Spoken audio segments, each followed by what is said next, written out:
Okay. Okay. Good morning. Good morning and welcome to the House Executive Departments and Administration Committee. Today is January 15th. I am Erica Leon and I would like to ask Representative Sytek to lead us in the pledge. I pledge allegiance to the flag of the United States of America and to the republic for which it stands, one nation, under God, indivisible, with liberty and justice for all. Thank you very much. Our first bill, I will introduce in just a moment. I just wanted to go over some of the basic information and ground rules because I did not do that yesterday when we started. Prime sponsors are allowed to have a reasonable amount of time to introduce the bill. And if they're not there and somebody is introducing and giving the subject matter on their behalf, there's a little bit more leniency for those people testifying. In order to make sure that everybody who takes time out of their day can be heard, we're limiting testimony from others to 3 minutes. When the timer goes off, if you're still speaking, finish that sentence and then give us your summary. We can always ask questions if we know what information you can provide. Also, we welcome any materials provided to the committee. However, if somebody brings an amendment, if that's not a committee amendment, there will be no discussion of the amendment in the testimony. And with that, I'm looking forward to another good day of hearings, and I will open the hearing on House Bill 1788 and welcome Representative Navalanco to introduce his bill. Good morning, Chair Leon and Vice Chair Slotky, and esteemed colleagues and members of the ED&A Committee. Thank you for your time today. My name is Representative Rich Nelavanko, and I sit as a member of Division 3 on the House Finance Committee, representing Cheshire District 9, which includes the towns of Alstead, Gilsum, Marlow, and Stoddard. I'm here today to introduce House Bill 1788 to your committee for your consideration and review as the prime sponsor. Since the content of HB 1788 represents clarifying language to existing legislation, as well as the addition of a good governance provision, which is both straightforward and self-explanatory, my hope is to minimize the committee's time in recognition of the heavy workload we all face this session. As proposed, the amendment to RSA 21-I:112, Roman numeral 2 adds clarifying language to the definitions section to eliminate any possible misrepresentation as to what is included in the definition and perhaps more importantly, what is excluded. House Bill 1788 also amends RSA 21-Roman numeral 1, section 114 by adding a new section, section 2, that voids any contract in violation of this subdivision as a matter of law, and further, that a court of competent jurisdiction shall order the full rescission of any such contract, and a new section, Roman numeral 3, that enhances the enforcement provisions in the existing legislation by providing that any taxpayer is entitled to bring a cause of action against any public entity, state agency, or political subdivision that can demonstrably be shown to be in violation of any provision of this subdivision, and shall be entitled to injunctive relief as well as reasonable attorney's fees in any action brought against such entity. I should note that what this effectively does is actively engage taxpayers in ensuring that any violations are brought to the attention of relevant state agencies to ensure that they are doing their job in complying with the law. I would characterize this as a good governance measure by engaging the public, and something that we should all encourage. I hope that this committee will support HB 1788, and on that note, I conclude my formal introduction and I'll be happy to answer any question committee members may have. I should also note that I try to keep this brief, succinct, and I recognize all of us have heavy schedules and hopefully can keep this to a reasonable time. Thank you very much. Are there any questions from the committee? Representative Howard? Thank you, Madam Chair, and thank you for taking my question. In one of the big, starting in line 6 on page 1, it says DEI shall not include activities of registered student organizations, mental or physical health services by licensed professionals, bona fide qualifications based on sex, or any attempt to comply in good faith with the Americans with Disability Act.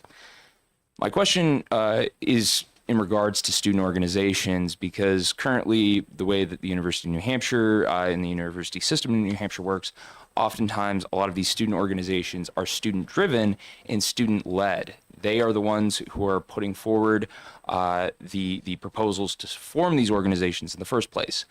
Do you see this as a potential problem for First Amendment rights for those students? As a matter of fact, I don't see it as any problem at all.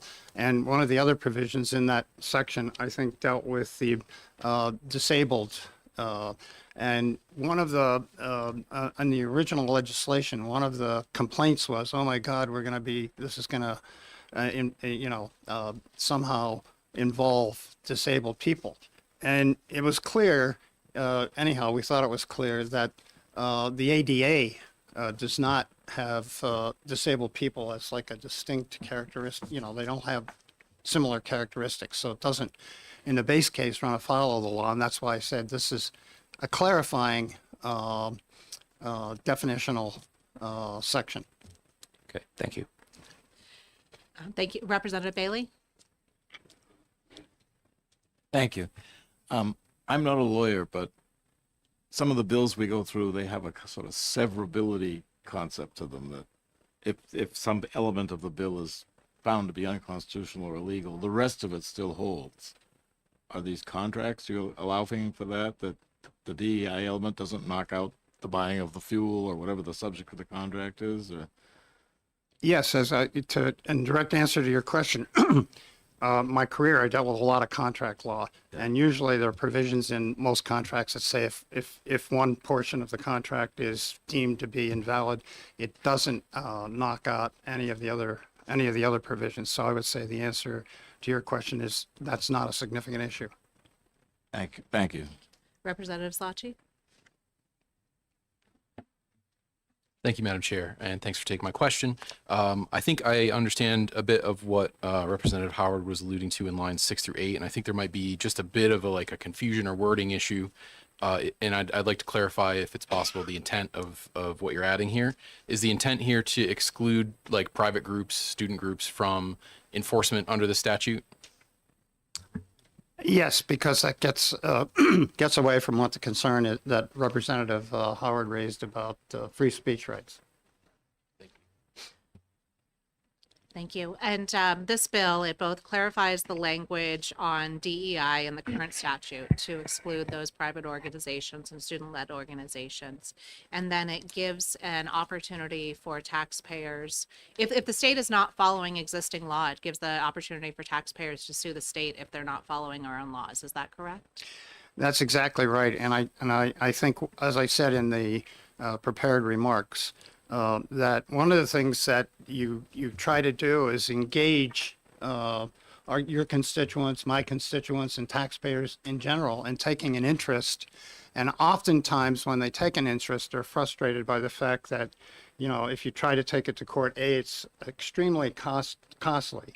This provision provides for pro se involvement, where you don't need a lawyer under this legislation to take it to court, provided you've gone to the relevant agencies and you're getting stonewalled. And the second thing you run into, and I've run into this personally, you go to a court and the first thing they say is you don't have standing. And I think that discourages and frustrates the average citizen and the average taxpayer. So what this does is, as I said, it's a good governance provision and something that we should all think of in a positive light in terms of engaging the populace, the people that are paying the taxes and the people that send us here. Thank you very much. Are there other questions from the committee? Representative Pearson. I forgot the new policy I put in place of lighting the microphone, so please help me reinforce So you it. just touched on exactly my concern with this, and that is standing. Because if you do not establish a guideline or a parameter or a guardrail for standing, you can have a run on the court. Is your intention to put the bar of standing simply at the fact that someone pays taxes or corporation pays taxes?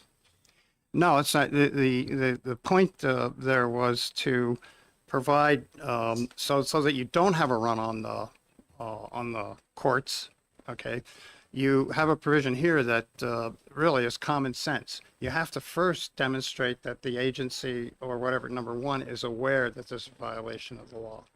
And then, and to the extent that they're saying, well, yeah, you may be right, but we're not going to enforce it. So it should provide extra set of eyes, if you will, on the underlying legislation to make sure that it's being enforced. Oftentimes, and I'm relatively new to New Hampshire, only 26 years, but I've interfaced with a lot of RSAs, and in a lot of cases, the legislature passed, well, I shouldn't say a lot. There are several cases where the legislature passes legislation. They think they have an enforcement provision, and it doesn't get enforced. And it's kind of, or the enforcement provision is such that you run into I think the bars to getting satisfaction that the law is being enforced as written.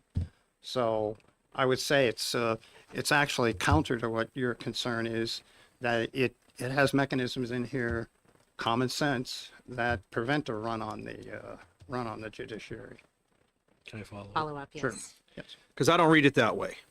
And the concern that I have is that if the bar here, especially on line 18, is any taxpayer, if that is the establishment of standing, then the discovery or potential discovery of something, especially in the world of social media, 48 hours later, there's 97 people that file with the courts to do this. And that is it by the exact definition as a run on the court. So I think that I don't have a problem with where you're going with this. I just think that you're establishing no guardrail by creating the standing of simply being the taxpayer, unless I'm reading this wrong.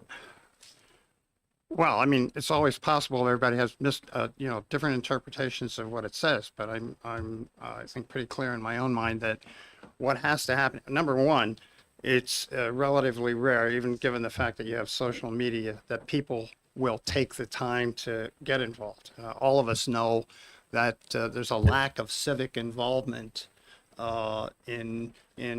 somebody will complain about it but won't take any action. So right away you've got the guardrail of what I would call civic inertia, that needs to be overcome, notwithstanding social media. And then the second bar that you have is that you have to provide really bona fide evidence that the law is not being followed, not just hearsay evidence, which is most of what social media is. And so it seems to me unlikely that you'll have everybody lining up to go to court. The second situation there is that since you're seeking a declaratory judgment, the fact that you have standing doesn't necessarily mean that the judge isn't going to look at whatever it is you bring. You have to bring substantive evidence. And if the evidence isn't substantive, it's basically dismissed. So there's if you want the guardrail. So I think several different provisions that would limit what I understand pretty clearly to be the nature of your concern. I don't know if that addresses it, but. Did you have an additional follow-up? Okay, thank you. Oh. Are there other questions from the committee? Seeing none, thank you very much. Sorry, Representative Reese. She doesn't know the rules. I think I have a blind spot on this side and I apologize. Yes, if you can all turn on the microphone so I can see the light, I'll learn this job a little bit better and make sure that we're set. And we just keep it on the whole So- time now? No, only when you want to ask a question, if you press that. Thank you. Then once we can do this and it'll be a lot smoother once we get into the group of things. Thank you. So Representative DeVries, your Thank question. you very much.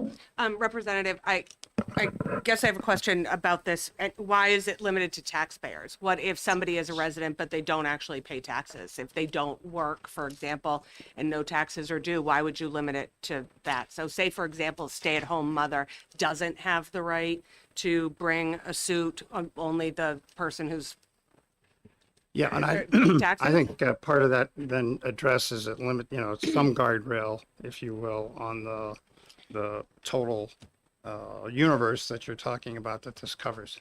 So, Follow-up? sure. So I just want to be clear. You are saying that only people who pay taxes in this bill can bring suit, and dividing up, and that's the standard for whether or not but let me finish. That's the standard for whether or not people can bring suit. If you don't pay taxes, you don't have a right to bring suit. That's how I read this. Is that Okay. correct? No, so what's correct, and I think we all know we're a litigious society. Okay, so anybody can bring suit. This gives you, what it does is gives taxpayers kind of a pro se right to have standing. That's not to say the mother or somebody else can't bring a lawsuit. It just is a little more difficult.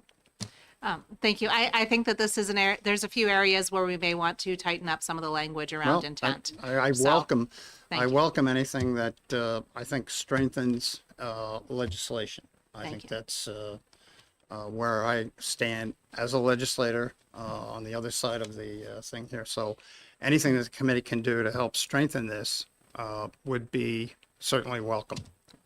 And as an aside with that, renters in part of their check is goes to their landlord in order to pay their property taxes. Their rent goes up when property tax goes up, and I see renters as taxpayers as well, even though it's not a direct payment. That's something that maybe we need to clear up the language, but I do view renters as taxpayers as well. But we can move all of that to a later discussion.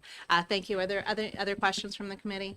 Seeing none, thank you very much. I have 3 bills on this, but I see a lot more faces. So if there's anybody who intended to speak and does not have a pink card in, please send it up. I will call Representative Timothy Horrigan up to speak, please. So I have copies for the committee of what my remarks were. Yes, please And I can distribute leave those them to the with committee. Clerk. Yes, thank you.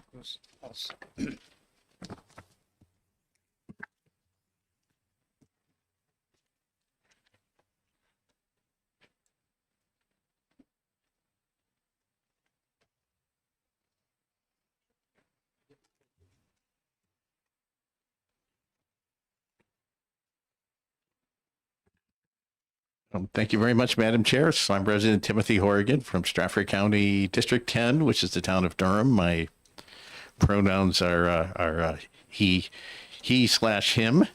I agree. Actually, I agree with the discussion that the language is unclear, and sometimes the solution is to clear up the language. Sometimes in this bill, the solution is just to kill the bill. I don't. So that said, in my opinion, this is an attack on what have been probably my 4 biggest legislative priorities throughout my many years in New Hampshire House, like 18 of them, those years. So first, number 1, fairness and equal rights for all people. So that includes those, actually, especially those who are quote unquote different in some way. Now, some people may think, well, I already know some people do think DEI is a bad thing, but diversity means including those who are different. Equity means being fair to everyone. Inclusion means quite simply the add of including everyone. I couldn't come up with a better explanation than that. So diversity, equity, and inclusion are all good things. And of course, also diversity is a fact of life. New Hampshire is a diverse state. We're part of the United States, which is a diverse nation in a diverse world. Number 2, the rule of law. So the stuff about unilaterally voiding contracts, that's an attack on the rule of law. Especially there's no due process, there's no compensation. The prime sponsor talked about litigious society. Probably every contractor who had their contracts unilaterally voided are going to go to court to protect their rights. And the provision about random quote unquote taxpayers to sue school districts and the Department of Education and who knows who else for imaginary grievances. That's also an attack on the rule of law. And I'll also say, as probably like even some who like this bill agree, including it should probably be persons rather than taxpayers, because there probably are some persons, not necessarily renters, but there are some persons who are not taxpayers. Freedom of expression. I was particularly concerned about public libraries. It's another attack on our public libraries to cripple their operation, provide their services. They're certainly the most diverse and most inclusive institution in our society. Anybody can go to the library and check out a book for free. It's extremely inclusive, and they are, by the way, not full of porn, unlike what a member of one of your fellow committee chairs. If you could keep it to just this bill, I Yes, I know. appreciate it.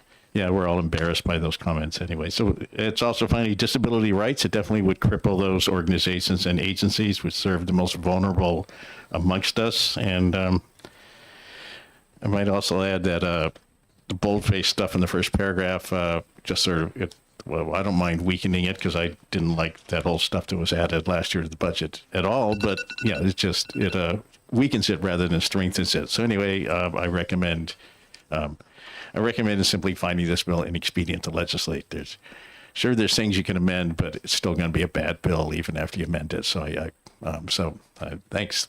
I'd be happy to take any questions if there are any. Thank you. Representative Zlotchi? Good. Hey, thank you, Madam Chair, and thanks for taking my question. You offered some definitions for a few words, DEI, and what I find, and I'm wondering if you can comment on it, often these terms have a relatively exoteric meaning, and I think you very excellently delivered those definitions. Yeah. The terms often are used in an esoteric way, and I'm wondering if you can give those definitions as well.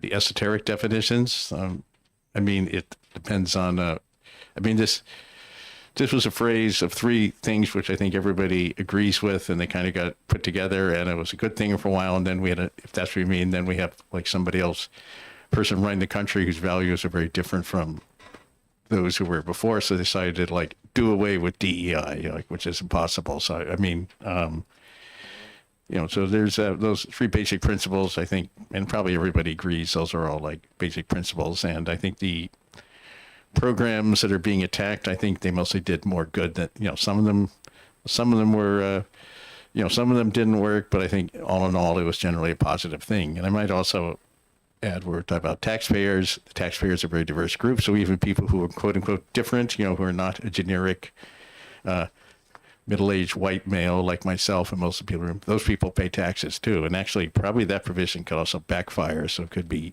quote unquote diverse people or may end up like suing to protect, may end up like filing those lawsuits too. So, I don't know if that answers your question or not. So what you're driving at, but. All right. Thank you. Representative Bailey? Thank you. You've several times referred to as and potentially people who are disadvantaged by being different. Yeah. Isn't it kind of a metaphysical thing that we're all entirely different from each other, with the exception of twins or triplets? Or aren't we different from you and from her? And Well, that's yeah. But some people, I mean, some people are different. Would you like to tighten that up a bit? No. I mean, obviously we're all individuals. I mean, even twins aren't. Like I had two cousins who were identical twins, and they were both like very different from each other. No, I mean, obviously we're all different, but we were all created, as the Declaration of Independence said, we're all created equal. But some people are different in ways that are stigmatized more than those of us who are more average, like myself and yourself are. So, Thank you. Thank you. I heard you state that the first section weakened what's currently the DEI policy. I think it improves it because it clarifies that student organizations and whatnot are not intended to be included in the DEI. Would you support just that section moving forward in order to make sure that the DEI laws, which likely will remain on the books, are more appropriate? No, I mean, they're trying to, obviously trying to define something that's very difficult to define, and probably defining. So I would, my preference would be to do away with that whole section of the law altogether. But in terms of in terms of like, I think that makes like an already muddy and bad definition even worse, in my opinion. And there's all kinds of ways you can nitpick it, like registered student organizations, registered with whom, why not, why just student organizations, why other people in other settings who have organizations, et cetera. So that certainly with the student organizations, there's lots of ad hoc groups that students form who aren't registered with the school, like medical or physical health service by licensed professionals, licensed by whom. Bona fide qualifications based on sex. What's bona fide? So what's good faith and bad faith with the ADA? Which, by the way, all of us can become disabled, and the the accommodations in the ADA help all of us, even those who are currently relatively able-bodied. So no, I Thank you. So you my solution, my solution, get rid of that whole paragraph in the RSA, just delete it from the law books. Is how I think you should clarify it. But anyway, thanks. either deletion or no change. Thank you. Any other questions from the committee? Seeing Chair. none. Thanks. Oh, sorry, Representative Sellers. Thank you. Thank you, Madam Chair. My question to you, sir, is I'm trying to find out, would you agree with any part of this new language to the bill? Any part of this bill? I'm trying to find out if there's any part that you do agree with that we could move forward with. Well, I'm not on the committee. I mean, if you do feel somehow people should be able to sue for the school districts or who else is anyway, for like who aren't direct, who otherwise wouldn't have standing. I mean, maybe there's some better way to define it than taxpayers, but I probably think none of this is necessary, and it's amending some recent changes to the law, which were also not necessary. So I would probably, I don't think there's any language that's added that I personally support, but I'm just speaking for myself, and I'm not even on the committee. So, my only role in this after this, unless I'm subbing on the committee, of course, which I probably won't be, but is to vote on what you send to the floor in later this winter or spring or whatever you want to call it. Thanks. Thank you. Thank you very much, Thank you. Representative Corrigan. Thanks. Next, I'll call Isadora Liquera. I'm sorry, it's written kind of small, so I apologize for not saying your name correctly. I'm very used to it. Good morning, Madam Chair, members of the committee. My name is Isadora Rodriguez Legendre, and I serve as the Executive Director at the New Hampshire Council on Developmental Disabilities.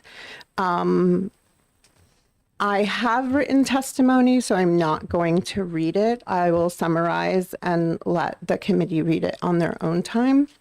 However, we feel that there is a lack of clarity in the language of this bill that potentially could create barriers for people with intellectual and developmental disabilities. So at the end of my testimony, I am suggesting that if this is to move forward, and we are a federally funded state agency, we are authorized under the DD Act, so otherwise known as the Developmental Disabilities and Bill of Rights Act. It is a public law. I've referenced the public law in my testimony so that it can be have a similar provision as the ADA, because we receive federal funds to be able to create more access and community integration for people with intellectual and developmental disabilities in New Hampshire. That, in a nutshell, is my testimony, but I'm happy to answer any questions. Thank you. Are there questions from the committee? So I will ask you the question. I feel that the first section, section 1, puts some clarifications that would be useful in the current law. Do you have any suggestions for how to write that to make sure that the law does not impact the developmental disabilities community? So again, the ADA is referenced, the American with Disabilities Act, as having kind of a provision that enables for contracts to serve people with more physical disabilities in New Hampshire. The DD Act similarly serves people with intellectual and developmental disabilities, which is a separate law that should be referenced here as well, so that, for example, if there are, people with intellectual disabilities living in the North Country that have less access to healthcare or, other meaningful education, other meaningful activities like work, our law is intended for our agency and organization to help improve or reduce barriers that would enable people to then have that access. So we would potentially do a contract that serves specifically people with intellectual developmental disabilities in getting rides to work, for example. And people with disabilities also pay taxes. So we want to make sure that they are able to access the community in the same way as other people. Thank you. Representative Howard? Thank you, Madam Chair, and thank you for taking my question. In section 1, it talks about the conduct of DEI training, and I'm just curious as to the fact that we are, required in a lot of ways to follow the ADA. Yeah. In terms of making sure that, whether it be coworkers, fellow students, are aware of some of the impacts that we have on each other in regards to disability rights. Do you feel that this language could potentially limit those types of discussions?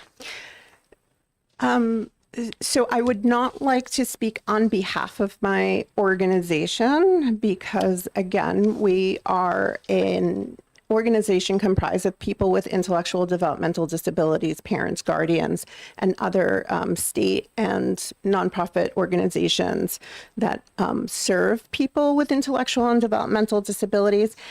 But again, I feel as though there is a lack of clarity that potentially offers these loopholes of anyone being able to say, you are inadvertently providing federal funds to a specific group of people that could bring a lawsuit. Thank you. That's how I read this, at least. Thank you. Representative DeVries? No, turn it back on. Other way. Thank you. Thank you for coming.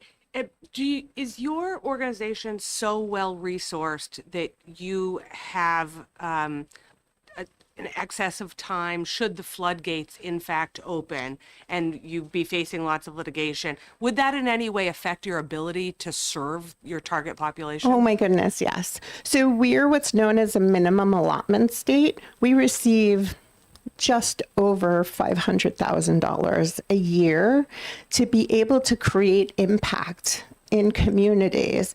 A lot of what we do is we do subawards contracts. We put the funding out into the communities to be able to create and sustain impact, access, inclusion of people with disabilities, as is mandated in the DD Act. And so I do feel as though this would it would cripple us. We would not have any funding to be able to provide that community resource that we do for different projects and activities that enable people with intellectual and developmental disabilities to have a meaningful life in the community.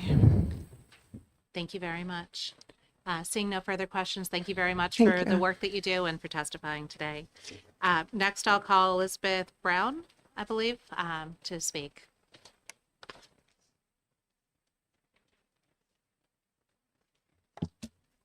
Good morning, committee. My name is Elizabeth Brown. I'm General Counsel at the Department of Education. And I'm here to, I'm happy to answer any questions that you all have. Feel free to interrupt me if that's a good time to do so. But I want to just try to give you some information from the agency's standpoint on what it would be to implement this, both from an agency standpoint and the potential impact that we would see on the school districts that we manage, monitor, and serve in our role as the Department of Education. So keep in mind that this law has very similar language to the language that was added into House Bill 2 last year, including the definition of diversity, equity, inclusion, with the exception that there are a couple of additional words here that it specifically carves out Americans with disabilities and student organizations. However, I was part of the team who was responsible for implementing last year's law, and I'm going to refresh your recollection on what that required our agency to do, was to send out for reporting to all of the school districts for them to identify any contracts that they had that included any of these types of provisions. As the attorney, I was needing to give guidance on what these terms meant. And it was incredibly difficult to determine what the vague terms meant here. And that resulted in, and you all should know, it's still pending litigation, that House Bill 2 language being first issued a temporary restraining order and then preliminarily enjoined. So the federal court determined that the language that was here was vague and unenforceable. So I would urge you all to look carefully at this language as to whether or not we've clarified it significantly enough that it is no longer vague and not enforceable, and look at the decision that the court issued in that last case, because I think it would be very informative of trying to draft this language so it is precise and won't end up resulting in another round of litigation. Litigation for the agency is exceptionally time consuming. I'm the only attorney that works as general counsel for the department. When my time is spent on litigation, defending laws that you all enact, and you were certainly able to enact it, it takes away bandwidth for other legal issues that are vitally also important for my agency, such as reviewing all the contracts, making sure that my contracts are ready to go for the executive council. It is a cost. One thing you will notice, it does not appear the department, and I'm not quite sure why, that we provided information for the fiscal impact statement. We will definitely be providing that additional information. I have other points, but I don't want to take your unnecessary time for you all. Thank you very much. Representative Howard? Thank you, Madam Chair, and thank you for taking my question. I'm curious as to how much your agency has already spent on litigation in regards to HB2. So we are represented by the Department of Justice, and the Department of Justice would better be able to identify the amount of time that was expended. I'm, of course, salaried, and so you know, there was a significant amount of time spent when that litigation was very active in the fall. Thank you. Thank you. Are there other questions from the committee members? Thank you very much. And if there's any written testimony you'd like to give or follow up with the committee with that, we'd greatly appreciate that. Can I make one additional point? Because I think it's important. So you've added the ADA here. This is not clearly allow for the school districts to implement IDA. That IDA and ADA are completely different laws. IDA is the law that we have to comply, the federal law that we have to comply with to ensure that our students can access their education if they have disabilities. And that was one of the concerns that we had in the fall when we were trying to implement this, that it was unclear as to whether or not that would fall under the definition of diversity, equity, and inclusion. And that was very troublesome because we can't not provide services that are directly targeted to address students with disabilities, because if we don't, we're not providing FAPE, and the children are entitled to a free and appropriate education. And I think that's just something that, as you look at the language, very important to make sure that you address. Thank you. If you could provide us a list of all of those different agreements that you need to follow in order to make sure that we're complying with FAPE, that would be incredibly helpful if we do make the choice to clean up the language that's in the current statute. We'd like to remove those barriers to making sure that those students who need special accommodations because of their disabilities, because of their other needs in order to have their free and appropriate public education, are not harmed by the legislation. Thank you. Thank you. Thank you very much. Is there anybody else here to testify on House Bill 1788? Seeing none, that hearing is closed, and I will open the hearing for House Bill 1243. I do not currently have any pink cards all the way up to me for that bill.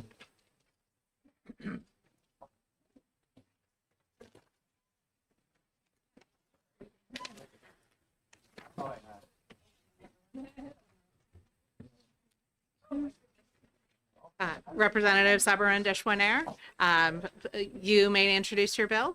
Please keep to the topic of the bill. Yes, ma'am. Good morning, Madam Chair, members of the committee. I'm State Representative Matt Sabourin Deshwanair. Thank you all for having me again. Today I'll be introducing HB 1243, a bill relative to contracting and investing decisions by executive branch agencies. I filed this as a simple housekeeping bill. It adds new language into RSA 21I that reaffirms the fiduciary responsibility of executive agencies to take into consideration the needs and welfare of New Hampshire citizens first. It's as affirmed by Article 3 of the New Hampshire Constitution, which details the purpose of government. Simple clarifying language bill. It installs a simple certification process to show that all contracts have complied with this new language. And it's again a simple housekeeping bill. Thank you very much. Are there any questions from the committee? Representative Groda? Thank you.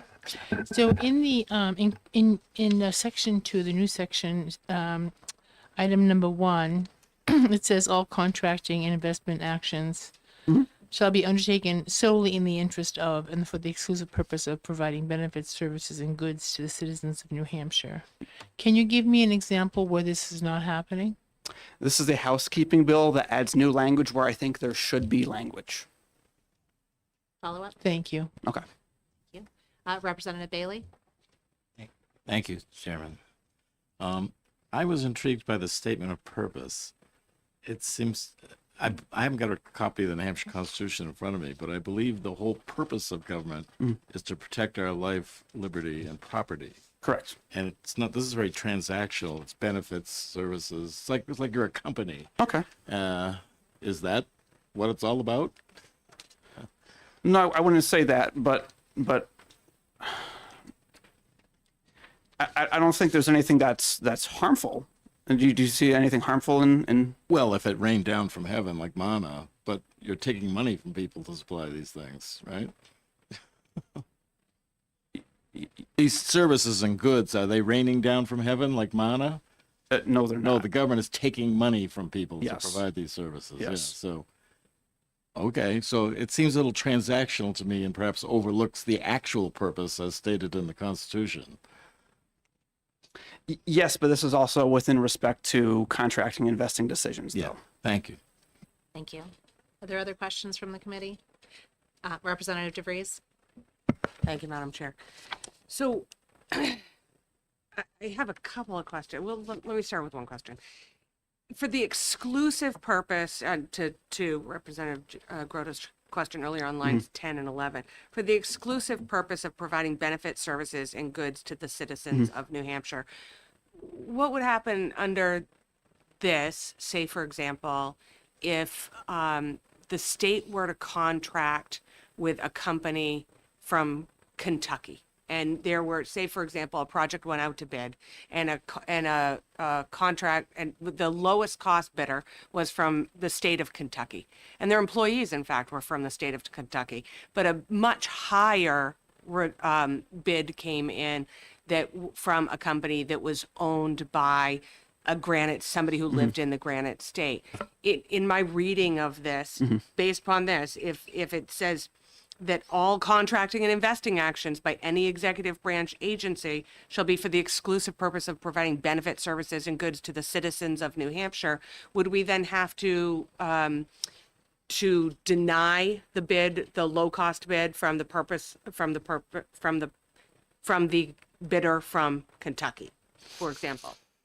I'm actually not sure. I'm actually not sure. I ran this language by the previous chair of this committee, and they liked what was written in this bill. That's a good question. Maybe we could go down that path of exploration.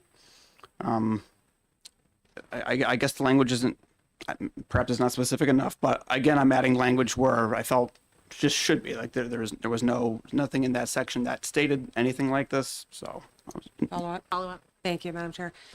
So, because there's certain actions that the state takes that not only benefit the citizens or the residents of New Hampshire, but say, for example, we have contracts for people who are passing through, involved in interstate commerce. Yeah. This seems to me like it oversimplifies what it is that you might be trying to achieve Got it. and has tentacles that would reach into a lot of different aspects of what it is that our state and our state government does. So I guess I would ask if this might be vet it again, or we might get some perspective on this and how it would actually affect the state's ability to analyze contracts.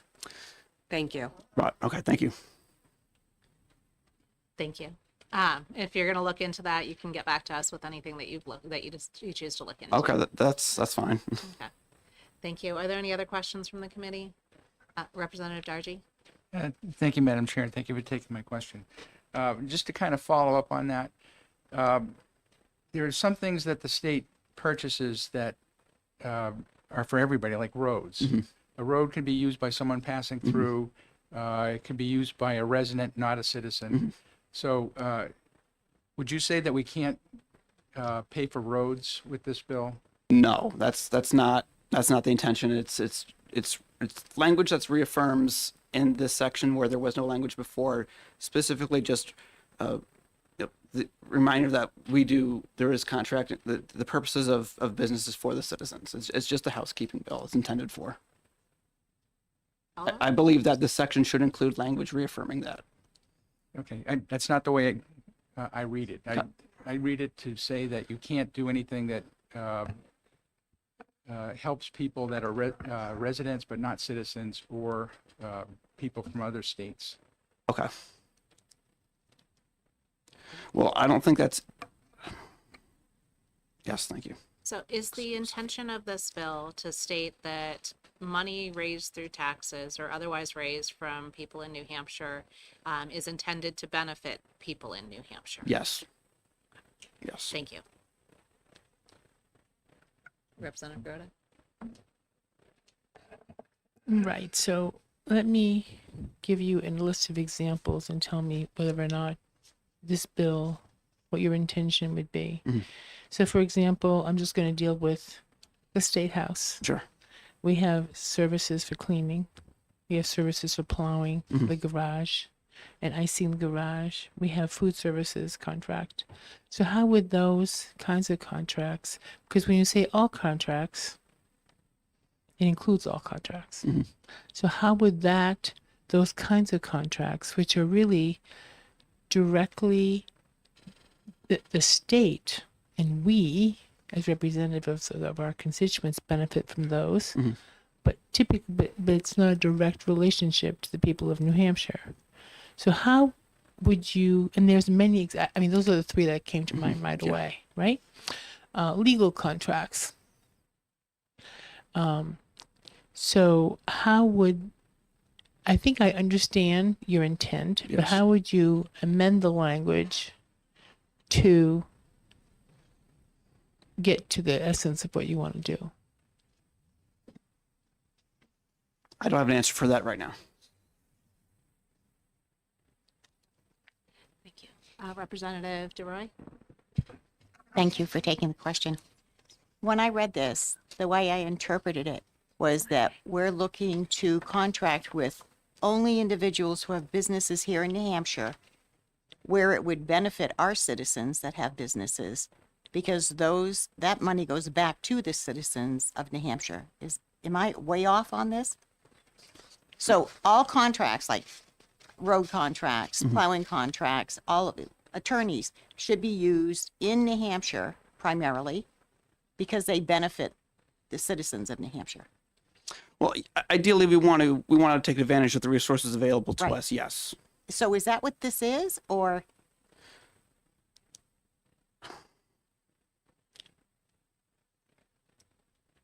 Like it could be. And the reason why I say that is because I know that in the past there's been complaints about using outside vendors over in Maine or New Hampshire or Vermont when we had laborers here that we could use for New Hampshire. So that's my thought process. And when I read that, I thought, well, okay, I get that. But Representative Groda? So I offer this as a question that might help you. Although you say this was a cleanup, which is a reason to file a bill, was there something that prompted you to an incident or something? Is there something that prompted you to add this additional cleanup? Not really. Thank you. Any other questions from the committee? Seeing none, thank you very much. Cool, thanks. Next, I'll call Representative Horrigan to speak on this bill.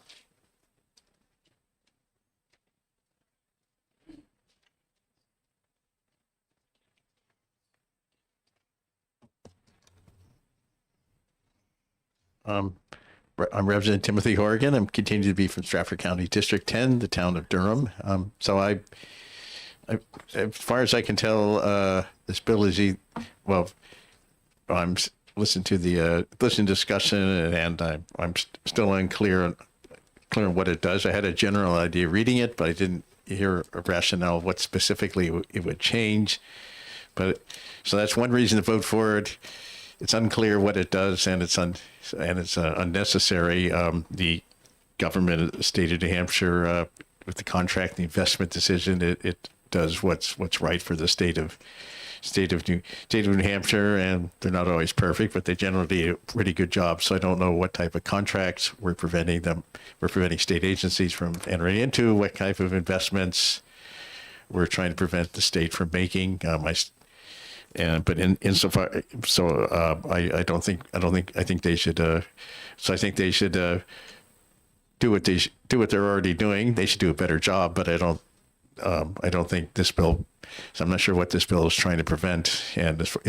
But also, it's supposedly just for the citizens. We have, as I said, we have people who aren't citizens who either visit the state or even live there. So and the state government has to serve those people too. So it's not just the interests of the citizens are the interests of everybody else who is associated with our state. But so I'm not sure where the interests of the citizens are at odds with those of the other people here, but the state government does have to serve like everybody who comes in contact with the state, not just the citizens. And there's also no definition of citizens. So I say if this is a simple housekeeping bill, then this is probably a piece of housekeeping bill that just makes the house messier. So there's many reasons why you should probably find this inexpedient to legislate. So thank you. All right, thank you.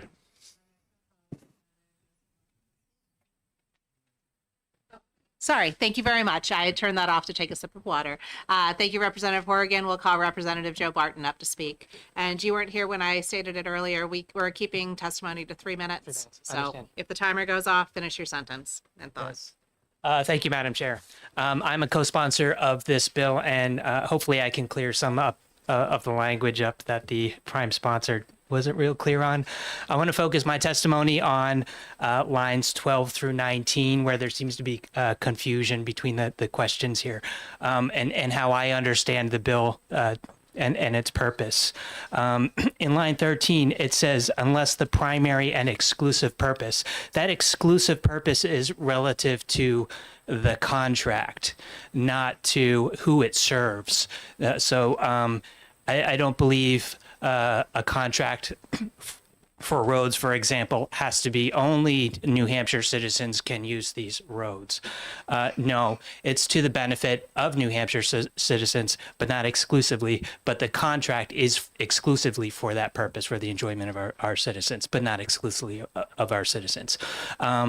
One area where I might see something like this come into play for housekeeping is if we wanted to use a school or a state building to house Somali refugees. That wouldn't be for a purpose that would benefit New Hampshire directly or indirectly. And I wouldn't want to see a contract, spent in that way. And I think that's kind of really the heart of this housekeeping measure, and that's why I support it. So again, I don't think there's really a precision of language issue here. I think that if I was a judge looking at unless the primary and exclusive purpose of such action, that action is what's embodied in the contract, that the confusion that was represented by the committee would be 100% cleared up. This isn't no, we can only do business with New Hampshire. We can do business with anybody as long as it has the benefit of our New Hampshire citizens, but not exclusively. That's all I have. That's my end. And I recommend not to pass. Thank you very much. Are there Representative DeVries? Thank you very much. But in lines, I think you were pointing to lines 12 and 13. It says no executive branch agency. So let's think Department of Transportation, for example, shall award or renew any contract, say, for example, a bridge repair, or make any investment or other expenditure unless the primary and, so that's a joining word, right? And exclusive purpose of such action is to provide a direct benefit, service, or good to the citizens of New Hampshire. If we know, for example, that people drive across bridges and they are not citizens of the state of New Hampshire, under this provision, we wouldn't be able to enter into a contract. Is there a question? Yeah, so sure. We wouldn't be able to enter into a contract. So when you pointed out earlier to say that it is unless the primary and exclusive purpose, that wouldn't limit it. Don't you think that that exactly limits? Don't you think that that exactly limits it so that the state would not be able to enter into multiple contracts unless it was exclusive? I think you're confusing exclusive purpose with exclusive enjoyment. So the exclusive purpose of the contract would be to benefit New Hampshire. We could benefit indirectly by having citizens of Maine cross that bridge into our state and spend their Maine money in our beautiful state of New Hampshire. That would be a direct benefit. But again, I think that there's a confusion here amongst members of the committee between exclusive purpose and exclusive enjoyment. It's exclusive purpose of the contract. Thank you. And Representative, please don't interrupt somebody when somebody's asking a question. It was very long because she was trying to lay out the specific question. Understand. Thank you very much. And thank you very much for your testimony. Next, I'll call Representative, not Representative, you haven't run for office that I'm aware of. I will call Patrick Binder, please.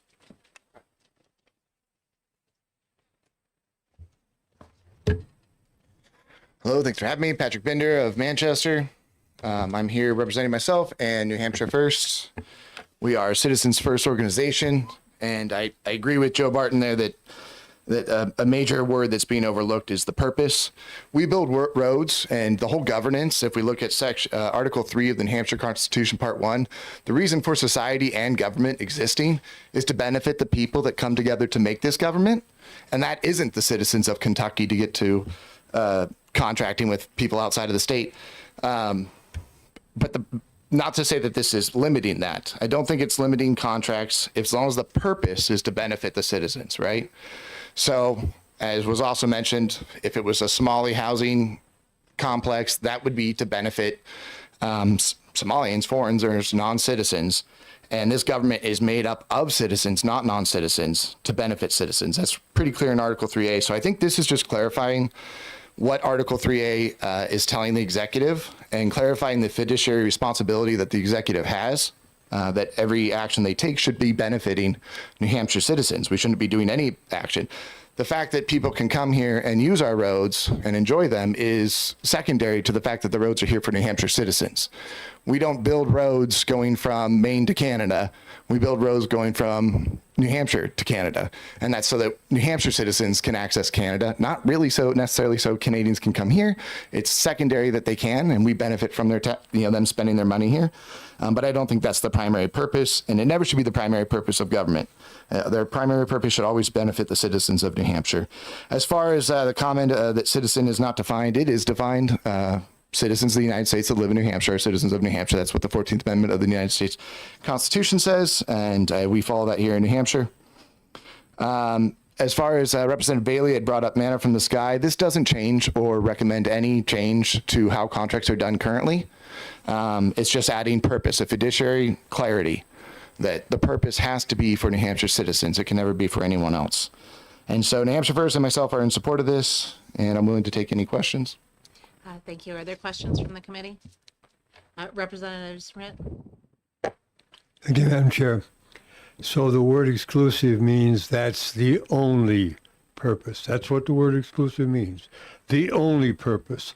So when you put in the word exclusive, it can't benefit anybody else.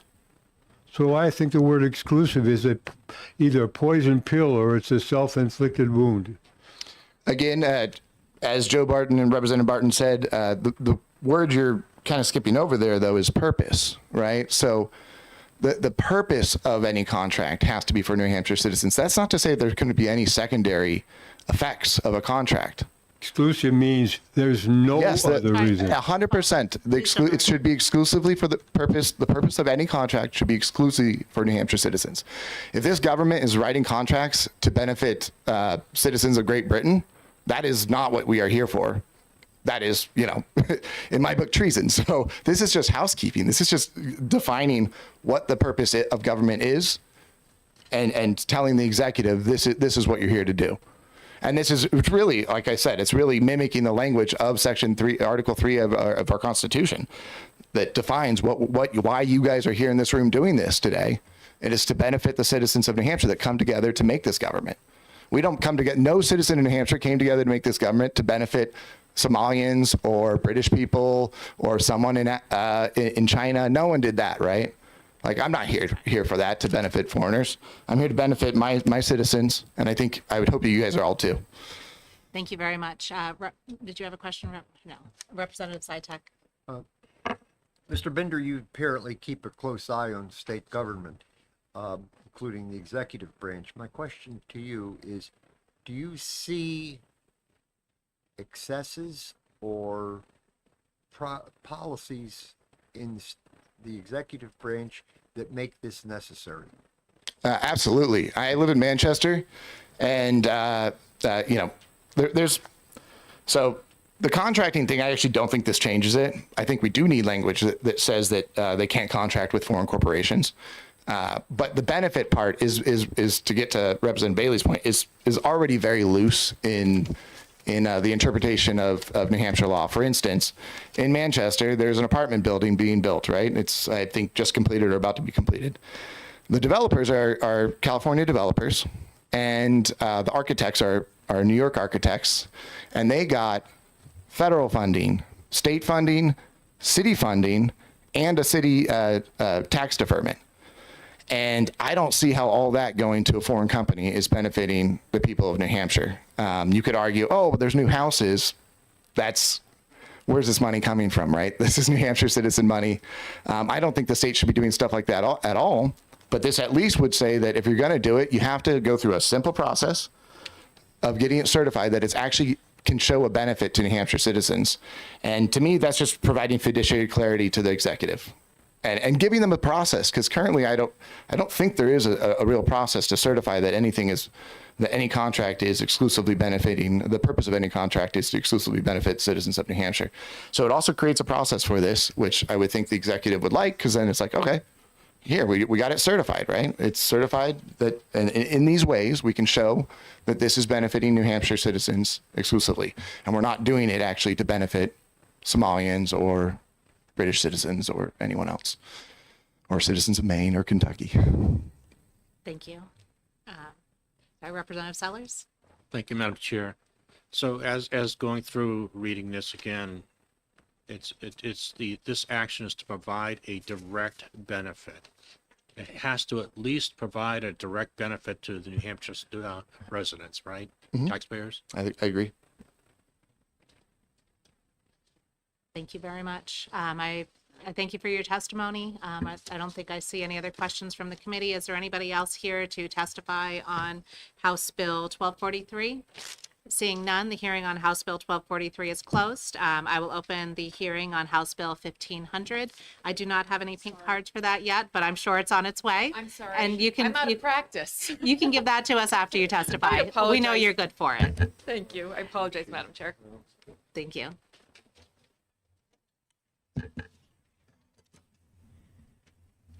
I totally spaced how these work. Isn't that funny how that happens? It's first week back to school. It is back to school, and you guys had a full day yesterday, so I appreciate you having me. I will fill out my pink card, but for those who don't know me, my name is Representative Laura Tulersky of Hillsborough District 11, the city of Nashua, and I'm the prime sponsor of House Bill 1500. I want you to imagine for a moment the state fails to pass a budget and there's no continuing resolution. So what happens next? When you consider the breadth of functions carried out by state government, the answer is we just don't know. And that uncertainty carries real risk.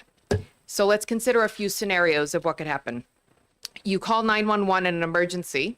Is there a dispatcher on the line? Are state troopers still on duty? Are the computer systems that route emergency calls still funded and operational? A housing project that's ready to begin. The builder can't get a fire code sign off or an environmental permit because the agency staff are furloughed. Construction stops and workers are sent home. A nurse's license expires. A social worker's renewal is stuck in a closed office. Do hospitals and nursing homes risk violating the law? And do people lose access to health care? Payroll for state employees is due. Does it go out? If some workers are deemed essential and others not, who decides? What happens to benefits and what happens to retirement contributions? State contracts, payments to hospitals, payments to community mental health centers. Cash flow breaks and services slow to a stop. So right now, we do not have clear answers to any of these questions. We've never mapped out which services must legally and practically continue. And we have not established rules for pay, benefits, or labor protections during a shutdown. We've not defined how much money would move to keep public safety, healthcare, and basic government functions operating. And we've not resolved the legal conflicts that would arise between statutes, contracts, and emergency authority. That's the risk. It's not politics, it's not theory, but real gaps in the basic functions of government that would hit people very fast. So House Bill 1500 creates a commission to build that plan before a crisis forces us to improvise.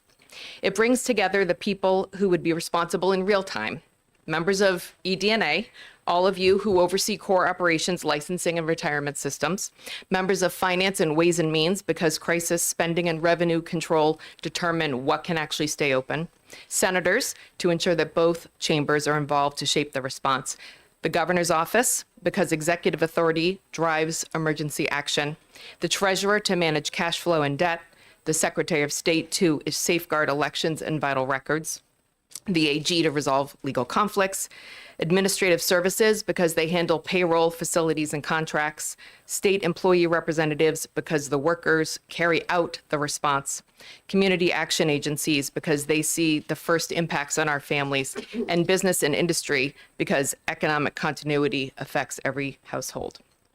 The commission will identify the services that must never stop, including state police and 911. Set clear rules for pay and benefits and furloughs so workers know what to expect. It will map how hospitals, nonprofits, and safety agencies continue to receive payments, and will examine emergency funding options, including use of reserves or a default operating structure. And it will produce clear procedures so lawmakers, employees, and the public know exactly what happens on day 1, day 10, or day 30 of a shutdown. We have an interim report due November of 26 with a final report November 27. And this work, I believe, must be done in statute because only the legislature can create a plan that binds agencies, respects labor law, and endures across administrations. The commission will not override the Constitution, collective bargaining, or separation of powers, but it will plan within them. Its work will lead to legislation recommendations, budget language, and emergency protocols that can be acted in the time of a crisis, but not during one. We plan for fires because we don't want them, but we plan anyway because we want to have the response ready for when they happen.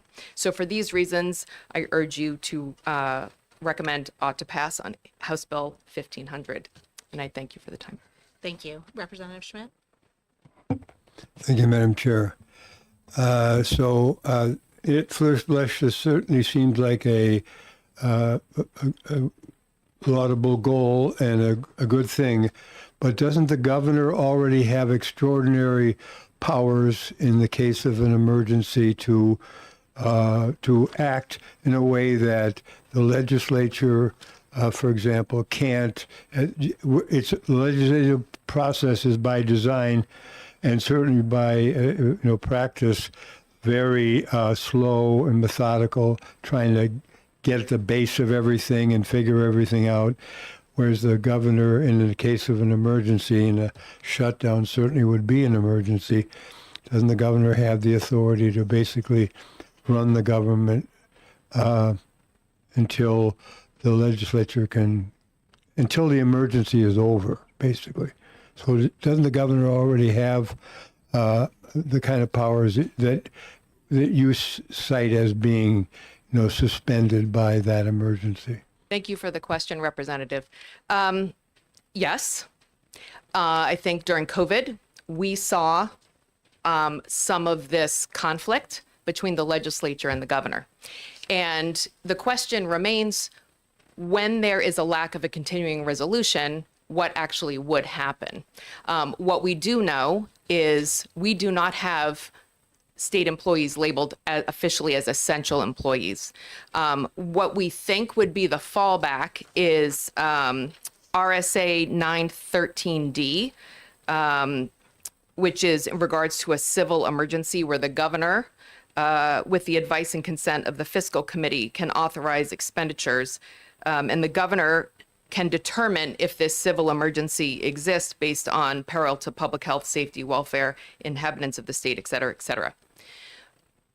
But who are those essential employees going to be to come together and develop that plan in that time of crisis when we can be prepared in advance and pull together the people who are going to be leading this charge and ensure that the legislature has that structure in place to ensure continuity before there's chaos or disagreement about who indeed has the power of the purse.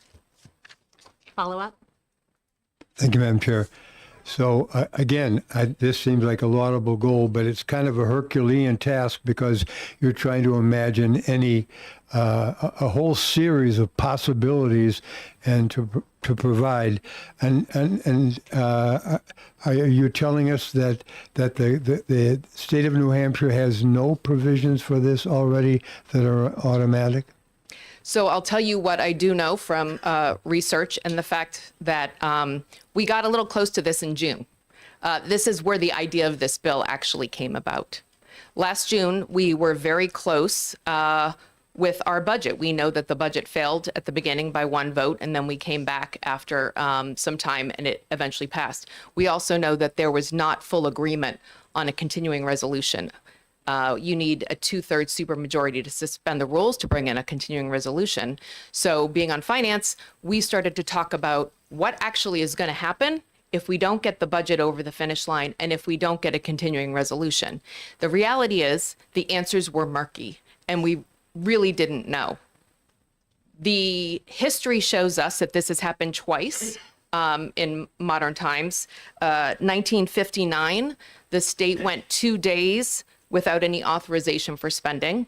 And then in 1977, again, 12 days where they couldn't have a continuing resolution. And if you look at some of the history here, the Attorney General back in 1977 said that the state employees, since there was no essential designation, were not legally obligated to work.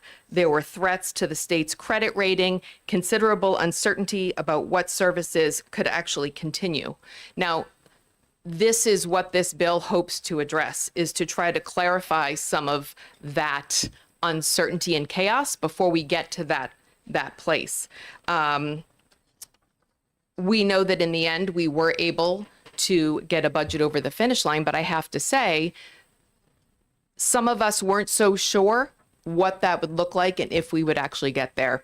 So I hope that this committee could have a robust conversation on what could help us be prepared so that we aren't thrown into a period of chaos if we are unable to get the budget over the finish line, so that people do not find themselves in it. Thank you. That's very helpful. Thank you. Representative Howard? Thank you, Madam Chair, and thank you for taking my question. You did actually hit on part of what I was going to ask, but to simplify it a little bit more, in terms of the threats to our credit rating, what were the potential impacts of a decreased credit rating? Thank you for the question. I apologize. I cannot dig that deeply into that. I'm not sure. Other than I believe that there were certain functions that were unclear if they could move forward, questions of just simply how revenue was flowing in, spending was going out. That's the problem, right? It's what's happening. No one really knows. Thank you. Thank you. I recognize the challenges we went through in June coming to an agreement. However, the fact that we would be entering that uncharted territory was a big reason for people to come together and ultimately pass a budget. In Washington, D.C., we do not see the same because there is so much that continues on as sort of a ghost ship moving forward, even in the absence of a continuing resolution or a budget, that there's a lot of reasons to play political games with the federal budget. Are you concerned that if we were to have a underlying course charted through a commission like this, where we kept some of the vital services continuing, that this would actually put us at risk of being more like DC, where we'd end up in highly heated partisan battles over details on the budget, as opposed to ultimately coming together in the end to serve the people of New Hampshire? Actually, no, I really don't. I mean, we saw what happened in the fall with the federal shutdown, right? We also saw how people were being impacted and some were potentially hurt. And that's what this is really rooted in. I'm talking about just being prepared so people don't get hurt. This morning, I got a paper cut. I didn't even think twice about it. I looked down 20 seconds later and I was covered in blood. I had the Band-Aid there because I thought to myself, I don't know, 18 months ago to put a Band-Aid in my pocketbook. It's just about having the necessary tools in place so that it doesn't get worse than it needs to be. And I agree with you.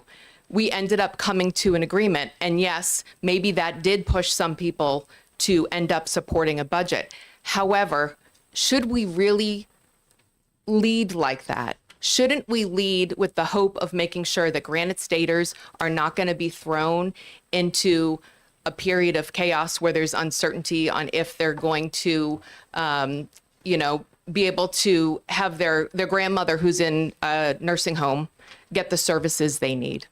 It's about developing a plan to ensure that Granite Staters are protected no matter what happens under the dome. And I truly believe that that's what this is all about. Thank you. And just as one follow-up, so during the federal government shutdown, when they already had a plan in place to move forward, similar to what would be recommended in here, people were still hurt, even with the budget shutdown? Yes, even with the plan? But it's being prepared. It's being prepared and not going in with blinders on over what could possibly happen. It's understanding what could actually happen, getting the players all together and say, let's prioritize and rank those necessary services so that people don't get hurt. Thank you very much. Are there any other questions from the committee? Representative Schmidt? Thank you, Madam Chair. So have you done any research with regard to what other states may have done already to prepare? It seems difficult to believe that we have 50 states and all 50 are going to the gunfight with no gun. Thank you. That's honestly a very good question. And unfortunately, I did not have the time to dig too deeply into other states. Thank you. Seeing no other questions for the committee, thank you very much Thanks. for bringing this to us. I appreciate your time. I appreciate it. Thanks. I don't see any other pink cards on this. Is there anybody else here to testify on House Bill 1500? Seeing none, I'm closing the hearing on House Bill 1500, and I will open the hearing on House Bill 1636 and invite Representative, I thought we were I'm not going to open it yet because we're still a minute behind. I did not think we were going to make up our time and stay on time.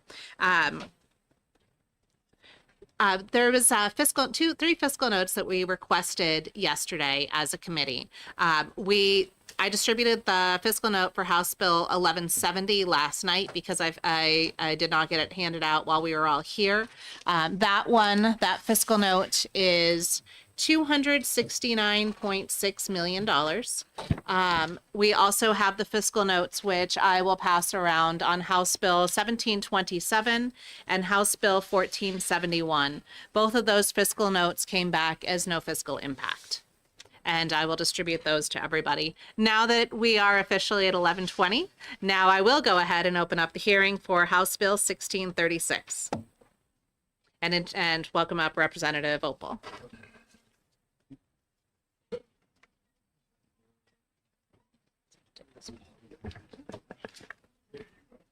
Thank you, Madam Chairman, and the honorable members of the House ED&A Committee, and let me commend you on your efficiency in your schedule. Well done. For the record, I am Thomas Opal. I'm the representative for Grafton District 9, encompassing the towns of Canaan, Dorchester, and Orange.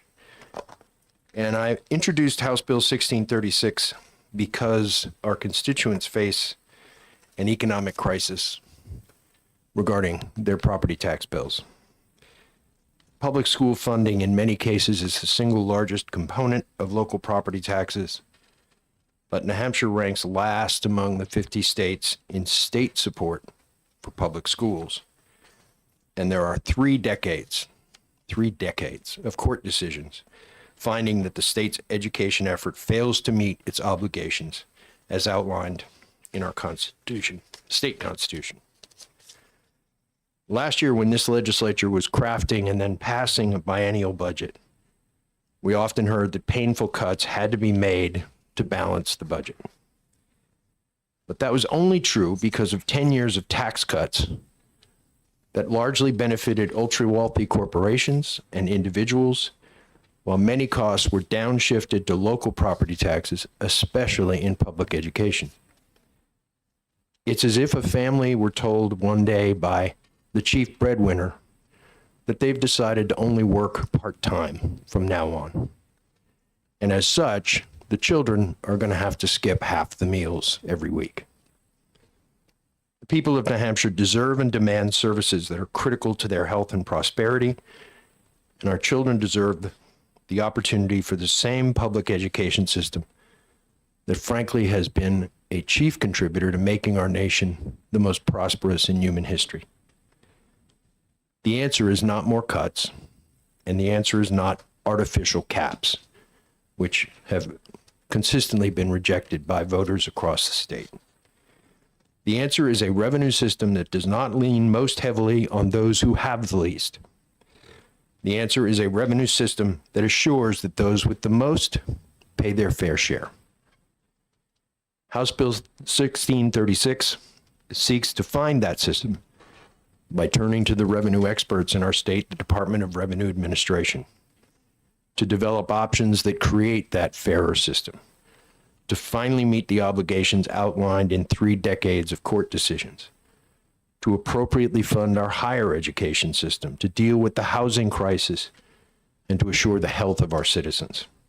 Our constituents expect no less of us, and I urge this committee to report this bill ought to pass. And I'm happy to take any questions. Thank you. Representative Pearson? I have a question for the chair. This sounds like a Ways and Means bill. I'm not sure why we have this.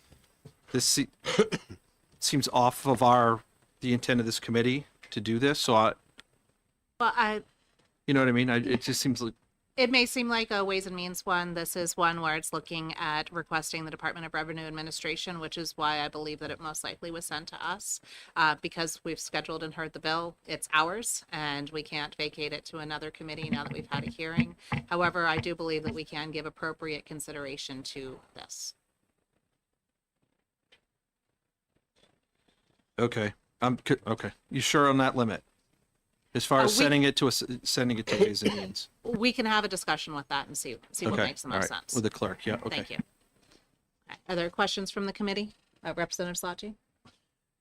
Sure. I'm curious, given the current property tax burden is causing a lot of, I agree with your sentiment, it causes a lot of heartache amongst the people of New Hampshire. Would this committee seek to find ways to change how property taxes are distributed amongst the populace, or do you envision something else being determined? I tried to give the DRA the broadest possible outline. The bill simply says that they're to develop 5 options to produce approximately $500 million, which is about what the estimates have been to meet the Conval decision. In the bill, it says that they can look at one tax, they can look at a package of taxes, they can look at existing taxes. I tried to give as much latitude to DRA as possible. Presumably, they would be looking at state taxes. Yes, follow up. I'm sorry, a state tax? Did you mean estate tax or No. Taxes at the state level as opposed to dictating a property tax. Got it. What would be a tax at the state level, if you don't mind my asking?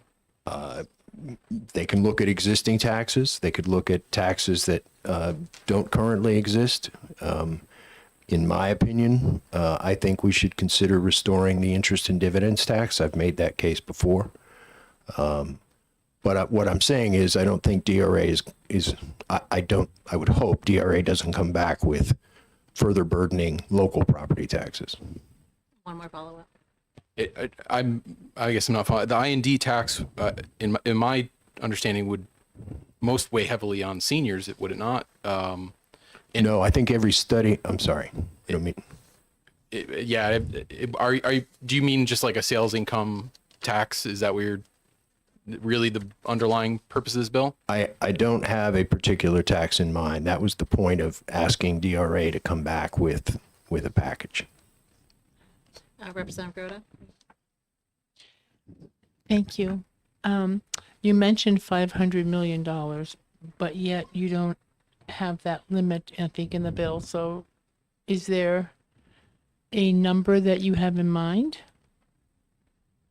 Well, I believe the bill, at least when I spoke to Legislative Services, I asked them to come up with at least $500 million. Okay, so let's put that down. And then I have a follow-up. You mentioned in your testimony things that the services the money could provide, yet that's not in here. So how do those two things collaborate? Well, presumably, Representative, if DRA comes back with a plan that would raise $500 million, if that were to go to public education, that would free up other resources for. Okay, but that's not outlined in here. No, the intent of this was not to answer all of the questions about how the money might be spent. The intent was simply to ask DRA to come up with revenue options that this legislature might consider. Okay, thank you so much. Thank you. Representative Howard. Thank you, Madam Chair, and thank you for taking my question. I do agree with Representative Slotky about the fact that property taxes are very burdensome at the moment. And with the elimination of the IND tax, the decrease in the business enterprise tax, and as well as the decrease in the rate for the room meals tax, I'm just curious as to how much revenue annually we are no longer receiving because of the elimination of these taxes or the reducing of those rates. Well, based on the study I'm most familiar with, the New Hampshire Fiscal Policy Institute was estimating that the tax cuts over the last 10 years have cost the state upwards of $1 billion. Thank you.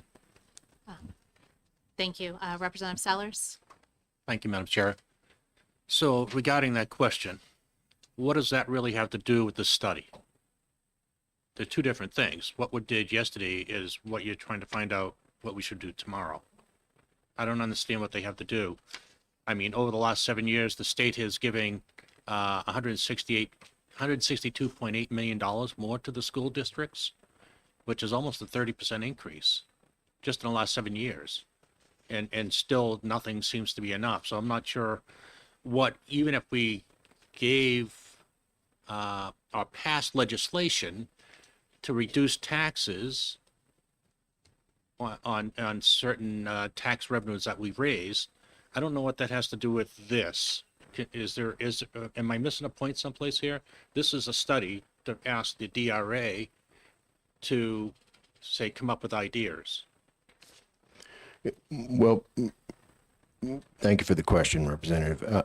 I think the idea is the relationship between what's happened in the last 10 years and where we need to be going forward is exactly the pivot point. If you look at the budget discussion last year, there were an awful lot of representations of cuts that needed to be made because we didn't have the revenue to balance the budget without making those cuts.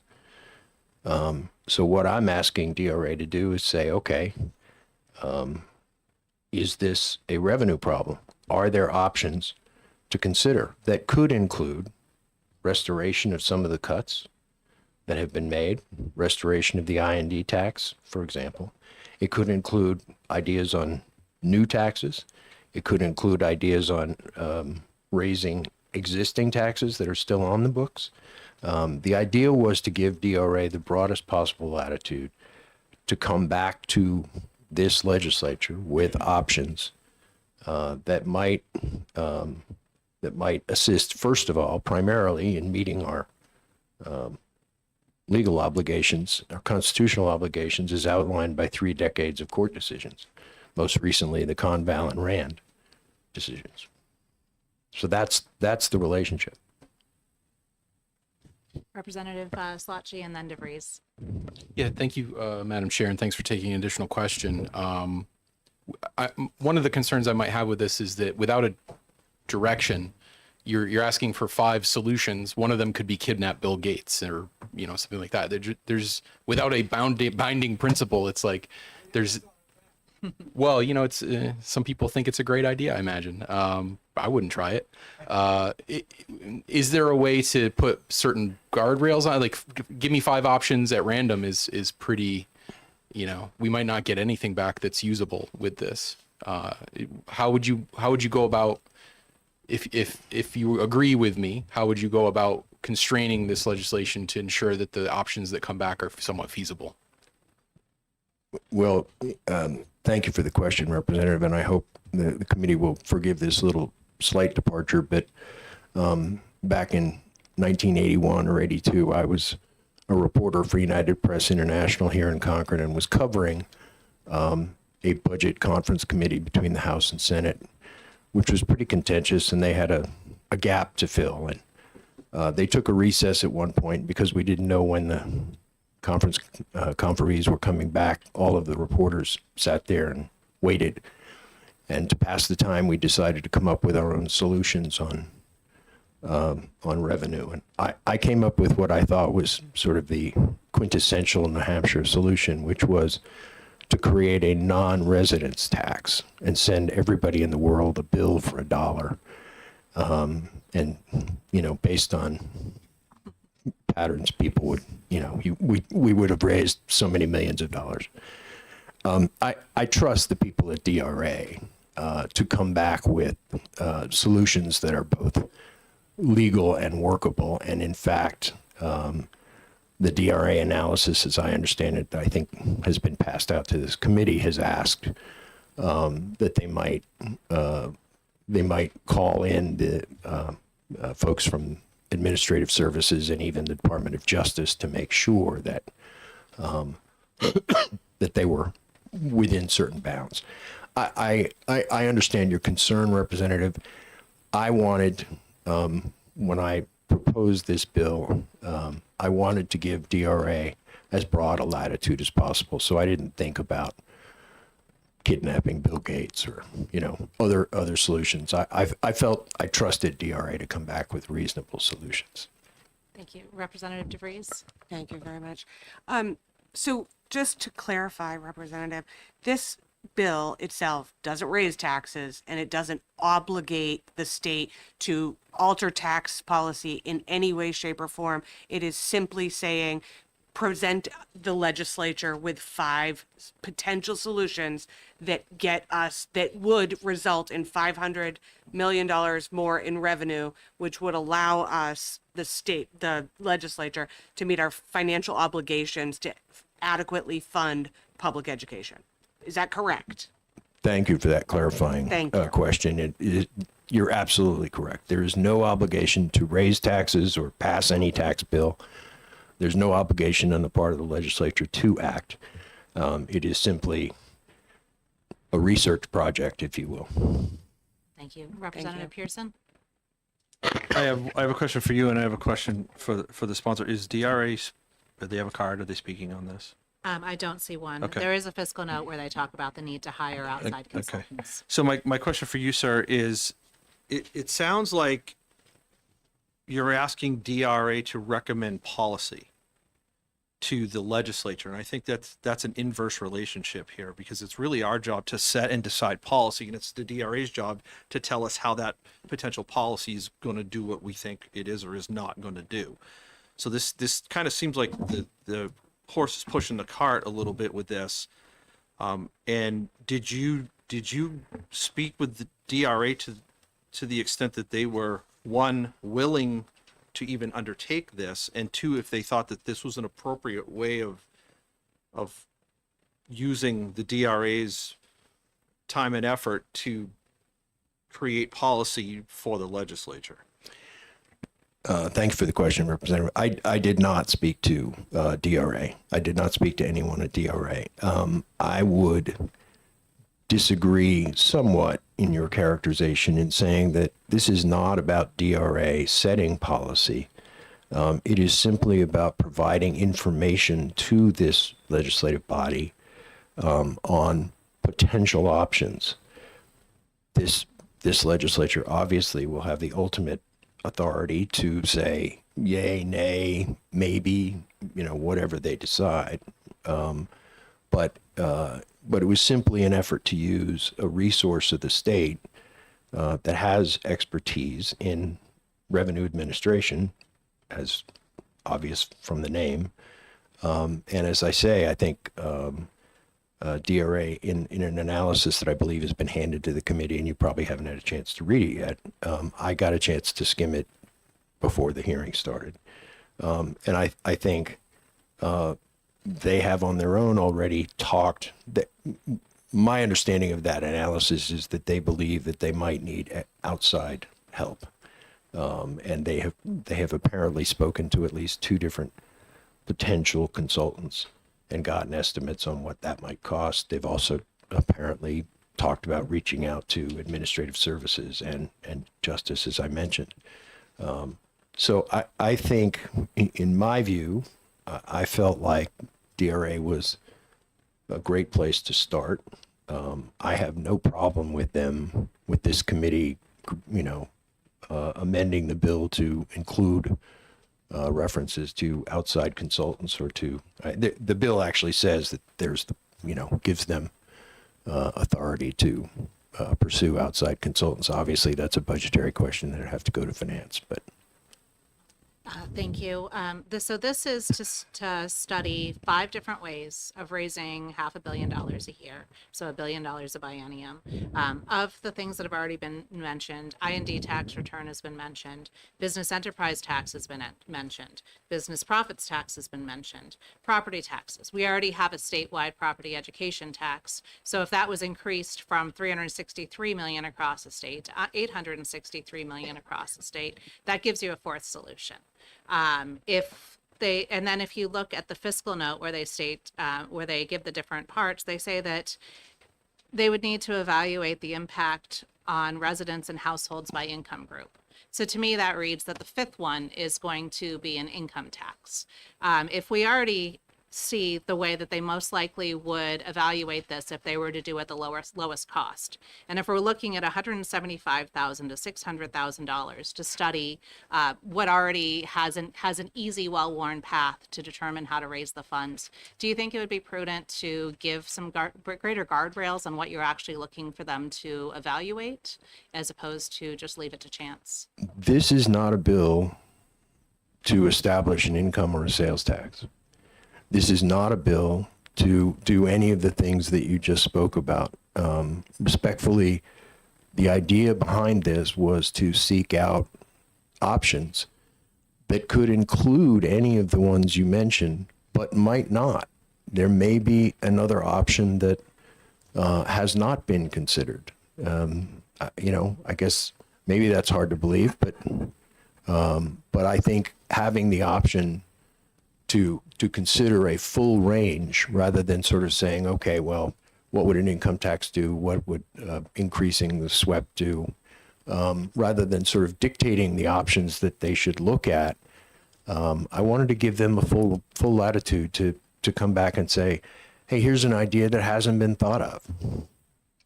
Thank you. Representative Sellers and then Representative Slotchie. Thank you, Madam Chair. Oh, no.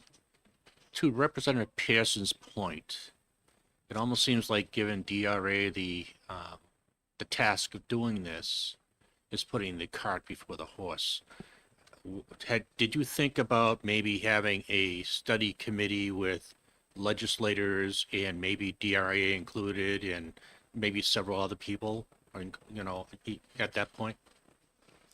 I did, Representative, and frankly, I thought that asking the experts at DRA to help participate in this, to basically do this study, might be a fresh perspective.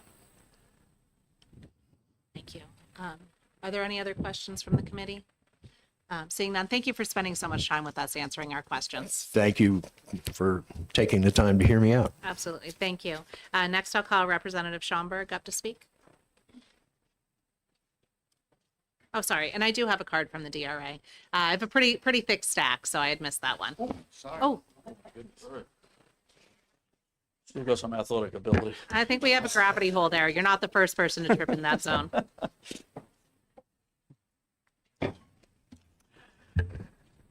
Madam Chair and members of the House Executive Department and Administration, I'm Representative Tom Schamberg of Merrimack 6. I represent the towns of Wilmot and Sutton.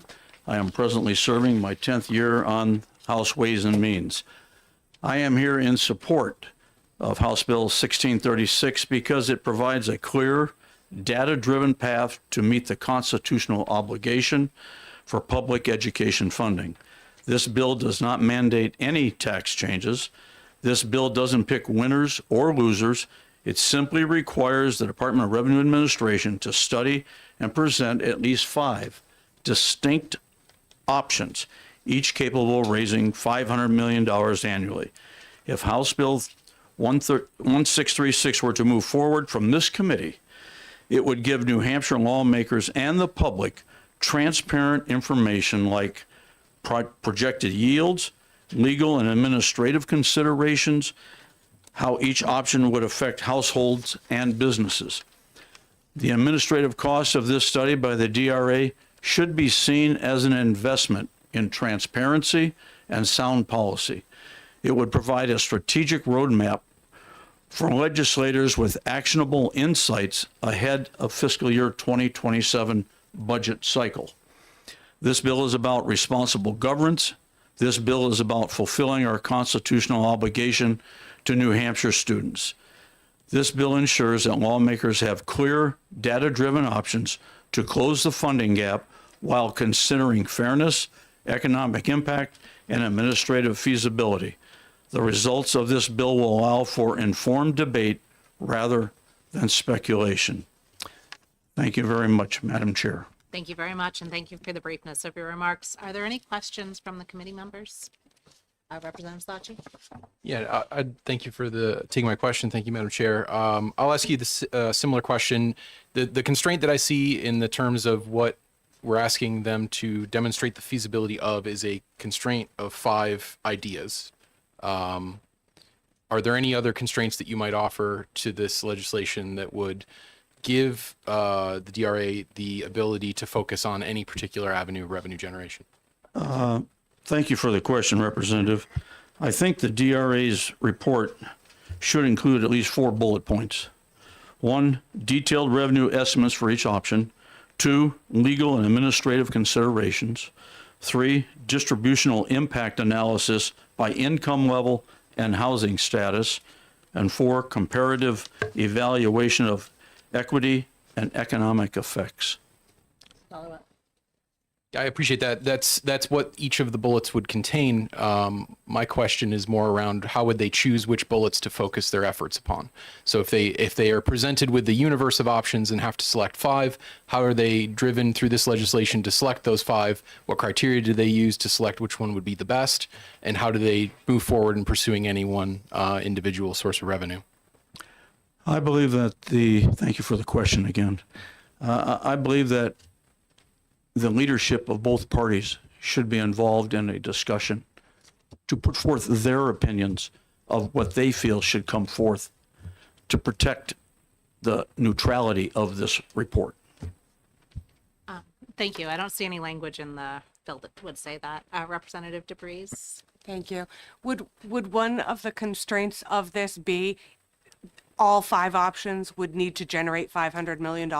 So if one of the ideas didn't get us to $500 million, that doesn't count as one of the 5 bullet points? Would that be accurate? That'd be accurate. Thank you. Thank you. Representative Sachi for a follow-up. How would you know that it didn't generate the $5 million without conducting the study to determine that it would generate $5 million? Or 500 million, please. Sorry, I'm in chump change land over here. My apologies.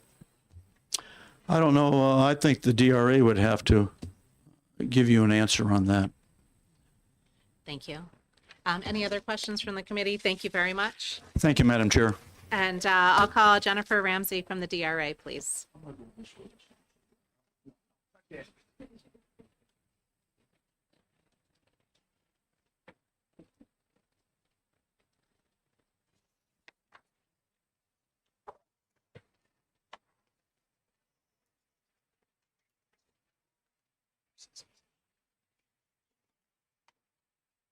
Good morning, Madam Chair, members of the committee. I don't often appear before this group, so I'm Jennifer Ramsey. I am Tax Policy Counsel for the Department of Revenue Administration. Our agency takes no position on whether the policy behind this bill is a good idea or a bad idea. I came to you today to talk about what challenges we might have if we had to implement the legislation. I have listened with interest to the concerns of the committee and the discussion. My first ask was going to be that you consider some sort of a steering committee. I heard an idea of the leadership of both parties, something to help us focus in on what taxes to consider would be very helpful. We don't typically do work like this. We administer the taxes that you all decide are the tax policy of the state. This would be an interesting project for us. We would need to use outside resources to do it. We talked to a couple of consultants just to get an idea for the fiscal note, and the 2 estimates that we were able to obtain in the couple of days that we had were a large range from $175,000 to $600,000 to do a study like this. It would probably be at the lower end of the range, the fewer types of taxes we had to look at and evaluate. But it is doable. And as Representative Opal said, we would probably need the assistance of the Department of Administrative Services and the Department of Justice to speak to some of the things that we would be asked to give information about based on the bullet points that you just discussed a moment ago. And I'm happy to take questions, but I just wanted to share that information with the committee today. Thank you very much. That's very helpful. I will actually ask you one question. With the consultants, are those New Hampshire-based consultants with similar values that the state of New Hampshire holds, or are those out-of-state consultants? One of each. Thank you. Are there other questions from the committee? I'll ask another question as well. So it sounded like in your testimony, you said that the more that we can narrow down which specific taxes were intended to be evaluated, the better you could both deliver results and the lower cost that it would be. Would it be your recommendation that if we were to move forward, we would list out a menu of choices for them to consider? or otherwise bring together a steering committee, one of the two? One of the two would be very helpful. It could be actually in the legislation itself. So if what was desired was to look at sales tax, if you would say that, if we were to not look at sales tax, that would also be helpful to. I wouldn't have considered killing Bill Gates. That wouldn't have been on the list. Maybe we could have somebody marry him. Yes. Well, thank you. And so then narrowing down which ones would be under consideration and which ones would be off the table would be a way in order to move forward and make it so that it's a more efficient use of both your resources and the contracted resources that we paid for. Correct. Thank you. Representative Sellers? Thank you, Madam Chair. Just a question would be, do you think it would be a better study committee if it went through the legislators and had a group that way instead of right to DRA? Do you have any opinion on that? I don't, to be honest with you. I think a study committee could also be utilized. I think the key here would be the legislation provides very specific outputs of a study. And if the steering committee were used to define the taxes, that would also work. Thank you. Representative Slotchie? I kind of have like a sort of feasibility style question for you. And in my mind anyway, and you can feel free to correct any of my opinions that I'm going to throw at you, the economic performance and how people structure their income and how many sales occur is a very volatile thing in any economy. And so if you take any snapshot and point in time and try to do some calculations on how tax rates would affect any sort of revenue generation, would you, I guess, agree or disagree or maybe not have an opinion that generating a report in 2027 or 2026 that may be, given that the budget doesn't occur until 2027, any report we might generate from this would be somewhat stale or out of date, almost by design, given the variability of what I view as the variability of the current economic conditions? Thank you for that question. I think my response to you would be, we cannot predict the future. Nobody can predict the future, but there are consultants in the world who make it their business to do their best to do so. One of the conversations that I had with both consultants when I presented them with the possibility of doing this project, they both asked me whether we would want them to look not only at the revenue generated, but also the secondary impacts from that imposition of any new tax or rate change, because that then can impact the performance of things like sales, new business openings. And I indicated, yes, that would be something that I thought the legislature would be interested in knowing. So that is that kind of analysis would be within the results of the study that you would get from this bill. Follow-up. Thank you, Madam Chair. And did they represent to you that they could give you sort of a range? Because I know a lot of these sort of policies tend to have, if the economy is doing great, you're going to generate this much, and if it's not doing great, you're going to generate this much. Did they give you an indication that they could deliver on those sort of as time evolves type of problems? Yes. In all cases, there would, the indication was that they would give a range, and the farther out you go in time, the less certainty exists with respect to the predictions. Yeah. Thank you. Any other questions from the committee? Thank you so much, and thank you for joining us in this committee today. It's nice to see new faces. Thank you. Thank you. Next, I'll call Lorna Carlisle.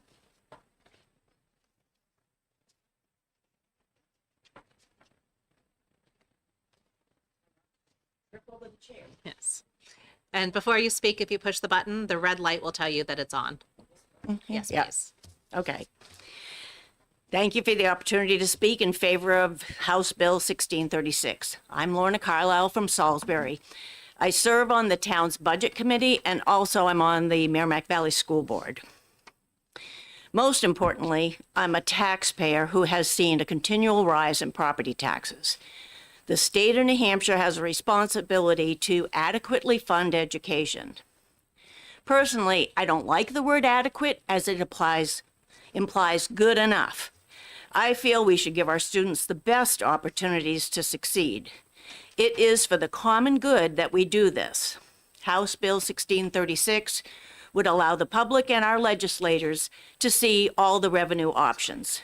The Claremont lawsuit, as well as the Rand and Conval suits, clearly ruled that the state of New Hampshire is not even close to their responsibility to support public education. A solution will have to start with a reliable, consistent revenue stream. Downshifting costs to taxpayers is like putting air into a balloon with a compressor. Sooner or later, the balloon will burst. Taxpayers of New Hampshire are in fear of losing their homes. While the state gives breaks to wealthy individuals, i.e., interest and dividends tax, which, according to the annual report from the DRA, at one point was $180 million. They also decided to reduce the business profits tax and business enterprise tax, which is a minor benefit to people like Walmart and Home Depot, but in the big scheme of things, it's not going to make a hill of beans difference to us, to them, but it will help us raise revenue. You know, you got Walmart, Home Depot, they're not leaving the state because they get a minor reduction in those taxes. And speaking of the DRA, if you look online, they have their annual reports. There's one page where a lot of the taxes are all right there, and you can see year over year what the taxes raised, either increase or decrease. So you can see what we're giving away. But I think we need to start taking a look at revenue sources, and this is one way of doing that. Please pass this bill. Thank you. Thank you very much for your testimony. Seeing no questions from the committee, thank you very much. Next, I'll call Curtis Hamilton.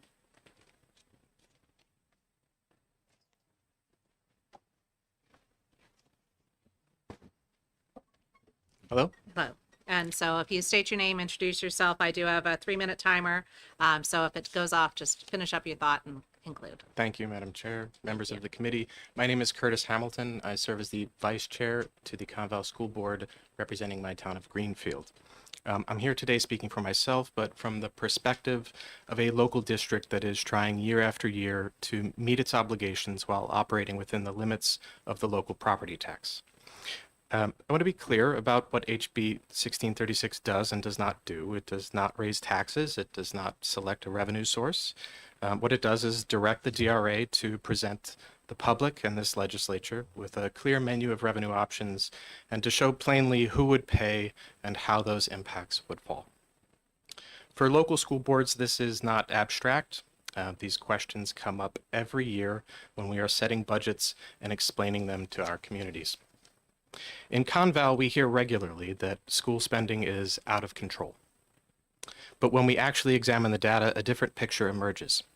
Between 2016 and 2025, Conval's total expenditures grew at an average annual rate of about 2.85%, roughly in line with inflation.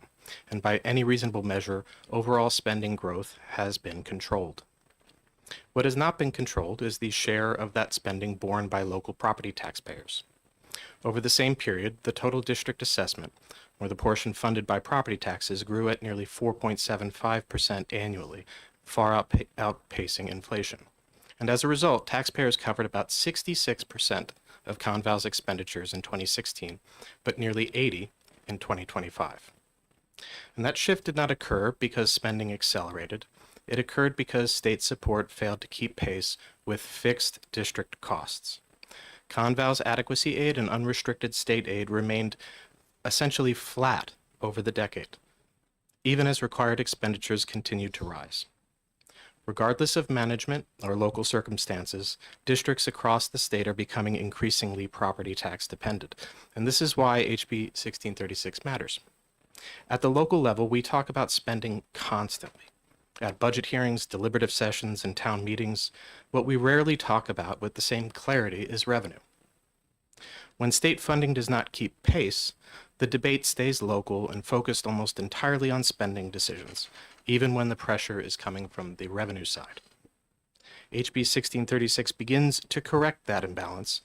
It does not prescribe an outcome. It provides clear professional analysis of the options available and their impacts, giving policymakers and the public a shared factual foundation. From the Conval perspective, local control is hollow if local boards are left to manage consequences they did not create.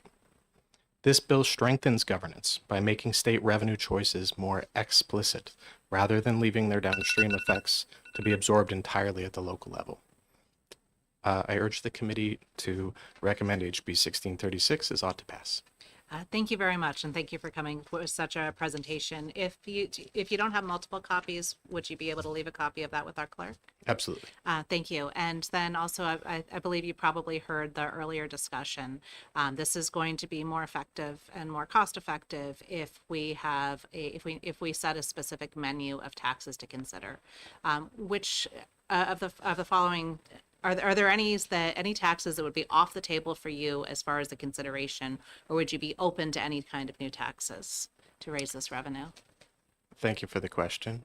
I would leave that to the DRA and the committee to determine, but I believe a broader examination of all options is warranted and fair to present to taxpayers. Thank you. Representative Howard? Thank you, Madam Chair, and thank you for taking my question. Just to clarify, Conval only receives about 20% of their funding, their total funding from the state, correct? Yes, the portion, the assessment, so it's a district assessment as it relates to total expenditures, yes. Conval in 2025, taxpayers were paying 80%, 79.85% of the district's total expenditures. Follow up. And just to clarify, what percentage is the state supposed to cover? What percentage is the state supposed to cover? Yes, supposed to. Could you rephrase it? Yeah, what percentage is the state constitutionally obligated to provide to the school district? Well, if you were to refer to the recent court rulings, adequacy would increase substantially. I don't have the exact percentage on the top of my head. Okay, thank you. Thanks. Thank you. Are there other questions from committee members? Seeing none, thank you very much. Thanks. And thanks for all the work that you do to make sure that students are educated, not just adequately, but well. Next, I'll call Carissa Coro, and I apologize if I didn't read that right.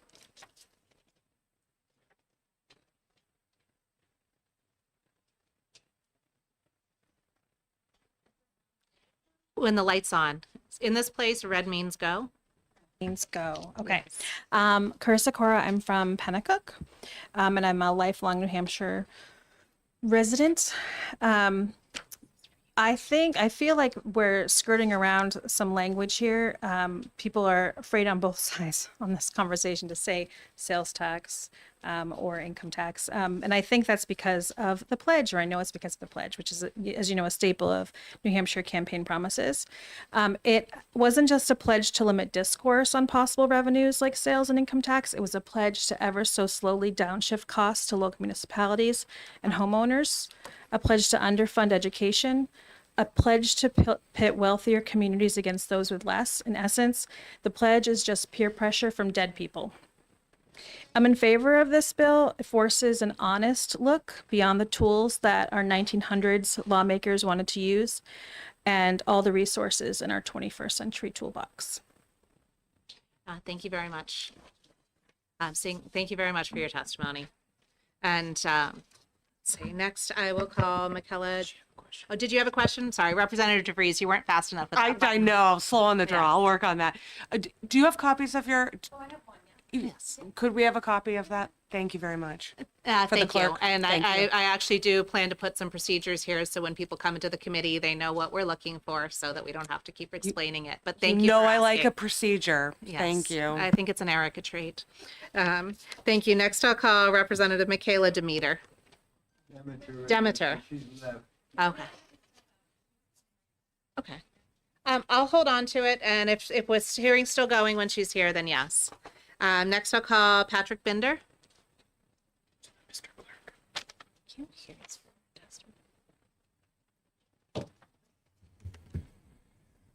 Hello, I'm Patrick Binder again from Manchester, representing Hampshire First and myself. I didn't see it in this bill, but this is clearly about some judge's decision, Conval and Claremont, and funding that. So I thought it was just a little bit, I don't know, disingenuous to not actually say what the purpose is here. But if I read the Article 3 of the Constitution and I understand what we're here for, what you guys are here for, to protect the rights in Article 2, their natural rights. And if I know that this legislature is supposed to be a co-equal branch and the judge is not there to twist your arms, these are activist judges and they cannot control the executive or legislature. I think the proper answer to these activist judges is not to look for more ways to stick the government's hand in the citizen's pocket and steal what would, from my calculations, be about $870 more per New Hampshire household. If that's not what you guys are here to do, I think what the proper response to an activist judge is to fix the law, is to come up with a constitutional amendment, come up with legislation that fixes the issue that the judge came up with. I do not think that a co-equal branch of the government has the power to twist your arm and say you must fund something. And this is really what this is looking to do. This is looking to increase taxes, ultimately, and fund the Conval and Claremont decisions, and that isn't your job. Your job is to fix the problem the judge found. The judge does not have the power to make the executive or the legislature spend money that they don't want to spend. I believe HB 2 last year, I think, included the language that said that much, that the spending is up to the legislature, not the judicial branch of the government. And I think you guys should remember that. So this is definitely not inexpedient to legislate. I think it's a bad bill and should stop here. Thank you very much. Any questions from the committee? Representative Sellers? Thank you, Madam Chair. Do you think raising any taxes to pay for our schools is the right thing to do? Not with the way the schools are performing right now. I live in Manchester. You give them a dime and then everything, all the proficiency goes down. So New Hampshire is less than 50, or Manchester School District is less than 50% proficient. Far less. It's like 42 in every subject at every grade level. Not a single subject or grade reaches above 50% of the New Hampshire average, which is already below the goals of proficiency. I come from the business world where, if you do well, you get more money. And if you don't do well, we don't just keep funding failure. So my answer is no in general, but that's not really my point of my testimony. My testimony is I think this is in response to activist judges. And your job is not to just do whatever activist judges tell you to do. This is a co-equal branch of government. And you do not have to follow what they say. You can just fix the law. At no point, you can go 10 years without fixing the law. They still can't twist your arm and make you guys spend more money or make the school district spend more money. Thank you. Thank you very much for your testimony. Thank you. Next, I'll call Zach Sheehan.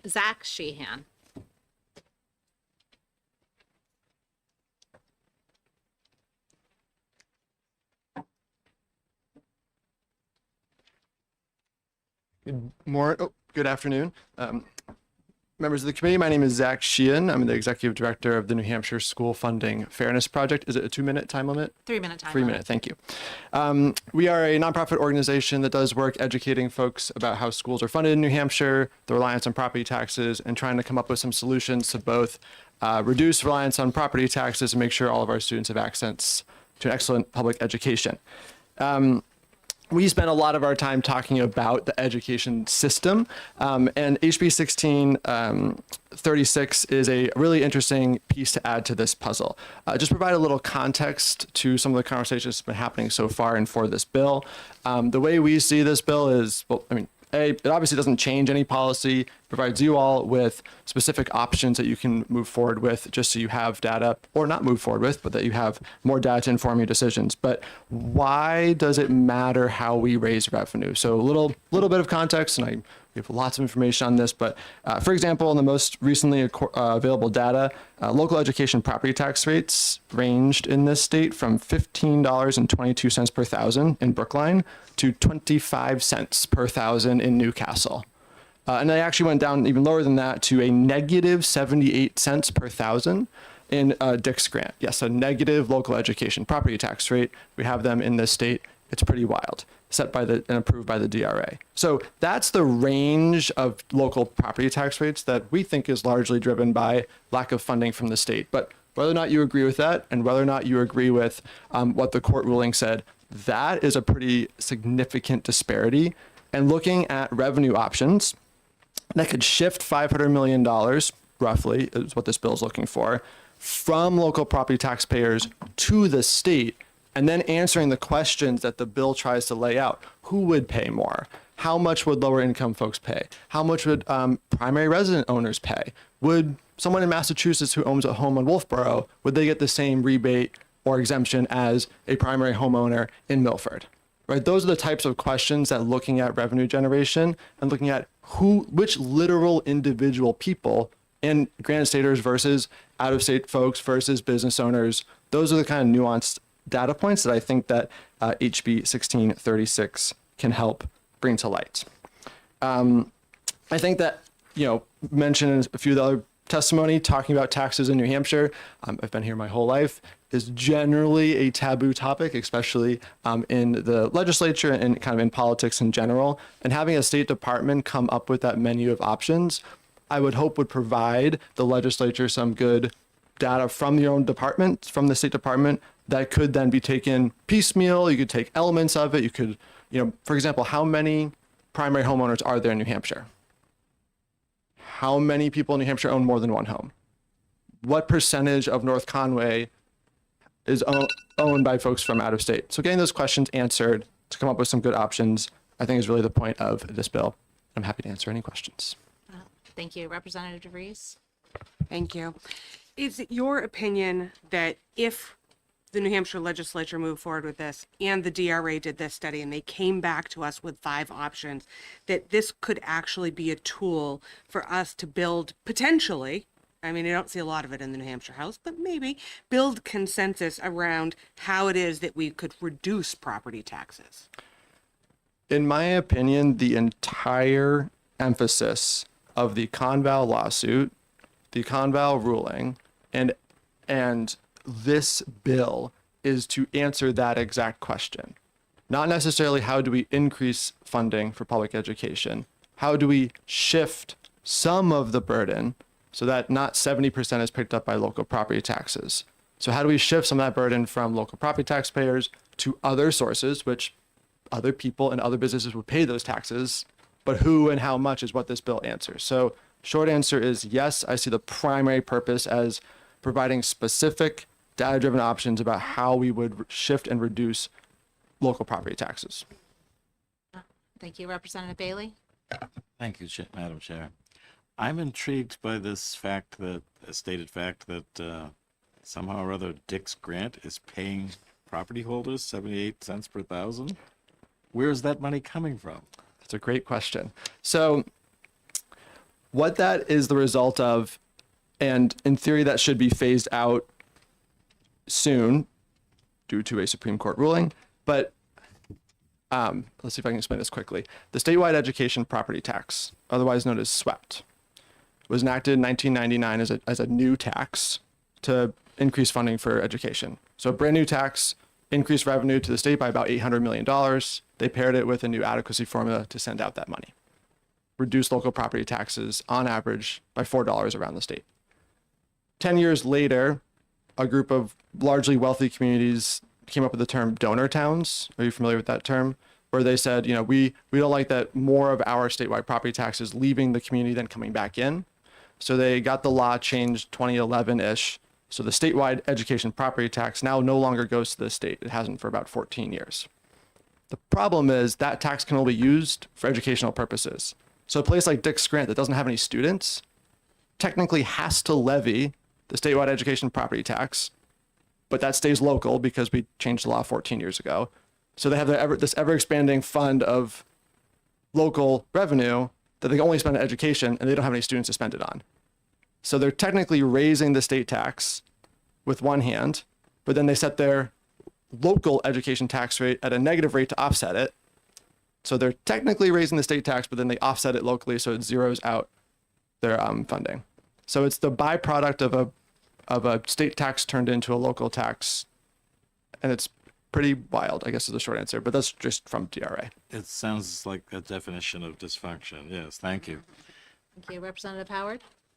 Thank you, Madam Chair, and thank you for taking my question. As we've heard, about 20 to 30% of school funding is provided by the state.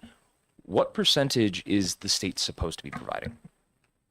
So I don't think any of the court cases have asked that question, and that's not really the line of questioning that people generally approach the court cases or the arguments on. A lot of them have been built on, tried to answer the question of like, how much money what's the dollar amount, right? So in the Conval case, as a previous testifier said, the dollar amount that the Conval case said needs to be the floor was like 50% higher than the current amount. The Rand case went a lot further and said that special education funding is woefully inadequate. Right now, the state only picks up about 10% of total special education funding, which is about $1 billion. The total is $1 billion. State picks up only 10%. Local property taxpayers pick up 83% of that. So there's not like no one has asked that question to then be determined by the courts of what's the percentage. What we have is a lot of data and court cases and just general common knowledge of school boards of the dollar amount that would be better for students. In general, I think the average amount that districts spend per pupil is a little over $20,000, and the average amount provided by the state, in theory, to cover the full cost of an adequate education is only about $5,500. So, what percentage? I think there's a lot of debate around that. Definitely more than is currently providing, but don't have an exact answer. That's somewhat off topic of what the bill is, so I'm not going to do a follow-up. Thank you. I see that in your testimony and in your statement, you questioned some of the procedures of the DRA, especially returning this 78 cents to Dick's grant. Yet it sounds like you're endorsing a very broad scope of authority to the DRA in order to bid out this contract to their contractors. Would the School Funding Fairness Project be able to provide us with specific taxes that they would want to see included in this process, or how to divvy it up? Because if you look at the range of quotes, we're going from $170,000 to $600,000. And the less direction we provide the contractors, the more expensive it is. So would you be willing to give us more guidance on what you would like to see them do? Just so I answer the question. So your question, so the framing is, with an open-ended request to the DRA, they could spend a ton of money trying to find all these random taxes. And so if we were to narrow it, to try to narrow the scope of the contract, to try to make it cost less, what would be our preference for what taxes they would look at? Correct. Is that the question? Correct. I mean, I think that you look at, one way to look at that is like, how do other states do this, right? So I think an income tax, a sales tax, a statewide property tax. I think we look at our other main forms of revenue, which in the state are business taxes. And then other things that have maybe been in law recently, because I know that from a legislative perspective would probably be easier to digest. What I mean is like, as opposed to a random tax that only Wyoming does, right? Somehow put some parameters where it's like, commonly accepted in at least 40 states or something like that, that would help narrow the scope a little bit. But yeah, I definitely think we should look at what are the largest forms of potential revenue. But for me, the big kicker in here is that there's the detailed analysis of how that impacts individual people if you were to do either of those, any of those options. Okay, thank you. So for clarity, looking at taxes that are common in all the other states and to evaluate how those would impact us, such as an income or sales or business taxes, those sorts of types. Yeah, so just thanks for asking. So just to clarify, yes, and it's not just impact us, because a lot of the discussion around revenue is very vague, and part of, I think, the power of this bill is to make it specific. So impact who specifically? So if you have $5 million in the bank, how would X menu option impact you? Versus if you have $5,000 in the bank and you rent and have 2 kids. Like, that's the kind of specificity that could be helpful. Maybe that's a little too granular, but just to clarify, like, specifically who and what types of people and what types of situation would pay more or less given the menu options. So, okay, so as clarification, you think that it's not just a matter of having some of these taxes and not necessarily having a flat income tax, but you'd be looking at something where you would like the DRA to look at those who have greater assets in order to have them pay a greater share, so that since they're more able to do so. Well, in New Hampshire, we can't do graduated taxes, so it'd have to be flat taxes. But for example, exemptions or rebates. So for example, like the statewide property tax that we were talking about earlier, if we were to reinstitute that like we had in 1999, through 2010, and that's kind of like a flat tax, right? So say $2 per thousand, for example, would actually raise enough money for this. But then maybe a primary home residence. So so everyone in the state gets $400,000 off of their taxable property. So if your home's worth 500 grand, you only pay that tax on 100 grand. But if your home's worth $5 million, you're paying it on 4.6 million.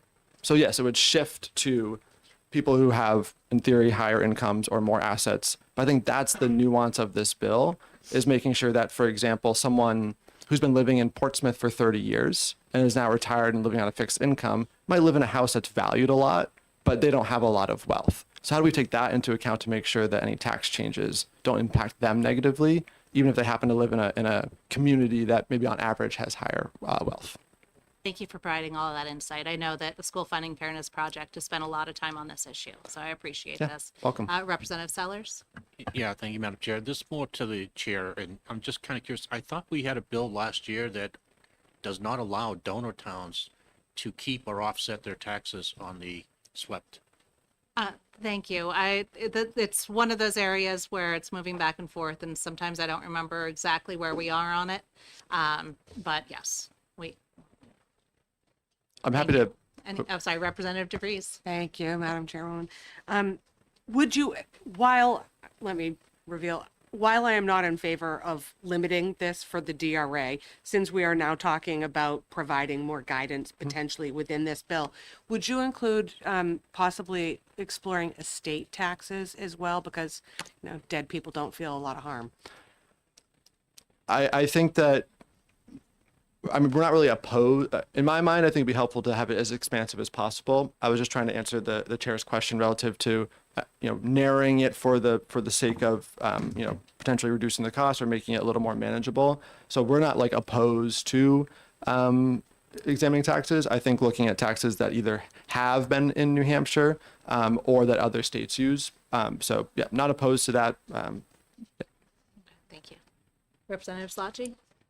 Yeah, just a quick question, a bit of a trivia. Do you know at what rate the Massachusetts property taxes were reduced by their adoption of a sales tax back in the 60s? No. None. That's more of a executive session conversation or a work session conversation. Can I actually answer with a New Hampshire example? Yes. So in 1999, with the adoption of a brand new statewide education property tax, so it was a $6.60 tax. So it was slapped onto everyone, well, almost everyone, like utilities, right? So everyone in every qualifying property had an additive $6.60 tax put onto their bill that now went to the state, right? Raised roughly $800 million. The average education property tax bill, inclusive of local and state, dropped by between $3 and $4 per thousand.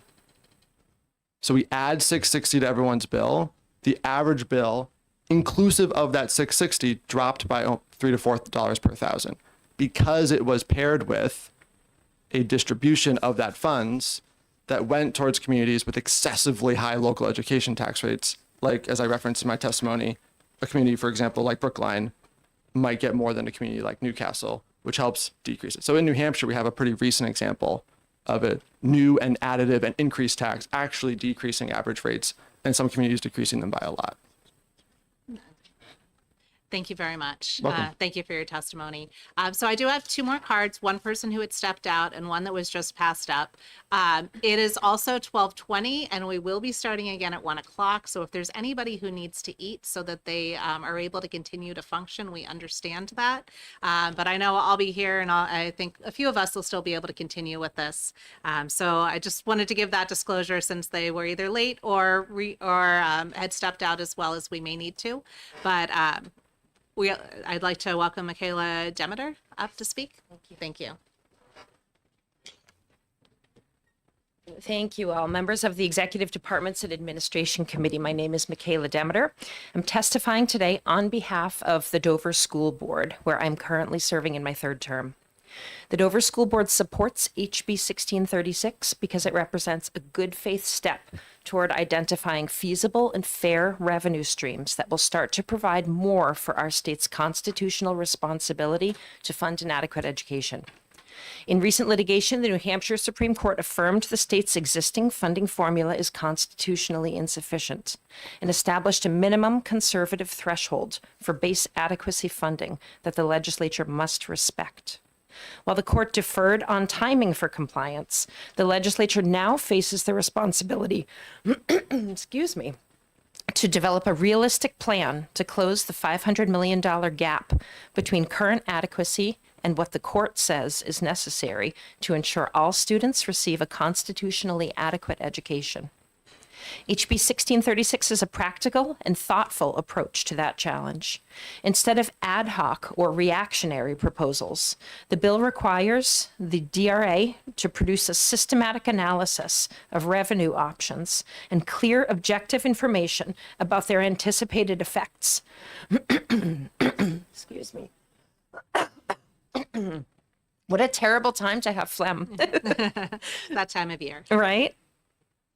The language specifically accounts for measuring the impact on residents in lower income brackets, a population that historically has struggled under our current regressive property taxation structure. The information gained from this analysis will equip policymakers, you all, school boards, local officials, parents, and citizens with credible, data-driven information needed for informed decision-making as we head into 2027 and the start of a new biennial budget. If this action isn't taken now, we will once again be left without the tools needed to solve the growing problem. For Dover and for districts across the state, the consequences of underfunding education are real. Increasing pressure on local property taxes, limitations on our programming, and inequitable opportunities for students. Because New Hampshire relies so heavily on local property taxes to fund its schools, inadequate state aid shifts the burden onto municipalities and homeowners through a regressive system that disproportionately impacts lower and middle income residents.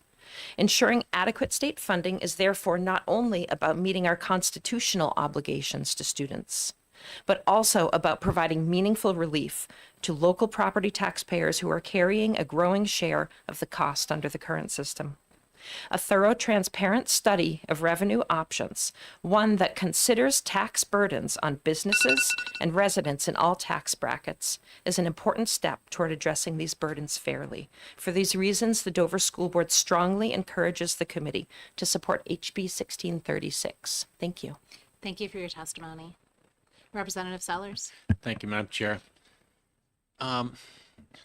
So we come down to local control, and local control in school districts, they're able to hire whoever they want to hire for their school districts.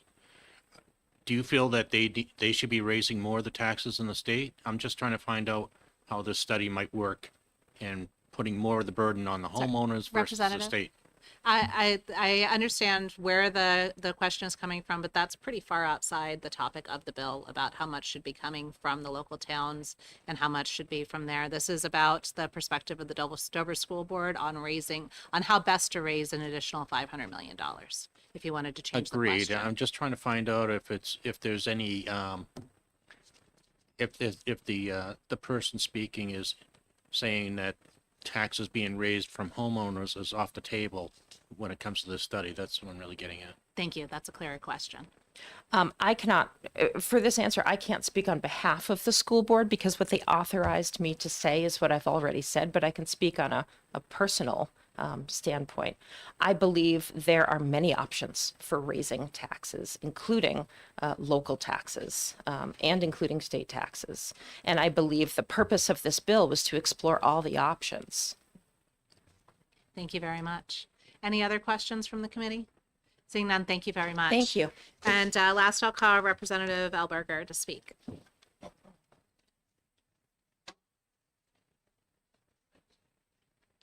You're lucky that we moved into lunch so we could hear you. I wasn't planning to testify. Thank you, Madam Chair, and thank you for committee members for hearing me.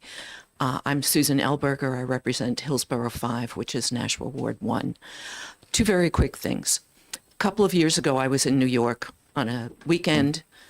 The real estate section took a look at properties that were valued at $400,000 in 3 different parts of the country: Denver, Washington, D.C., and Molten Borough.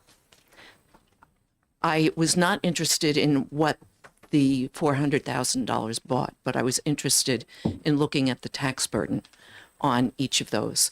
And the $400,000 in Molten Borough was 8 times the cost in one of those cities and 9 times the cost in the other. So we are relying very heavily on property taxes here.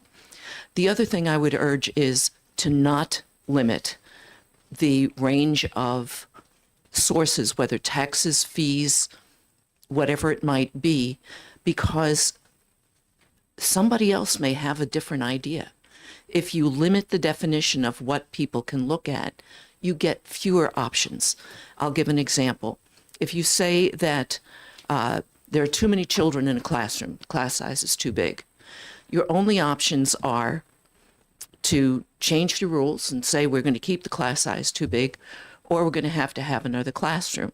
But if you say that the ratio between teachers and students, or adults and students in the room, is the issue, not the number of children in the room, you can expand your options to include something like, let's bring an aide into the classroom. So whenever we say this is how much we can look at, we're excluding a whole lot that may be helpful. So I urge you to think about that very carefully. Thank you. Thank you very much. Seeing no questions from the committee? Thank you. I appreciate your testimony. With that, we will close the hearing on 1636. It's now time for lunch. Please get your food. We will be starting again at 1, but please go get yourselves fed.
back to House ED&A. We are going to open the hearing on House Bill 1616, and I call Representative Barbara Comtois to come present the bill.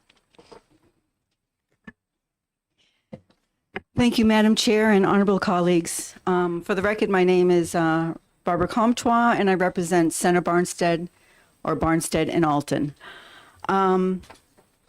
This bill here, it's pretty straightforward. It basically says that New Hampshire cannot advertise vaccines. The reason this bill came about is because driving around the state, even after things had relaxed about certain outbreaks, I noticed that we were still pushing vaccines on billboards in stores and things like that. And I noticed that on the billboards, part of it was advertised by the state. And the question became, and just a little bit of background, I served on the committee for COVID, for studying that, and learned a lot about vaccines. And what we know is that the pharma industry makes billions and billions of dollars every single year. They're not in it, they're in it for money. And we also know that the state of New Hampshire, and I don't have the exact figures, I've heard some, makes a healthy profit off vaccines in New Hampshire.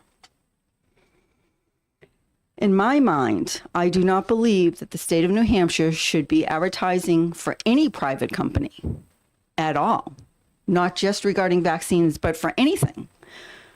We should not subsidize and pick winners and losers as far as businesses go. Now, I was looking at this fiscal note here, and one of the things that they were talked about was education. I'm fine with education as long as you present the facts, all the facts, the positive and the negative. We need to make sure that when we're advertising something, that we need to say, this is what we think, this is what it will do.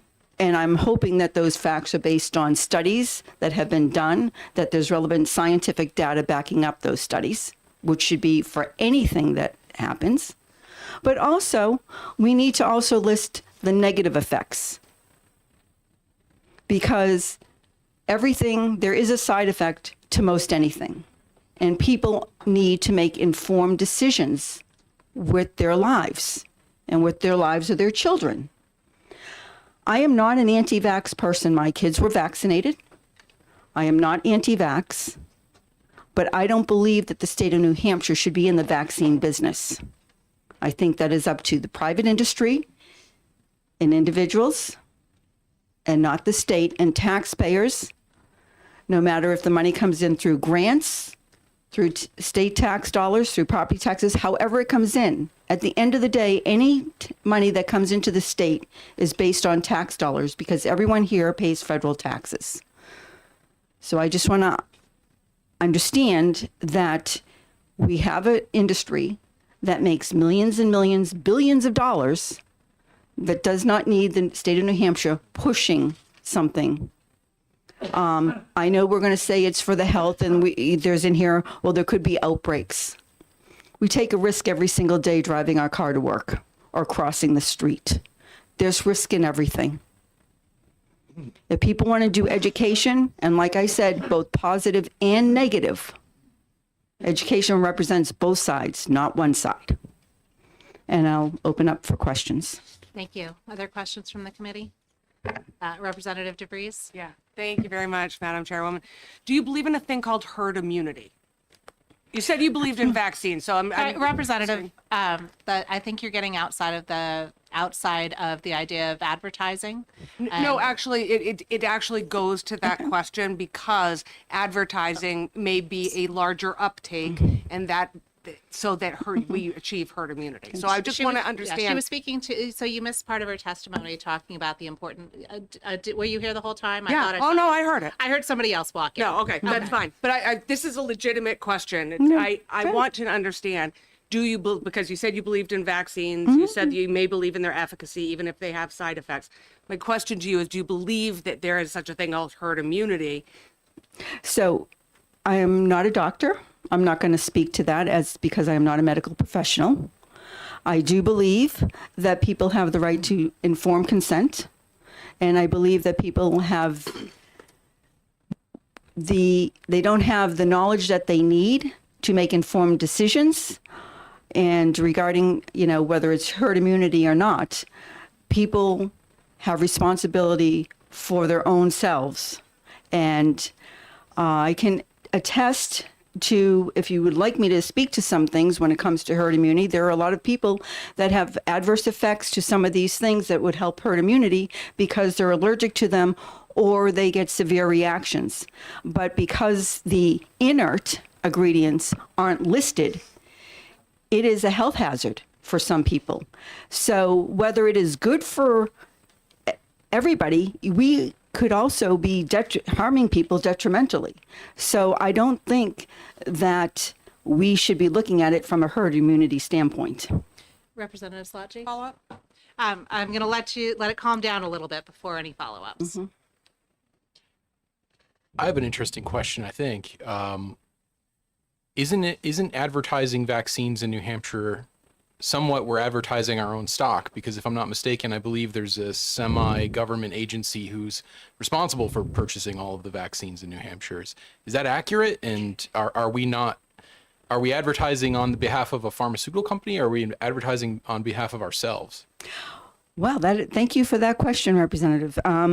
So we do have, it's called the Vaccine Association, and they are in charge of deciding and figuring out, and I'm sure that the folks from DHHS can speak to this more specifically, but they do figure out how many vaccines they need to order in a year and then order in that many, whether they sell them or not. Thank you. Yes, follow up. I'm just curious, are you aware, do they factor in advertising in the amount of vaccines that they purchase? Or, I mean, I don't know if you would know, but. I don't. Okay, thank you. Thank you. Representative Sellers? Thank you, Madam Chair. So your bill here that you put in is really regarding spending state money or federal money, for that matter, that they might get, but personally more state, I guess, and also using our state resources for advertising basically a product for a business. Thank you for the question. And yes, that is exactly what I'm saying. Thank you. Would you have any objections to any sort of industry organization of vaccine manufacturers putting out the same type of public health type notifications as a public service, since they're the ones that whose ultimately products we would be buying? Thank you for the question, Madam Chair. I cannot prohibit private business from doing anything that is allowable. So the answer would be no. Thank you. Representative DeVries, one more shot. Thank you very much. I appreciate that you tried to answer my question, but I think it's a relatively simple one that I was just, do you believe, yes or no, in herd immunity? Sorry, you're getting... Thank you, Representative, for the question. I want to make sure that I understand. Thank you for the question. Thank you. And my bill has nothing to do with herd immunity. It has to do with advertising private businesses with state dollars and federal and taxpayer dollars. Thank you. Any other questions from the committee? Thank you very much, Representative. Thank you, Madam Chair. Next, I will call Megan Hetty and Dr. Ben Chan from Department of Health and Human Services.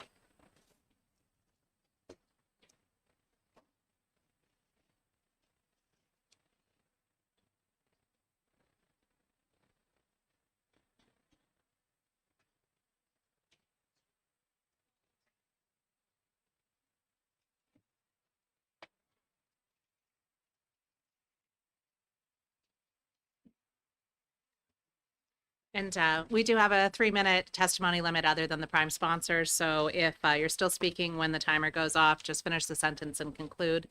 You are both, we'll handle the fact that there's 2 of you both up testifying as well with appropriate grace on that. Thank you. Ready to start? Yes. Okay. Good afternoon, Chairman Leon, members of the committee. For the record, my name is Megan Hetty. I'm a registered nurse and the chief of the Bureau of Infectious Disease Control with the Department of Health and Human Services, Division of Public Health. I am joined today by Dr. Benjamin Chan, a infectious disease physician and our state epidemiologist, and we are here to speak to you in opposition to House Bill 1616. House Bill 1616 does not clearly define what it means to advertise vaccines. The department interprets advertise to mean any communication, promotion, or education and information sharing about immunizations, including evidence-based medical recommendations to healthcare providers and the public. It is also assumed, based on the proposed language, that the healthcare organizations and facilities that have contracts with the department could be subject to this limitation. This would potentially put healthcare providers who are contracted with the department for any service at risk of losing state funds for providing education that informs patient care and decision-making on routine immunizations.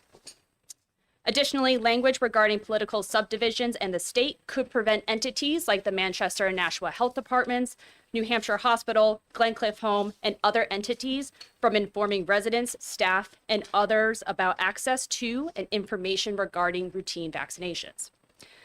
Operations for the Vaccine for Children program would also be greatly hindered by this bill and would be hindered by the inability to provide educational materials or guidance on immunizations, whether that is ordering, information on distributing educational materials, and other information critical to the basic functions of the program. This would put the department at risk for losing $3.5 million of federal funding due to the inability to fulfill grant requirements related to education and communication on immunizations. This loss of funding would undermine vaccine ordering, distribution, and access to routine vaccinations and immunizations for New Hampshire families across the state for those who want them. In addition, communicating evidence-based information and recommendations about immunizations and health to the public and healthcare providers is central to the department's statutory responsibility under 141C. Specifically, House Bill 1616 conflicts with the department's statutory responsibility for 141C1, 141C3, 2 and 3, 141C4, 7, 141C5, 141C20, and RSA 21P53. The department does expect that House Bill 1616 will prohibit the department and school districts from providing timely, life-saving recommendations about immunizations during the course of a disease outbreak, thereby impacting New Hampshire residents and communities when risk to them is highest. The inability of the department to provide clear, concise, and actionable information during the course of an outbreak does increase the probability of confusion for healthcare providers and the impacted individuals of that outbreak. This confusion poses additional risk to communities and will likely prolong the health impacts and costs to individuals, families, and the healthcare system. I'll turn it over to Dr. Chan for additional comments. And Madam Chair, members of the committee, I just want to quickly add, I know we're running short on time. I want to address one thing that the sponsor brought up about the Vaccines for Children program. I want to remind the committee that the Vaccines for Children program is an access program. It makes vaccines available essentially free of charge for all children in the state of New Hampshire. So that program is important for preserving access to children and parents and guardians that choose to be vaccinated. I do want to mention that the department does not promote or advertise specific vaccine products. Generally, we put out vaccine recommendations for what routine vaccines are recommended. But we do not single out specific brands or pharmaceutical companies. And in fact, through the Vaccines for Children program in general, different pharmaceutical brands or products are available for providers to choose which ones they want to administer, which ones they're familiar with. The department generally does not make that choice for routine vaccines. Thanks. Thank you. Thank you for that testimony. And are there questions from the committee? Representative Schmidt? Thank you, Madam Chair. Welcome, folks. We appreciate you being here to give us the professional side of the situation. So several allegations were made, and is it a fact that the pharmaceutical industry is making billions of dollars on the promotion of vaccines? Thank you for that question, Representative. I can't speak to how much money pharmaceutical companies are making about promotion of vaccines. What I can say is that the state or the department is not making money off of the promotion of vaccines. And if there's questions about how the Vaccines for Children program are funded, we can speak more to that. But we can't speak to how much pharmaceutical companies are making based off of their promotion. I think it would be helpful to have that information. Follow up.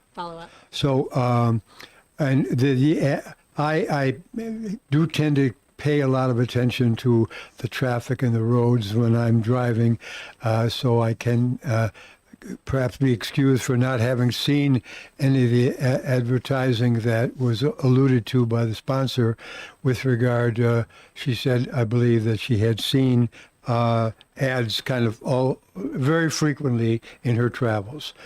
In point of fact, what kind of ads are being put out there and by whom? Thank you for the question. I'm not sure we can entirely answer that specifically.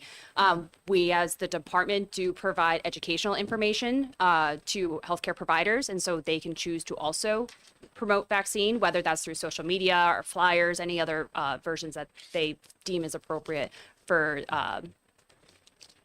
their clients. I guess the best way to say that. I'll turn it over to you if you have additional. I just wanted to add, Representative, that the mention of billboards and roadside advertisements and signs, that is not something that the department usually, to my recollection and knowledge, engages in or funds.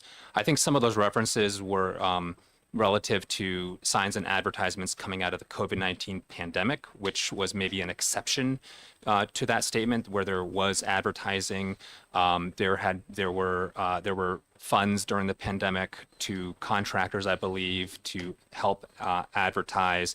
But in general, the department does not fund billboards or roadside signs advertising vaccines. That was a unique situation in the midst of the pandemic. Follow on. So could we get some information with regard to what kind of signs are out there, by whom, and so forth? Because this is a serious issue, whether we're going to continue to, in your terms, educate the public with regard to these issues, and these signs and billboards and so forth would clearly be part of an educational or informational effort, and I think the committee would benefit from having some kind of idea with regard to what the signs say and how many of them, where would we see these things? Thank you. We can't speak to what other people and other agencies are putting up. Regarding what public health is putting up, we are not aware of any signs, roadside signs, billboards that are currently up, funded from public health, promoting vaccines. When we're here speaking to this bill, it's primarily our concern around the ability to inform, educate, make recommendations to patients, to providers. Again, I'm not aware of any billboards or roadside signs that we're funding either directly or through contracts to promote vaccines. Thank you. Thank you very much. Other questions from the committee? Representative Sellers? Thank you, Madam Chair.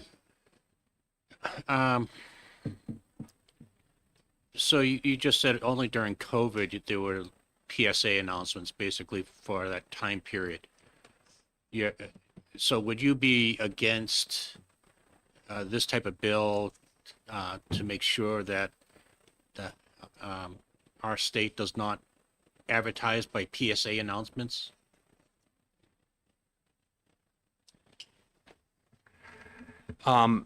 Representative Sellers, thanks for that question. There's probably not a single straightforward yes or no. As I mentioned, in general, we don't advertise in this way. But in the hopefully never situation where we have another pandemic, would we want the ability during an emergency to promote vaccines in that way? Potentially, but in general, that's not something we do. And even in outbreak situations, for example, in healthcare facilities or in schools, or, we're not out there advertising vaccines. We're making recommendations to schools, to parents about how to bring the outbreak under control. That doesn't involve broad public PSAs. So I hope we're never in the situation where we have to consider broad public PSAs on vaccines again. But all I can say is that it's not normal practice for the state to do that. Thank you. Recently, I saw a billboard promoting vaccines with the Department of Health and Human Services Public Health logo on it. So I don't know where that was funded and where the authorization for the logo came from. But it sounds like those billboards and presumably web ads, so I'll ask about that, aren't really core to your mission of public health. So my question is, if those are not core to your mission of public health, are there, other than you brought up the idea of a pandemic situation, if they're not core to the mission, is prohibiting billboards and web ads to promote a product from private industry something that would impact your ability to educate providers and consumers? Thank you for that question. I think it would depend upon how the information is being conveyed. So this, the language about promotion and advertise, we still have confusion of whether that overlaps with educate. So I think we would need to have some further discussion, some further information about what does a billboard necessarily advertise versus provide recommendations, informations that is part of that health education piece. Madam Chair, can I ask what was being advertised on the billboard you saw? I filed it in the general memories as opposed to the specifics. I didn't stop and take a picture of it, but it was Just curious, recent and it did it's catch my unusual. attention. Yes. And if it's not actually part of what you're intending to do, it's always best. I know you have a large budget, but I know there's a lot that needs to be done. So we want to make sure it's spent as best as possible. Representative Sellers? Thank you, Madam Chair. So it sounds like what you just said is maybe we could put a definition around this so we can isolate the education part versus the advertising and promotion. Would that make sense? That would help. Thank you very much. So seeing no further questions for the committee, thank you very much for coming and joining us in ED&A. I know it's not your usual committee. Thanks very much for your time. Thank Appreciate you. it. Next, I'll call Representative Robert Wary. And we're going back to the individual 3-minute timers. We had 4.5 minutes from the Department of Public Health, which was under the time if we had split it individually.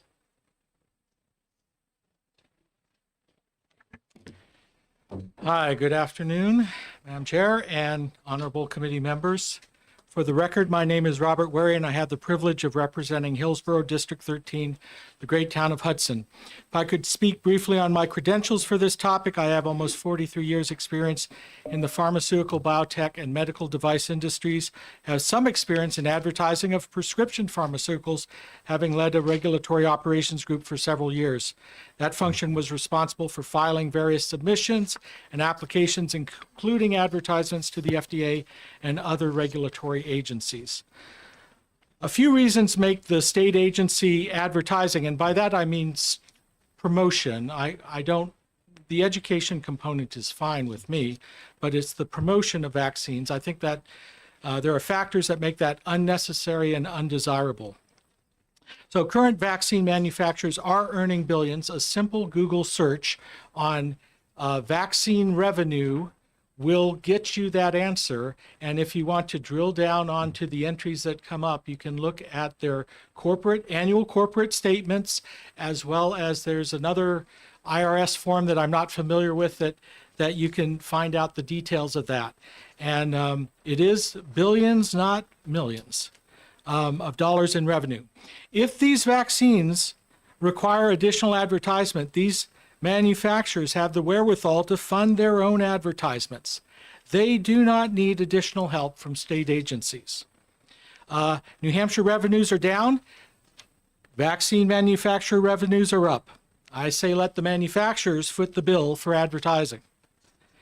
Now, second point I'd like to make is that commercial drug advertising is fraught with misleading statements. The FDA has a function known as the Office of Prescription Drug Promotion, which reviews advertisements for misleading statements. They issue warning letters and other letters for misleading statements. the New Hampshire Department of Health and Human Services doesn't have the depth of knowledge into the clinical efficacy studies and safety studies that the FDA has, because they have all the data. And therefore, they're able to make assertions about whether statements are misleading with more subtle nuance than I believe our own New Hampshire departments can. That's another reason why I really would have our agencies shy away from advertising when it is promoting. And yesterday, the Health and Human Services and Elderly Affairs Committee, there was extensive testimony about the lack of adequate informed consent for vaccines. It seems to me that state agency funds should be directed toward improving the informed consent process for vaccines within New Hampshire and not in the promotion of vaccines.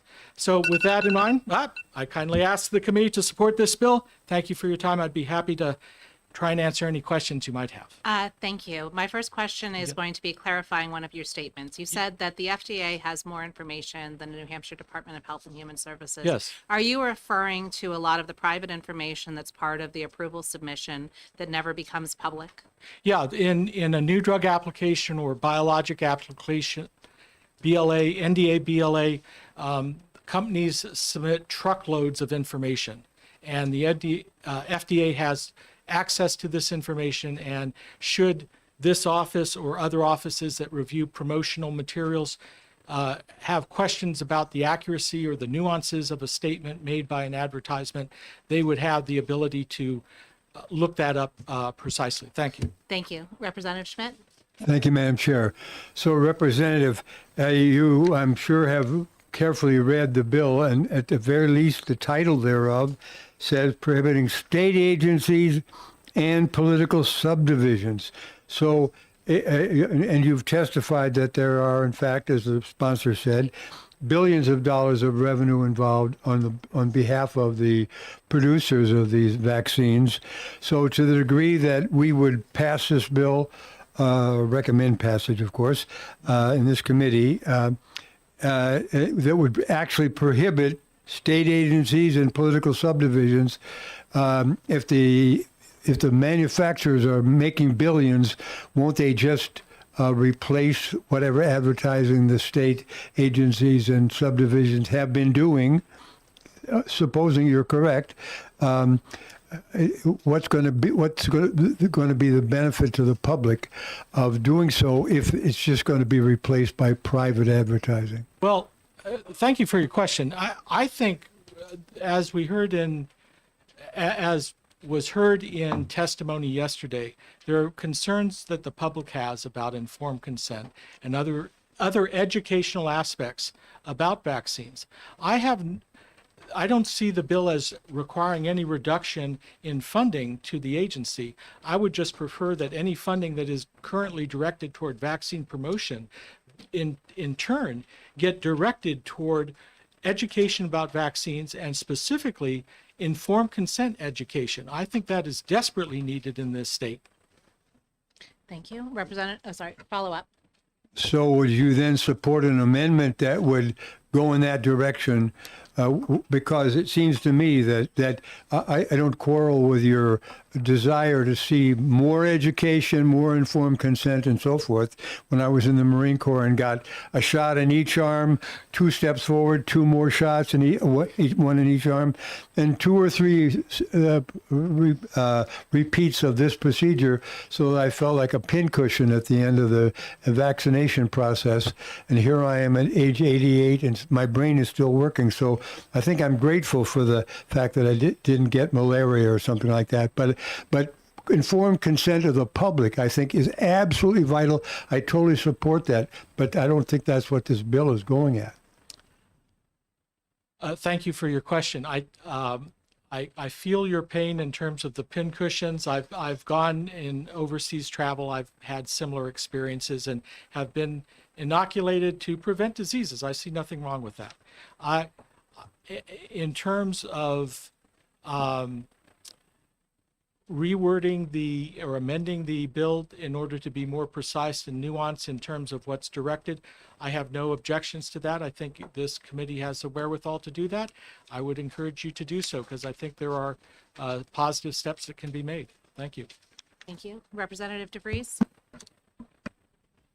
Sorry. Thank you, Madam Chair. So this applies as written, this applies as written to political subdivisions as well. Can you tell me what the motivation would be for this bill to tell my town in Hampton, because we hear a lot about local control, to tell my town that it is prevented from using money to promote vaccine uptake? What is the state interest there for the state to take the position to tell my town how it is that we invest our budget dollars? Thank you. Thank you for your question. I think it's a really interesting question because I think just as I made the statement earlier that the New Hampshire Department of Health and Human Services has far less raw data and wealth of data, if you will, for understanding the vaccine aspects.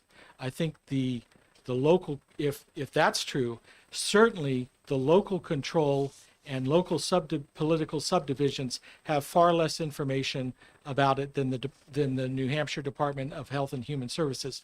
So I would be reluctant to hand that level of control over to that. I think there's sufficient oversight at the state level for that. Thank you.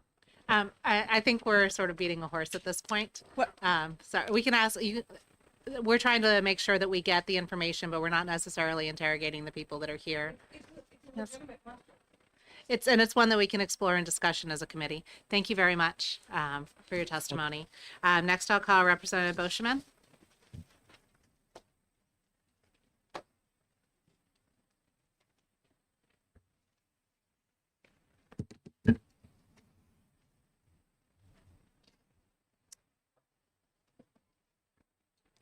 You have to push it again. It was already on. Oh, it was on. I do that every time. Thank you, Madam Chair, and thank you to the committee for having me here today. My name is Representative Paige Boschman. I represent Nashua's Ward 4, and I have been a nurse for 16 years. I am also a nurse at Nashua's Public Health, where I work in the sexual wellness clinic, as well as administering vaccines. I am here because this is an extremely alarming bill to myself and to my colleagues who are one of the main sources of free vaccines in this state. Right now, the questions are questions because of the vagueness of the bill. And the word marketing, what does that mean? Does that mean that we're not allowed to advertise that we have vaccines in the waiting room? Does that mean that when I have a patient for sexual wellness clinic, that I'm not allowed to tell them that it's flu and COVID season and that we have them there and we have them for free if they're uninsured? Am I not able to tell them what the CDC requires? You may not know, but whenever a nurse or clinical person administers a vaccine, we are required to hand them the CDC information sheet on that vaccine, which includes why the vaccine is helpful, the prevalence of that condition, I believe, but more importantly, it lists every single possible side effect. It's all there. It informs you where to report it if there are any side effects. This idea that informed consent isn't happening is frankly an insult to my profession and to the people that I know who do everything they can to keep their patients as safe as possible. So am I not allowed to provide them education about what it is or not tell them about it after they get the vaccine? As it's written, that bill would do this. The second issue is the funding issue, where if we do this, we might lose $3.5 million in federal funding for this state at a time where we cannot afford to be losing any more revenue. That is going to affect our ability, our supply of vaccines, because this would affect the state-funded facilities. Does that mean, I interpret that as the public health facilities and the federally qualified health centers, which are some of the only places that folks who can't get vaccines elsewhere can get them in this state. You might say, well, they can go to their PCP or they can go to the pediatrician. They often don't have them. They refer them to us. We have people who regularly come with their families from a half hour to an hour away because we are the only ones that they can get in with. We are some of the only ones that have those free vaccines so people can get them when they want them. I'm going to wrap up by saying this is very dangerous. And I can only conclude that the legislators who are in support of this bill are actively attempting to cause their constituents dangerous harm and poor health. Do not ascribe people's motives, please, in any testimony. That is against House rules, and we expect more from all of our colleagues doing that. Thank you for your testimony. I have a question first for you. Sure.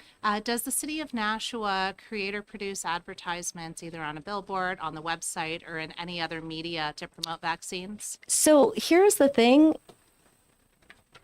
Public health, the methodology for that is public health people do research. They find out what is working for public health, which is the health of the public. They research the solutions, and then they build programs. And that program also often includes, it should include letting people know the information that they need. And so when we're saying advertising, marketing, these are all undefined terms that can be used interchangeably. So the answer is, I don't know, because that is part of a public health campaign. That is not about individual programs putting out advertising. We're just clinicians trying to get people healthy. Thank you. Could you find out for us if the city of Nashua has any money that they spend on vaccine promotions placing in there? Because I do want to make sure that we're not stepping on local control. And the city of Nashua is one of our larger cities. So if they currently are doing web advertisements, billboards, anything in printed media that advertises the products of a private industry, I'd really appreciate knowing, because I'm not aware of any political subdivisions, but I want to be fully informed. Sure. And I just want to say, we don't advertise public entities. We advertise that vaccines make you healthy. So there's a big difference. We're not ever, I can say, we're never advertising private companies. We're advertising what helps people stay healthy. Thank you. Representative, did you have a question? Are there questions? Representative Sellers? Thank you, Madam Chair. Just real quick, and it's, I may not have heard it. A few times you said we. I'm just making sure, who is we? Yeah, sure. Clinicians, the doctors, nurses, public health. A follow-up then. Follow up. So would that fall under the political subdivision then? Well, state agencies. State agencies are public health, federally qualified health centers. I don't know what qualifies. It's not, that's a part of the problem, is it's not clear what this includes. Well, thank you. I think that's one of the reasons this is an ADNA, because some of the things you're referencing are not state agencies. But I appreciate your testimony. It's been very helpful. Thank you very much. Next, I'll call Representative Belcher up.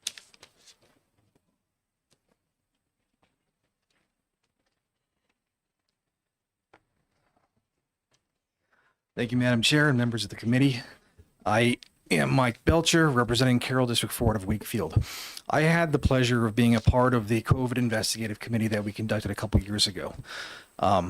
It was an excellent committee that we looked into a lot of stuff, did a lot of investigating and a lot of research. We, as part of our substantial findings issued in that committee, and I want to be clear, we attributed no findings whatsoever of malice toward the Department of Health and Human Services in this state of New Hampshire. None. And part of the reason that there was obviously no malice involved whatsoever is that we heard over and over again by every relevant official who testified before us that they undertook no independent study of any of the recommendations that came through. They simply, especially with vaccines, they simply rubber stamped federal guidelines, federal recommendations, and push them out with the state name to them. What we did have as findings that we were very critical of was the fact that because of our system of government, we're not merely a subsidiary of the federal government here in the state. We're an individual sovereign entity. There is a certain amount of moral culpability that comes with making recommendations. Part of our findings were that if the state is going to put its stamp of approval on any recommendation, any advertising, anything of that nature, we ought to at least be conducting an independent review of the evidence for that item. And to the best of my knowledge, that is not happening at this point. So we don't really have any business doing that. And I'll take questions. Thank you. Thank you. Are there questions from the committee? Representative Howard? Thank you, Madam Chair, and thank you for taking my question. So, in terms of the COVID vaccine, I think that, your committee and what you've done, that is one aspect. But the other aspect is other vaccines, things like polio. Are there any vaccines that you feel are safe and proven? I think I'm that's sure. outside of the scope of this question. We're talking about advertising vaccines, not having a debate on vaccines. I wouldn't mind answering if you don't mind. 15 seconds. We have a Okay. lot of other people here. I absolutely think there's some good science that backs some vaccines. My own daughter, we give some vaccines, we withhold others because I don't think the science is there. But what we're talking about is whether the state ought to be issuing recommendations when it is not conducting an independent review of the evidence. Thank you. Representative DeVries? Thank you, Madam Chair. Do you think that this bill, it's appropriate as well to silence municipalities then too? Oh, absolutely. Because unlike our relationship to the federal government, where the state is not a subsidiary, towns are a subsidiary of the state government. Thank you very much for your testimony. Thank you. Next, I'll call Thank you. Representative Horrigan.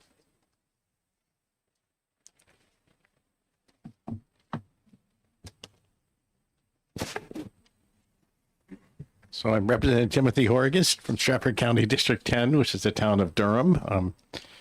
The previous member referenced the COVID committee. I was one of the officials actually who testified for it. My testimony was that about 1 million people had died nationwide, and it was definitely of a respiratory virus. I would say it's definitely from COVID. So I did do. I did do some research, and I'm not sure what we're allowed to say if we can't describe motives, but obviously this is comes after the COVID pandemic, which, by the way, even though we're not tracking it anymore, not doing anything to prevent it, is still going on. People are still getting COVID. I myself have been vaccinated for COVID so many times they had to get me a second card, and I've had various health conditions since then, although I'm luckily in pretty good health. One of them was COVID. I have a medical appointment tomorrow for mostly for earwax and tinnitus, very minor problems. They happened after had the COVID vaccination. They happened long before COVID, but I had other vaccinations.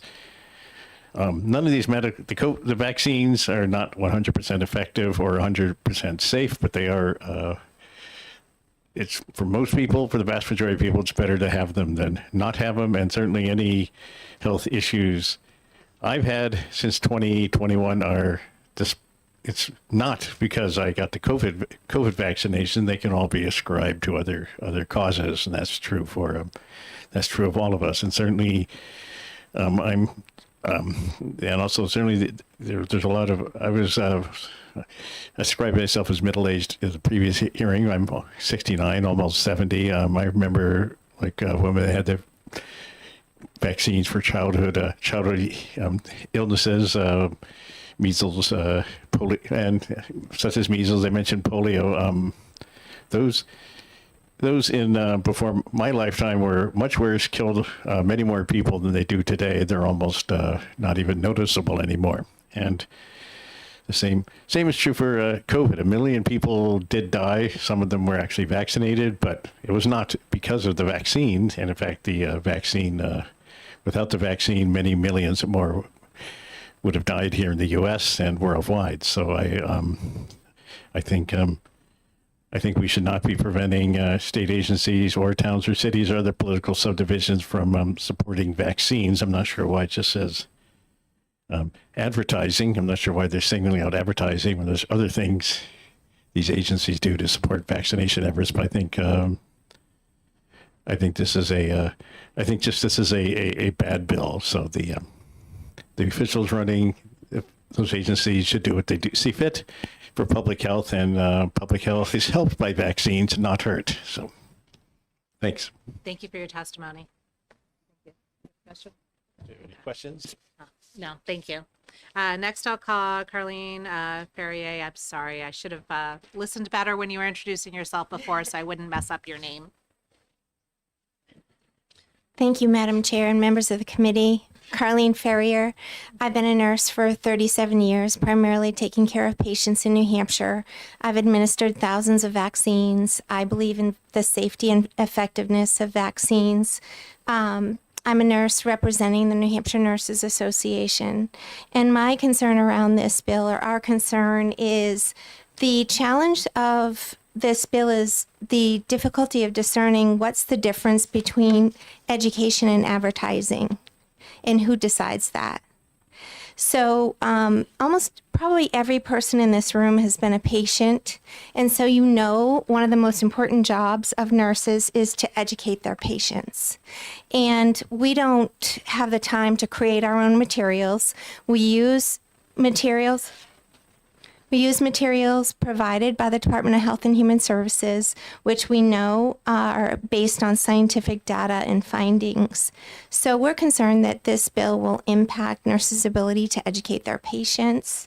And also we know that with a decline in educating patients, there'll be a decline in vaccination uptake, resulting in outbreaks, resulting in more need for nursing care in an already difficult, challenging nursing shortage environment.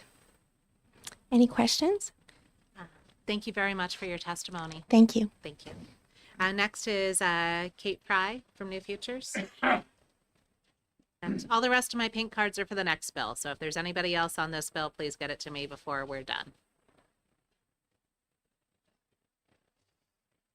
And we're doing 3 minutes. If the buzzer goes off, please finish your sentence and wrap up. I will be far less than that, and I have written testimony. Good afternoon. My name is Kate Fry. I'm the Vice President of Advocacy at New Futures. We're a nonpartisan nonprofit organization that works on the health and wellness of New Hampshire residents. And through this, we work with policymakers, healthcare providers, and communities to improve the health of the Granite State. We are also in opposition of this bill, and our main point of concern is that definition of advertising. It's unclear if the intent is to limit public education by the department, public health networks, and other contractors who provide education daily.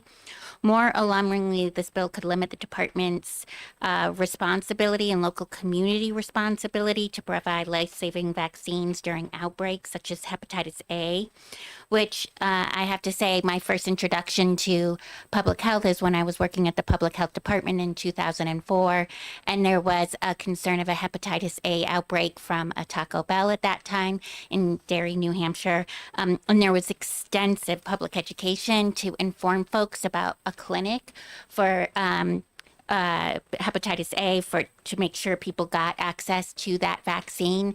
A lot of that was on the news. And so what's the definition of advertising? Certainly the department wasn't advertising that, paying for that, but it certainly generated a lot of education and promotion. So I would be concerned about that. And I think we just have to remember that vaccines do provide opportunities for our community to be healthy, and a strong and healthy community is good for the economy. And that's it. Thank you very much.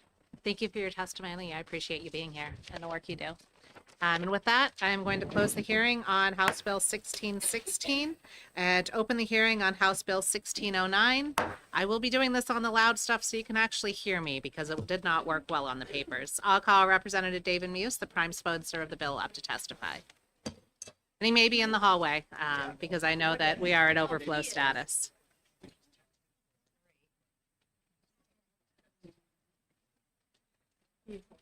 Okay. Yes. And I am looking to see if we can get a copy of the QR code for this live stream put out in the hallway. So that way people who are unable to physically be in this room will be better able to access that from their devices so that they'll be able to come in. I will announce the name of the person that I'll be calling following the person who's coming to testify, so that if you are in the hallway or otherwise not in the room, you'll be able to come in. If you're not there for it, I'll slide it behind one card, but with the number of cards, we can't just move it all to the end of the deck. We need to be respectful of everybody's time here. So as I said, I'm calling Representative David Muse up to introduce his bill, and following him, I will be calling Representative Nick Germana. 1609, yes. Thank you, Madam Chair. Just need a second or two to get organized here. That's all right. We ran over on the other bill, and I understand we're changing strategies at this point.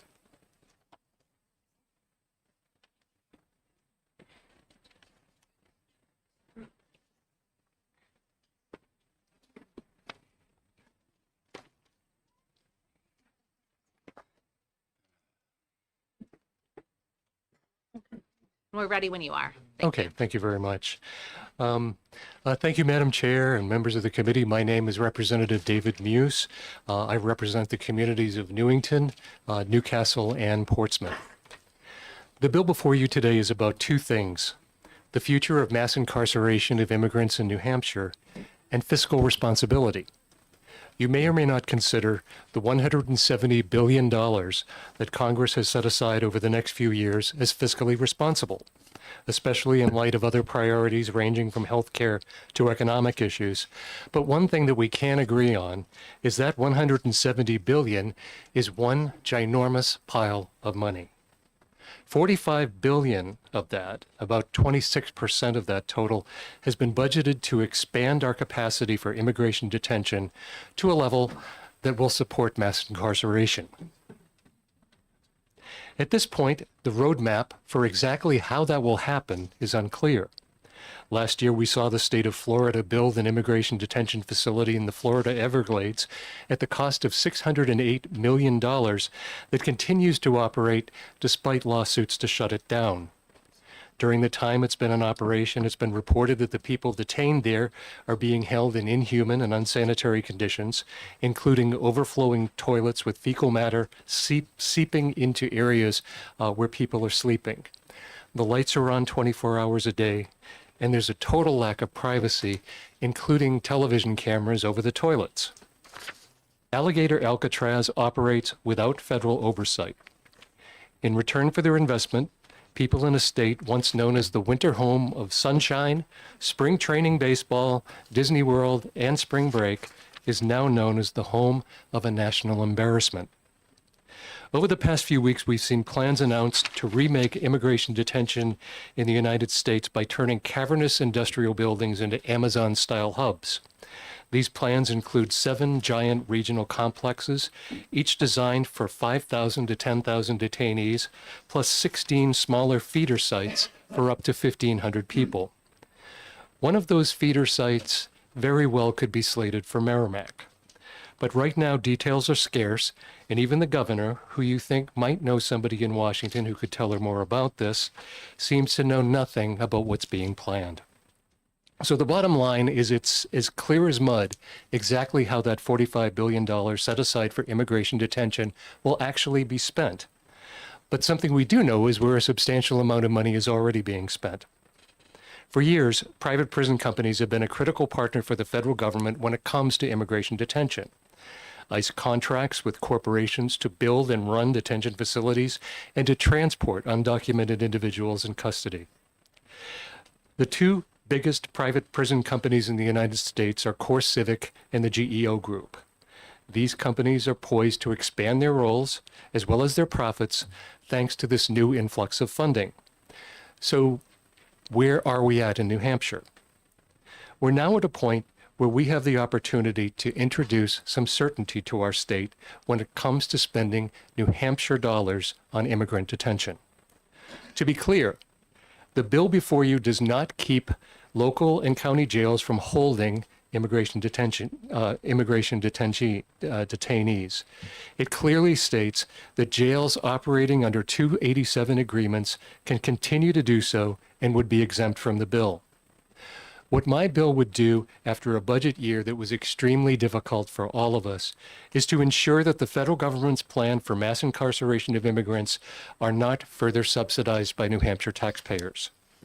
If passed as written, it would prevent the use of state, county, or municipal funds to construct, renovate, or repurpose any county or municipal property for use as an immigration detention facility. It would also prohibit any state, county, or municipally owned property from being sold or donated to a private entity or to another government entity for use as an immigration detention facility. It would also ban the state, counties, and municipalities. It would also require state, counties, and municipalities, or ban state, county, and municipalities in any way from paying, reimbursing, subsidizing, or defraying costs related to the sale, purchase, construction, development, ownership, management, or operation of an immigrant detention facility that is owned or managed by a private entity. And finally, it would prohibit payments related to the detention of individuals in an immigration detention facility that is owned or will be owned in whole or in part by a private entity. While the reality is that we have very few options when it comes to restricting the government to constructing facilities like this on property that the federal government actually owns or leases, New Hampshire taxpayers should not be forced to subsidize a federal agency that's basically bathing in blood money right now. The bottom line is immigration enforcement is a federal responsibility. It is not a state responsibility. So let's make sure that paying for it remains a federal responsibility. That's what this bill does. That's all it does. And I urge you to pass it. Thank you.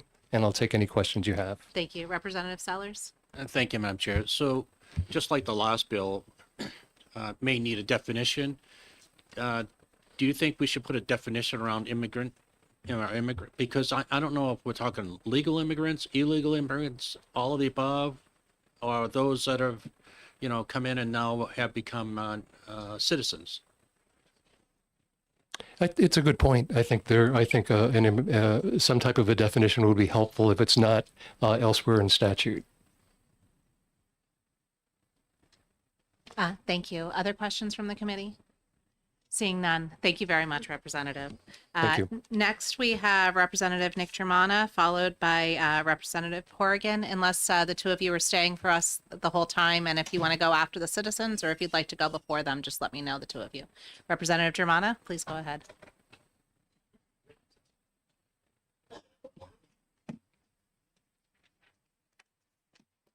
Good afternoon, Madam Chair, honorable colleagues. For the record, I'm Representative Nick Germana, representing Cheshire 15, Chesterfield, Hinsdale, most of Keene, Surrey, Walpole, and Westmoreland. I'm a proud sponsor of 1609 for two main reasons. First, the Trump administration's deportation regime is not only inhumane, it has repeatedly been found illegal by courts. Second, while honest Granite state taxpayers are struggling to manage through a painful affordability crisis, the Trump administration has repeatedly arbitrarily cut funding to vital programs many of our neighbors rely on.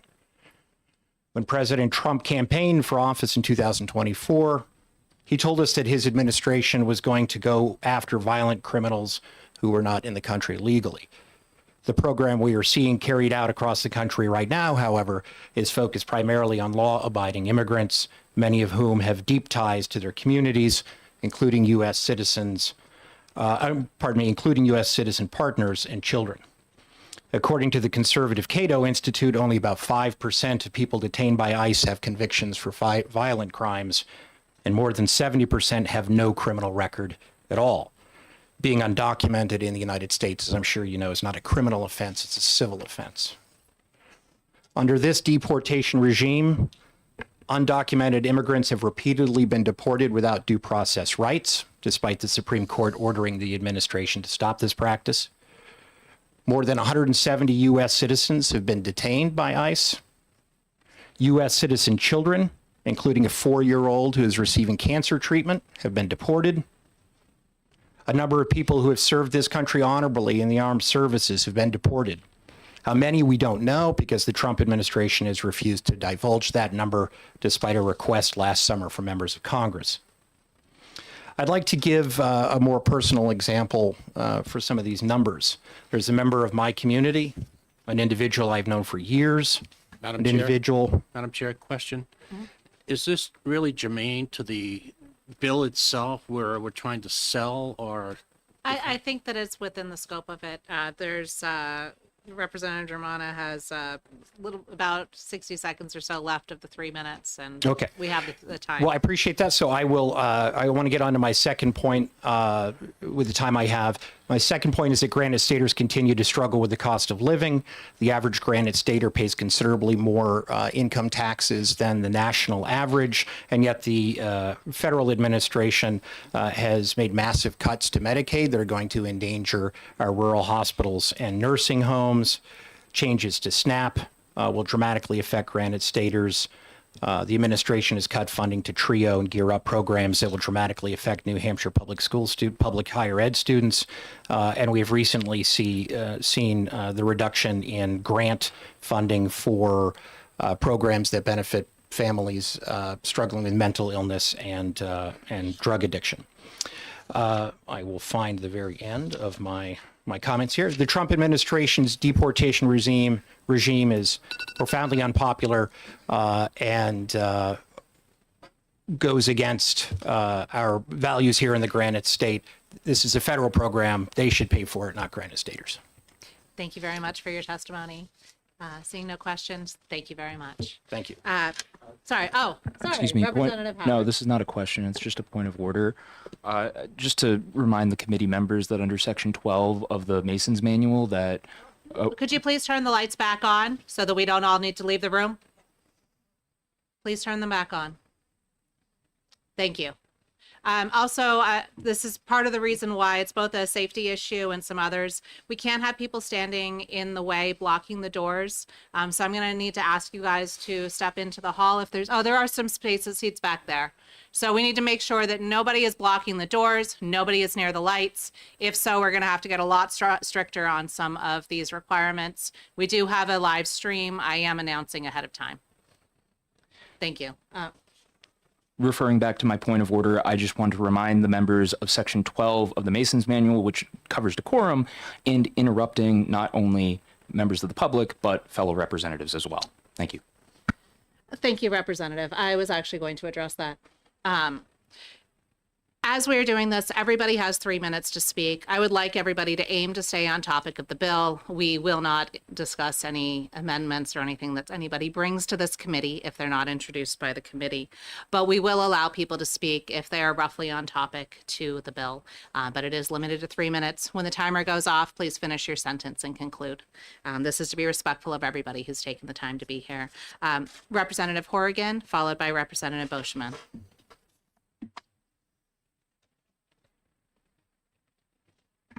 Thank you. I continue to be Representative Timothy Horrigan from Stratford County's, just Stratford County 10, the town of Durham. So I'm opposed to this bill. I'm opposed. I support this bill. There aren't many bills I like these days. So I certainly support this bill. And actually it covers some of the same ground as a bill I introduced last year, which I wrote before we knew what the outcome of the election was, or I had the drafters write it. It was ITL'd early in the term, unanimously placed on consent before we knew like how big, how out of control, how generally terrible the immigration crackdown has been. Trump did make a campaign promise to deport immigrants, but he was only to be the worst of the worst. He's pretty much indiscriminately sweeping up anybody. ICE has been greatly expanded with minimal training. They're pretty much sweeping up anybody they can find who's either they think might be an immigrant or who's in their way. There's a tragic incident in Minneapolis a few days ago, as you know, where a woman Please back to the topic. I know I said I was going to let people talk, but you're bringing in very, very different topics. Oh yes, and that's an incendiary topic, and I know why nobody wants to talk about it. But it could happen in New Hampshire, and certainly having the ICE warehouses is a bad idea. There are rumors that there's a property in Merrimack, Hopus-Caseta, that which may end up being leased to ICE, and that would be problematic. We would not want the town of Merrimack or the state of New Hampshire to incur any.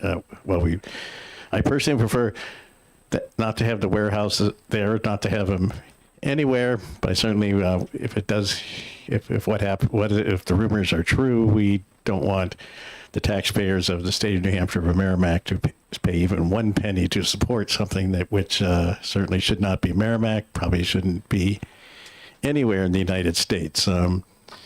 The existing detention facilities in the county jails are one thing. They're my county, Stratford County, has been doing it for a number of years, and we do, I think, a fairly good job. It's not pleasant being there, but they treat the people humanely, like they're human beings, which they are. So no human being is illegal. So I would say this. So even though this committee turned up the noses at by HB 438 last year, you have a second chance here, and I hope you take advantage of it and pass Representative Muse's bill.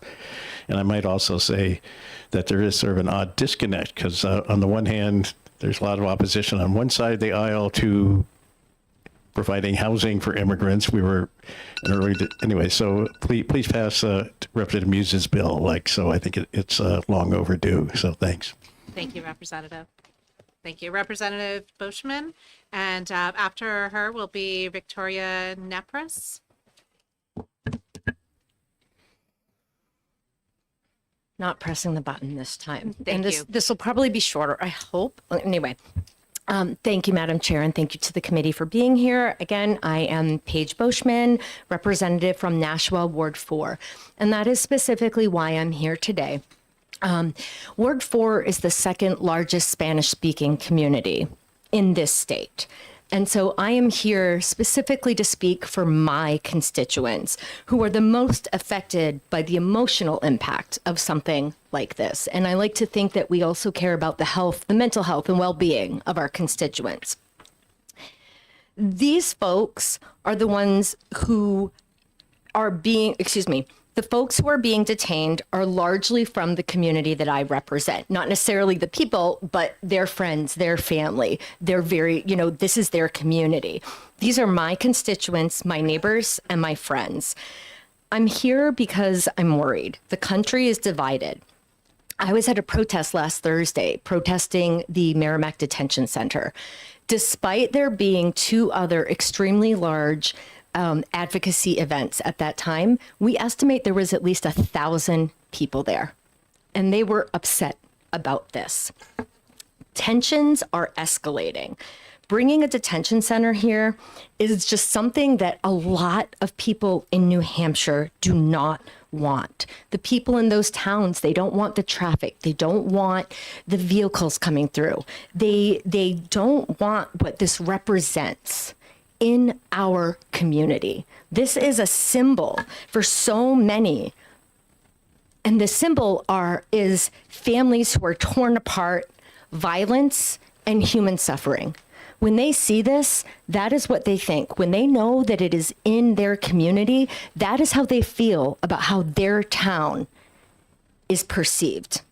So for that reason, I'm simply here to be the voice of so many of our constituents who oppose what would really be a blemish on the reputation of our really wonderful state. So I am in support of this bill, and I hope that we will pass it so that we don't bring in something that is going to be very scary and very deeply felt by so many of our constituents. Thank you for hearing their voice through me.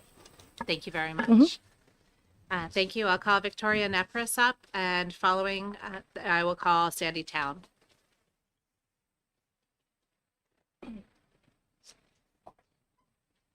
Hi, I'm Victoria Nypris, and I live in Dover, New Hampshire.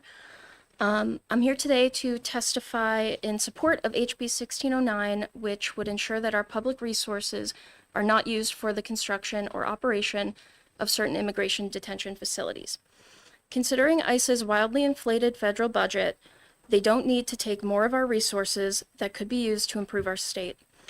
Earlier this month, over 30 New Hampshire organizations gathered in Merrimack to oppose an ICE processing facility that was announced over Christmas. In under 2 weeks, we were able to mobilize over 1,000 Granite Staters to stand together with our immigrant neighbors against any ICE facility. How many came out to support the facility? 2 people. I ask you all to listen to your constituents. Granite Staters do not want ICE facilities in our backyards. We want good public schools, access to health care, resources for our communities, and food for our children. Vote in favor of HB 1609. Thank you. Thank you very much for your testimony. I'll call please, no, please, this is a public hearing. It's not a performance. No applause. Thank you. I call Sandy Town and followed by Andrew Horn.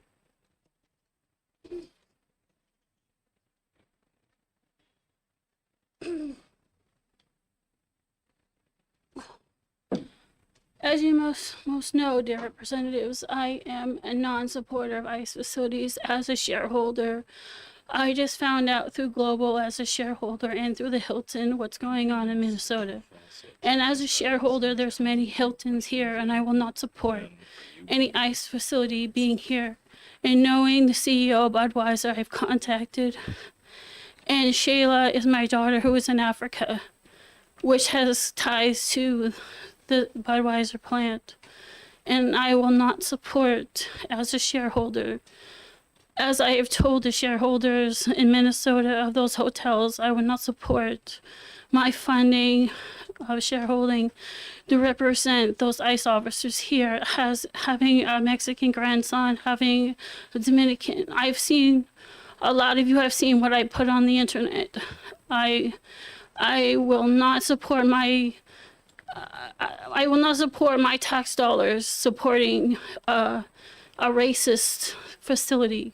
I've seen children in those facilities who are sleeping on floors, I have talked to people who have been in those facilities.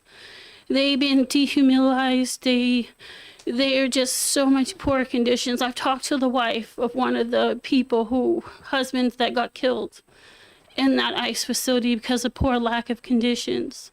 I've done my homework, and if you allow this type of ludicrousy, I will pull my shareholders and the shareholders from the Hiltons in New Hampshire.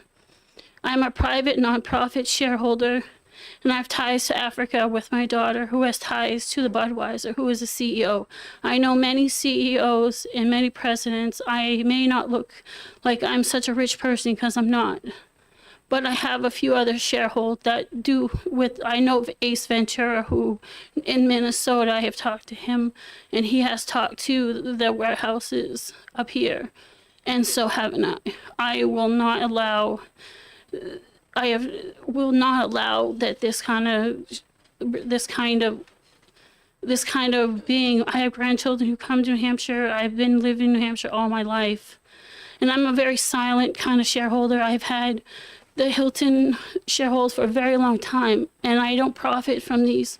I give my money back and the only reason why I do it nonprofit because at one point in time I had cervical cancer and thought I was going to pass away.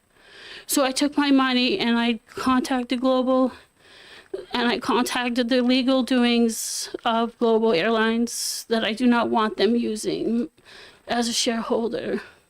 And I can prove this. It's not, I can have my shareholder identification, everything. So if you bring this kind of facility here, not only will you, my daughter Shayla is from Africa, it will. So basically I deny that you bring an ICE facility into the state of New Hampshire. You're welcome. I'm sorry, my microphone was off. Thank you so much for your testimony. welcome. Andrew Horn, followed by Eileen Kane.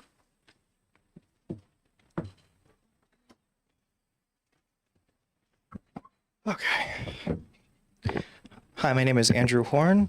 I'm a voter in Amherst, New Hampshire. Mrs. Chairwoman, committee members, this week in Minneapolis, an autistic woman was driving to a doctor's appointment when ICE agents surrounded her car.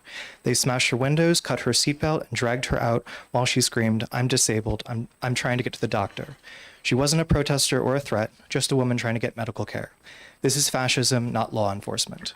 Historian Timothy Snyder warned, "Be weary of paramilitaries.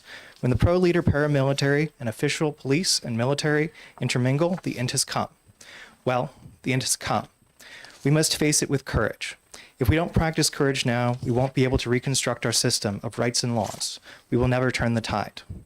We're in a storm we didn't create, but we must steer the ship. In Minneapolis, masked ICE agents used military weapons on civilians and tear gas on bystanders.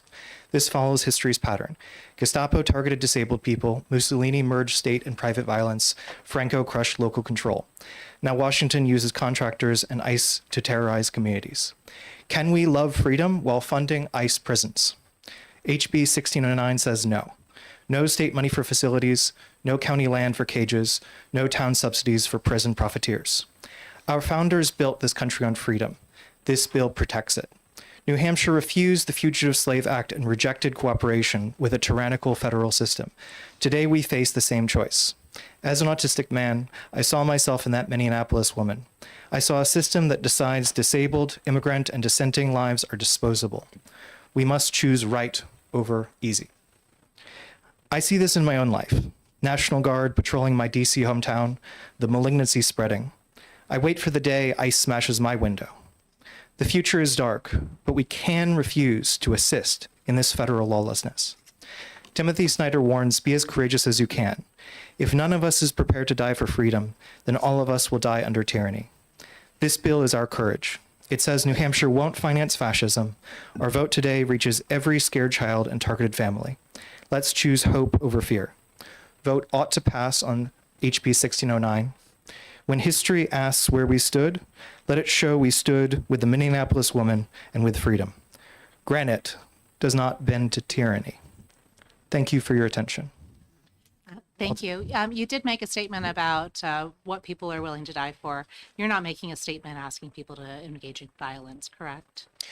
I am absolutely not asking people to engage in violence. I am Thank you. firmly committed to nonviolence. Thank you. I just wanted to clarify since tensions are However, high, I it's better to say also that. oppose state violence, which is what we're seeing in Minneapolis and across the country under this administration. Thank you. I think that's the very shared. Thank you. I'll take any other questions that anyone may have. Thank you very much. Thank you for your time. Eileen Kane, and followed by Barbara Finnemore.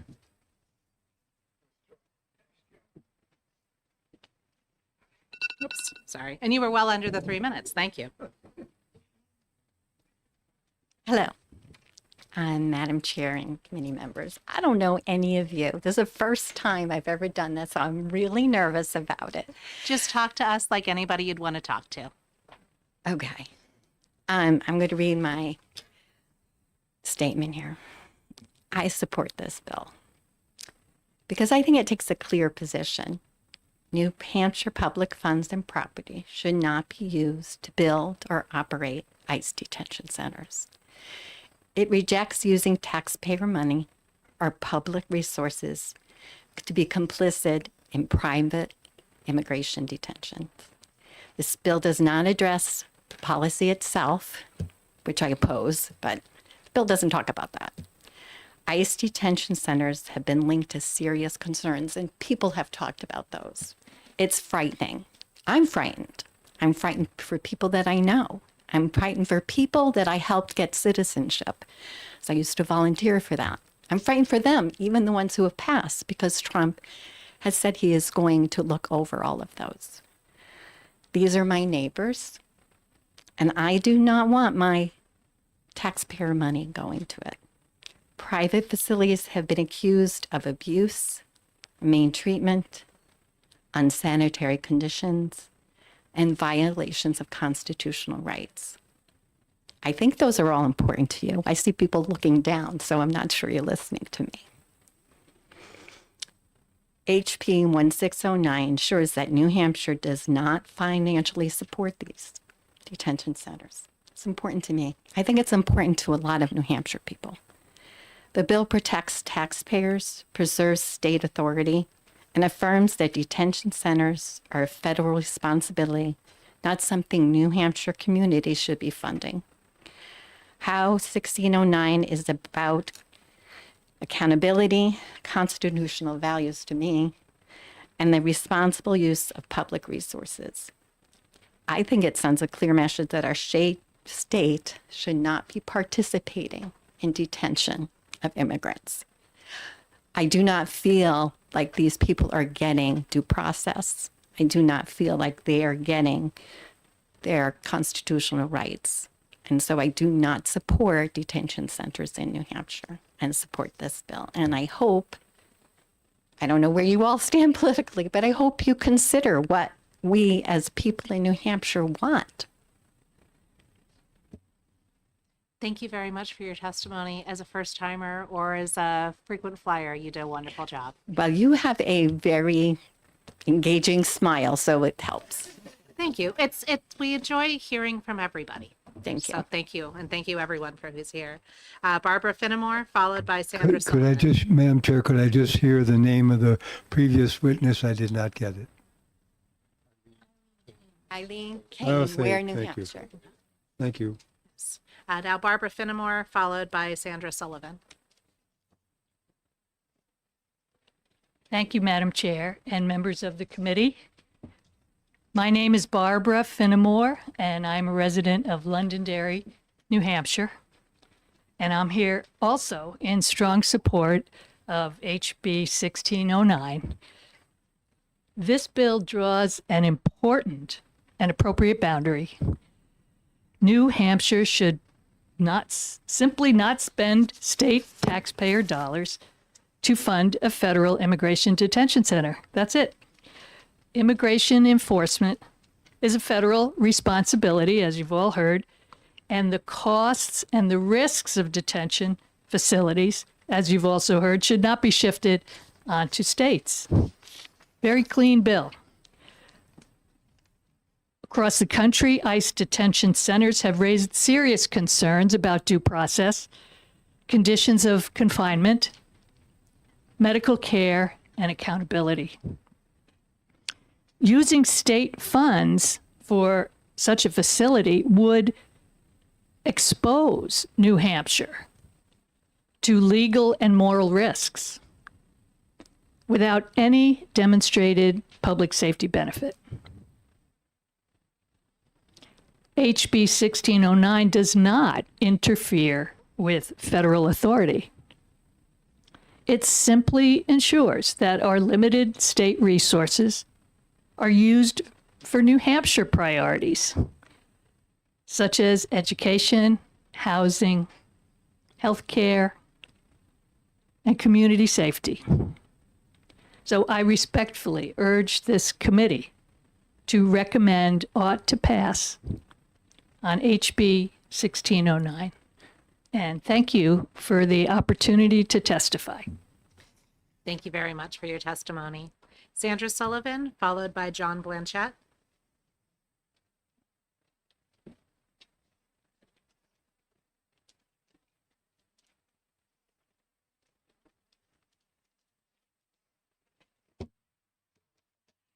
Good afternoon.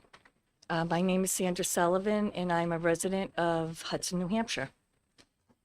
I am here to urge all of you to please support HB 1609.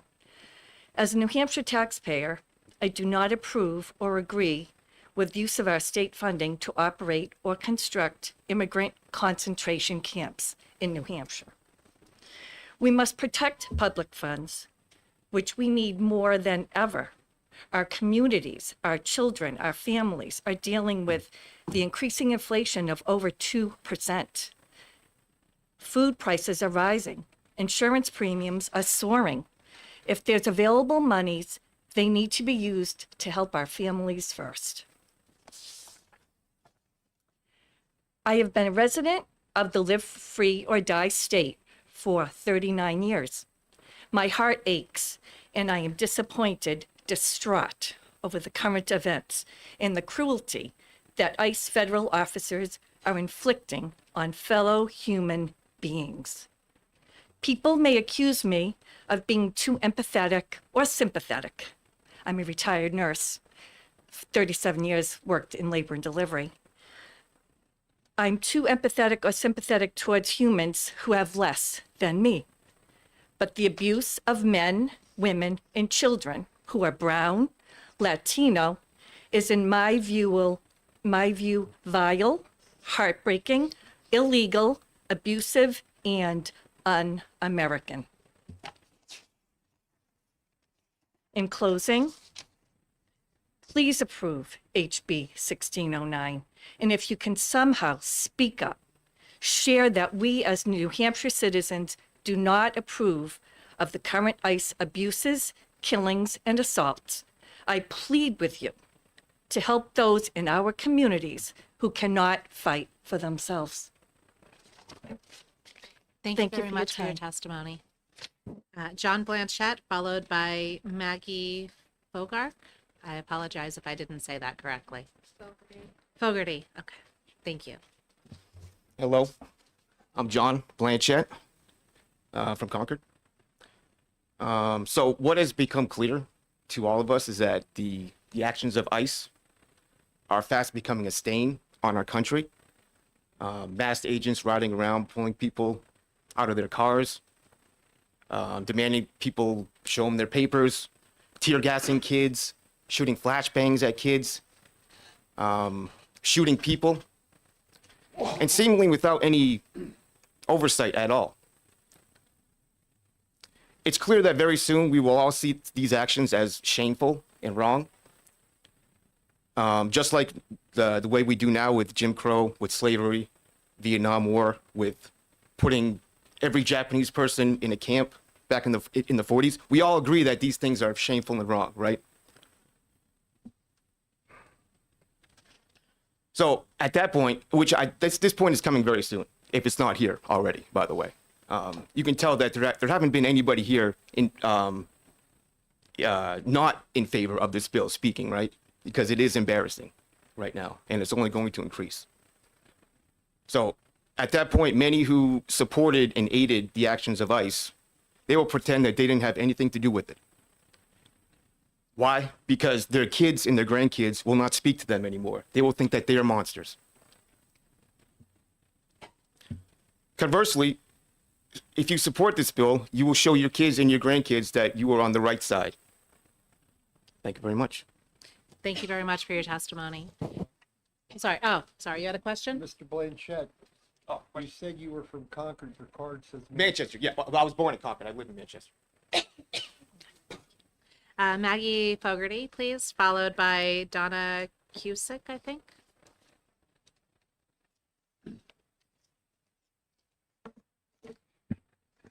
Good afternoon, Madam Chair, members of the committee. My name is Maggie Fogarty. I'm the New Hampshire Program Director for the American Friends Service Committee, and I'm here because, as a representative of the New Hampshire Immigrant Rights Network. And I think the core arguments in support of this common sense responsible bill have been made repeatedly, so I won't read my testimony to you. I'll submit the copies that I have, and I just want to emphasize some of the priority points from my perspective. My organization, the American Friends Service Committee, is a Quaker-founded justice and peace organization, which for its 109-year history has been accompanying and providing supports for people displaced by war and other forms of violence. So these issues of the humanity and the safety and well-being of immigrants have been dear to us from our very beginning. The New Hampshire Immigrant Rights Network is a statewide coalition of grassroots organizations and individuals, attorneys, human service providers, faith leaders who are seeking humane policies so that we can have an immigration system that is fair and dignified and orderly, the furthest thing from what we have now, because Congress has failed repeatedly over many decades to enact the system that all of us deserve. And so we have now a human rights catastrophe and a growing police state because of the vacuum of humane policies.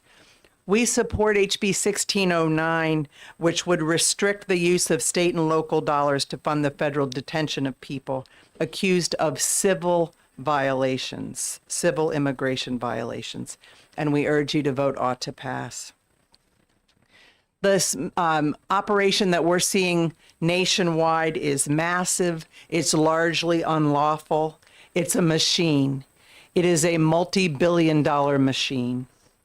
Immigration and Customs Enforcement is now the third largest law enforcement entity in the world. It is grossly disproportionate to the needs that we have with regard to immigration. The administration is seizing people, accusing them of being in the U.S. without permission, even as they withdraw the permissions that these individuals worked very hard and paid money to be in the process of securing. It's an alarming situation. And this surge in immigration detention does impact New Hampshire. I am a volunteer visitor at the Stratford County Jail in Dover. I was just there yesterday. There are 155 immigrants in ICE custody at that facility. I agree with the characterization that it's a conscientious facility, but it is a real strain on the staffing needs of that facility, and corrections organizations across the country are seeing real staffing concerns. And then with the gross, thank If you. you could just wrap up your I conclusion. will, thank you. And now with a couple of hundred people at the federal prison at Berlin, a remote location that makes communication very difficult for family members, for attorneys, and for providing other kinds of support. We do not need to spend one dime on this federal enterprise, this overfunded federal enterprise. Please vote ought to pass on this bill. Thank you very much for your testimony. Donna Kusick, followed by Adam Thompson.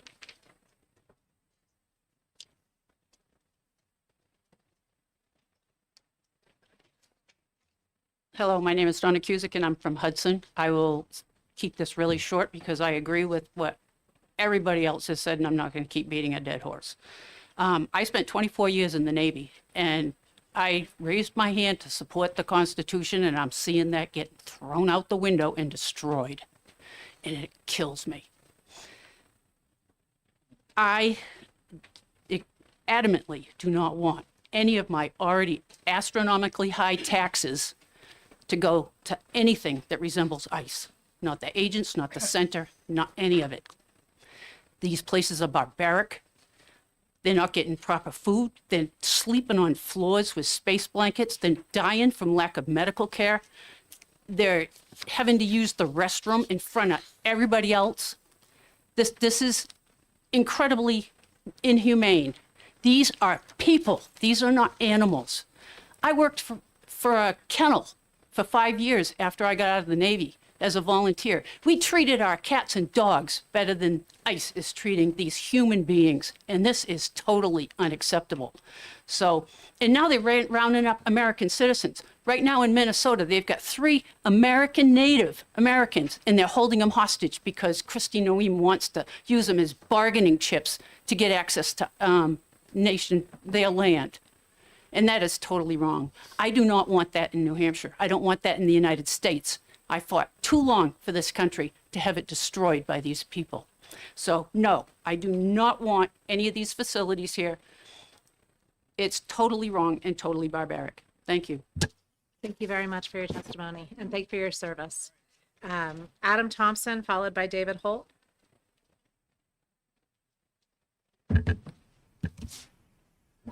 Good afternoon. My name is Adam Thompson. I'm a resident of Scenic and Historic Ward 3, Nashua. And like the previous speaker, I am also a veteran. I'm a disabled Marine Corps veteran. And I'd like to speak to try and gain your support in making 1609 ought to pass. I appreciate that. Thank you. This bill would prevent New Hampshire state and local governments from using public money or public land to build, support privately owned immigrant detention facilities. Immigrant enforcement is a federal responsibility. HB 1609 builds a wall around taxpayer resources and helps maintain local control. I'm concerned about public funds being diverted out of the public sector and into the hands of the for-profit prison industrial complex. New Hampshire should not be subsidizing private detention infrastructure that primarily benefits wealthy corporate operators and their shareholders. Importantly, this bill does not block lawful cooperation with federal authorities, nor does it interfere with public health, safety, or emergency services. It simply ensures that state and local governments are not underwriting private detention facilities with public resources. If you care about responsible use of public funds, local control, and keeping pressure off of property taxes and your constituents' property taxes, I urge you to please support HB 1609. Thank you. Thank you very much for your testimony and your service as well. Have a great day. David Holt, followed by Representative Thomas.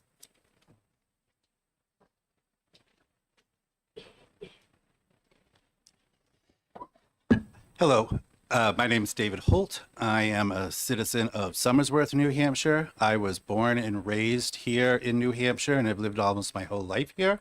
I am a third generation immigrant. My grandmother came here as a child from Prussia. And most of you probably are descendants of immigrants as well. That is what this country is based on. I am in support of HB 1609. I am going to kind of take a step back from some of the stuff that we've heard before. First of all, I want to say that our support of this bill is not small government, which is one of the things that many people here have put into their, when they were running for office, that they were going to be supporting small government. Us feeding into this monster is not small government. Secondly, as has already been said many times, we need to honor the separation between the federal government supporting immigration and states. State law enforcement cannot do its job if a large section of the community doesn't trust them. So that is a huge issue. What I want to really talk about, to step back from the entire thing, is the underlying reason why we don't want to, why there is a drive for our monies to go to this horrendous program is all based on lies. The immigrants that are here, they bring great diversity. I have many friends that are immigrants. There are doctors and lawyers and nurses and so many people. Immigrants are more likely than citizens to have a higher level degree. They are a third less likely to commit crimes, which is another one of the lies that's going on. But not only are they business owners and professionals, a lot of the immigrants are the essential workers that we praised so much when we had the COVID plague basically here. They are the people that were forced to stay out and do their jobs. But even beyond that, immigrants are the people that make our food, serve our food, do the cleaning. They care for the aged and the elderly and the ill. They are doing the work that a lot of other people aren't doing. And if you walk down the street, you see nothing but help wanted signs. Economically, I guess is the message I'm trying to say, is this is going to be a disaster if we remove these people from our communities, because they are doing so much of the work that we need to do, that must be done. So again, I just wanted to also say that statistically, I was actually at a meeting last year, and an executive from the Employment Security Agency of New Hampshire actually got up and spoke about what percentage of construction workers, it's like 50% of healthcare workers, et cetera, are all immigrants. So please be on the right side of history and support this bill. Thank you. Thank you very much for your testimony. Representative Thomas? And that's the last pink card that I have. Oh, no kidding. Yes. So I'm glad you made it here from your other two hearings in time to speak with I us. am glad too. Thank you very much. For the record, I am Representative Wendy Thomas, and I represent the town of Merrimack, Hillsborough 12. I come before you in strong support of House Bill 1609, legislation that would prohibit the use of state, county, and municipal funds or property for the construction or operation of immigrant detention facilities in New Hampshire. This bill is particularly important for communities like Merrimack, where residents have been alarmed by reports that a former industrial warehouse could be converted into an Immigration and Customs Enforcement, ICE, detention or processing facility. Even though local officials currently report no formal plan that has been confirmed by federal authorities, although it has been reported that ICE held a site visit in January and there is truck traffic going to and from a determined warehouse site, the mere possibility of an ICE detention warehouse being proposed in our town has already raised significant public concern. Such a facility intended to hold hundreds or potentially over 1,000 detainees would place new strain on our municipal resources. Our police, fire, and emergency medical services would be expected to respond to a high-risk federal detention site without additional funding or staffing. Residents are also understandably worried about increased traffic and congestion on key local roadways, particularly the Daniel Webster Highway, as transport vehicles, staff, and service providers travel to and from a federal facility each day. Moreover, the fear and intimidation felt by members of our community, whether from law enforcement presence, protests, or uncertainty over what such a facility represents, undermines the sense of safety and trust that is vital to a thriving town. Another pressing concern is the impact on local property taxes. Detention facilities are often exempt from local property tax revenue or generate less income than other commercial or mixed-use developments. That means the financial burden of supporting local services could fall squarely on Merrimack residents, worsening our tax base while costs rise to support necessary services. I fully understand that if this administration wants to go forward with this proposal, there is little we can do to stop it. However, HB 1609 would ensure that state and local government cannot be compelled to use taxpayer funds or land in support of federal detentions, giving communities like ours greater autonomy and protection. It is a common sense step to prevent the repurposing of local assets for uses the residents never approved and that could degrade quality of life and municipal stability. For all of these reasons, protection of community resources, safeguarding public safety, preserving local tax equity, and upholding the dignity of our town, I urge lawmakers to support HB 1609 and affirm that New Hampshire's towns should not be coerced into funding or hosting immigrant detention facilities. And I just want to add one small piece of information that a resident in my town sent me today. Hello, Wendy. My name is, and I redacted her name. Representative, we'll have somebody ask you a question about that because we aren't extending anybody's Sure. time. Could So thank somebody you ask very me a much for question? that testimony. If I can ask you a question, both this bill and the previous one before, which was around spending on certain on vaccine advertising, both prohibit both the state and political subdivisions for the spending. Do you think that limiting political subdivisions is an impact on local control? And saying that the town of Merrimack could not spend their money on this facility if that's something that you voted for? Yeah. It's a violation of local control. No, what, wait, so I'm not sure I understand the question. I'm So sorry. The bill here, so it's pretty clear cut if we're voting to say that the state of New Hampshire can't spend this money because we have the fiscal committee that has to approve the spending, governor and council, there's certain checks there. This also limits political subdivisions from spending that money. And I was wondering if you have an opinion about whether that's a limit, if that is infringing upon local control to prohibit a political subdivision from spending that money. And if you haven't considered it, you can tell me that. I have not considered it. Okay, thank you. I would have to look into that, but And thank you for the then question. I had another question as Sure. well. You heard something from a constituent? I did. Thank you for the question. I'm going to read what I got, and this is late breaking news. My name is redacted. We have met several times at protests and most recently at the vigil for Renee Nicole Good in Concord, New Hampshire. I wanted to let you know that a few of us went to the proposed ICE facility in Merrimack, New Hampshire. We wanted to get photos of the building. When a Merrimack police officer pulled up and asked for ID, when we asked if they asked for ID. When we asked if we were breaking a law, they said no, but the officer said they were told to patrol the area because it was an ICE holding area. Then said, please leave, which we did, as they said. So apparently it's a done deal in Merrimack. There was a Amazon warehouse. It was built for Amazon. Amazon has waived off of it. I got that information from Senator Shaheen's office. It's at 50 Robert Milligan Highway in Merrimack, and it is being repurposed for an ICE detention facility. This bill could not be more important and imperative. Thank you for that information. Representative Schmidt? Thank you, Madam Chair. So with regard to your previous question about preempting, interfering with local control, is it not the case that the state, it's a frequent occurrence, the statute preempts any local involvement in the matter over and above whatever the state has dictated by a state statute? Is that a would you believe question? No, it's a legitimate question.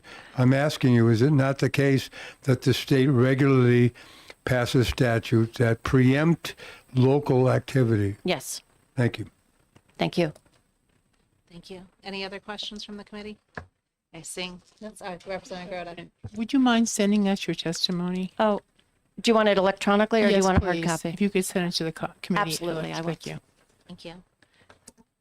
Thank you very much. Seeing My no pleasure. questions, seeing nobody else to testify, I will close the public hearing on House Bill 1616. We are already a little bit behind, but I will give us a moment just to stretch our legs. We will begin the next hearing at 2:50. Does that work, or do you want a little bit more? Thank you. At 2:50.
Was off. I hereby open the hearing on House Bill 1605, establishing a state office for intelligence and counterintelligence within the executive branch. And welcome Representative Mike Belcher to speak and introduce his bill. Thank you, Madam Chair and members of the committee. I am Representative Mike Belcher, Carroll District 4 out of Wakefield. This one's a little bit underwhelming, I unfortunately have to tell you, after the James Bond 007 treatment it was given in the press this morning. So let's talk about what the bill is and what it does and what it doesn't do. So what it does is it creates a new office. It is an investigatory and law enforcement oriented office. The only difference between this office and any other investigatory and law enforcement office is the mission. It's not looking for drugs, not looking at homicides. It is looking at foreign interference and subversion. Why? Why do we need to do that? Yes. Sure. Hold on. Can we do it? Thank you. So why do we need to do that? It's really not very complicated to understand why we need to do that. If we just take a look next door at Maine. In Maine, it took not the federal government, not the state government, not the locals. It took an upstart investigative journalism project to identify a network of literally hundreds of properties owned by Chinese triads linked to the Chinese Communist Party, conducting illegal, illicit, mostly marijuana growing, but lots of other things as well, including human trafficking. They've been linked to murders all over the state of Maine, just all over. The feds didn't catch this. Why? I can't say 100%. And I don't want to get partisan. I'm not going to, because whichever side of the aisle you fall on, you can look at the government, the federal government, at some point over the last 10 to 20 years and say, they dropped the ball and they got oriented onto the wrong things. So we need some basic capacity in this state to begin looking proactively for some of these problems, because there's no reason to think that those problems stop at the Maine border with New Hampshire. No reason whatsoever to think that.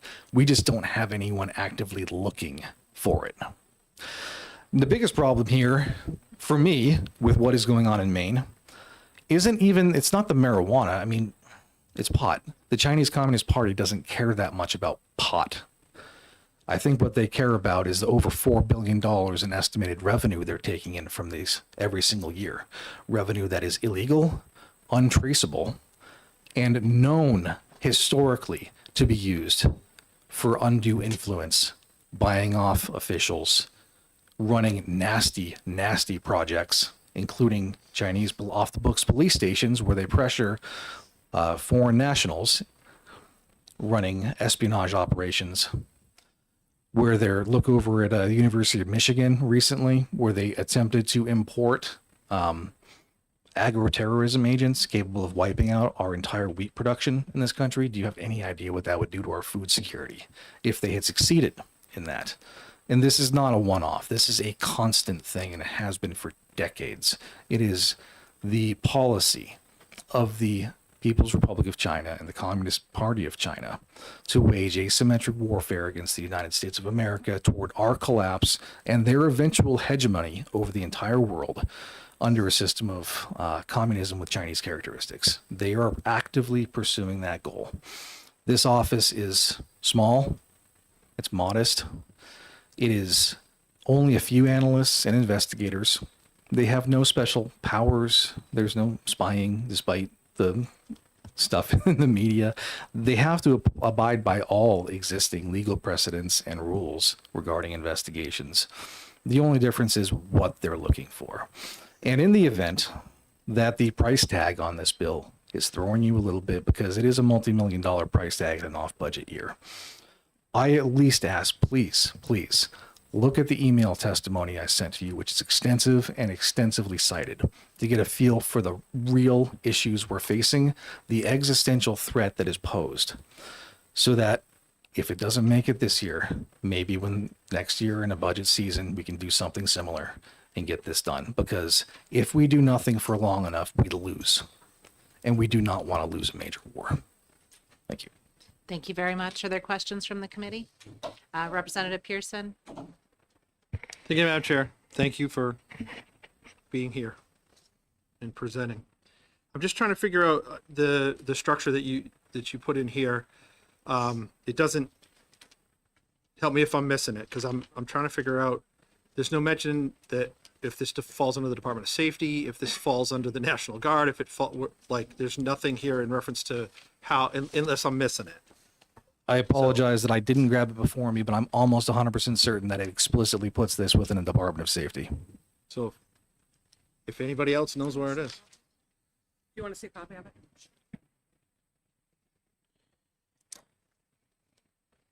It's under the analysis on the front page.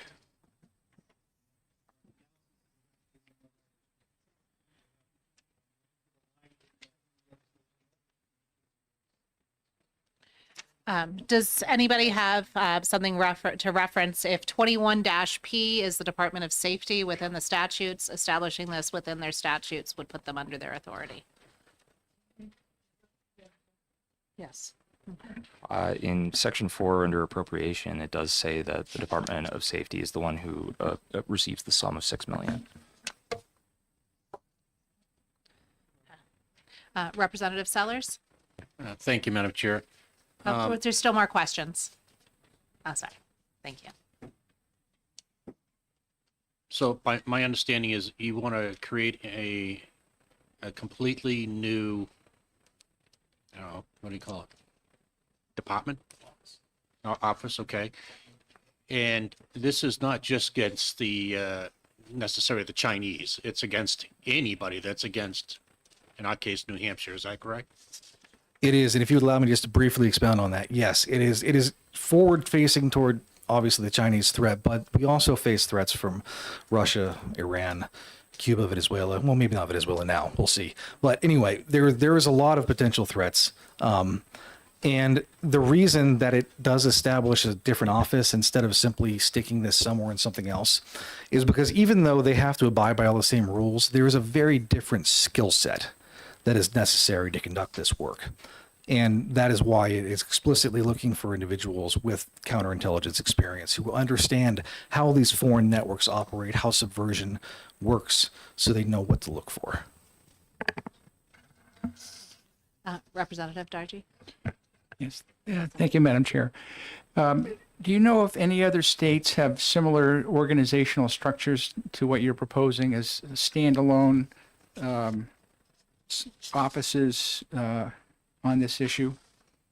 Thank you. Yes. Now, I don't know with 100% certainty that they have explicit counterintelligence offices, but certainly multiple states and actually a number of different cities have explicit intelligence offices, which also I do believe handle some counterintelligence functions. New York would be one example, just to throw it out there. Representative Slotchie? Yeah, and I think I understand the purpose of wanting to monitor threats like this, and I wonder what your vision is for the office in terms of what they produce and who they report to. Are they producing reports to the governor, the executive council, arresting people, so on and so forth? Yes. Thank you. So there is explicit requirements within the bill, reporting requirements to both the executive and the legislative branches of this state. I believe it's at least on a quarterly basis, providing updates as to what the status of these different things are. And yes, we do believe in conjunction with other law enforcement partners, if investigations yielded reason to bring charges, that they would have some role in law enforcement. Although probably not carrying out warrants themselves, they would probably work with other entities that already exist in that. They would just be doing the analysis and investigation. Thank you. Other questions from the committee? Seeing none, thank you very much. Thanks for introducing this bill. Is there anybody else to speak on House Bill 1605? Seeing none, I will close the hearing, and I will open the hearing on House Bill 1320. And if I can get pink cards for anybody who's looking to speak for that, that's how you indicate that you want to speak. Thank you very much.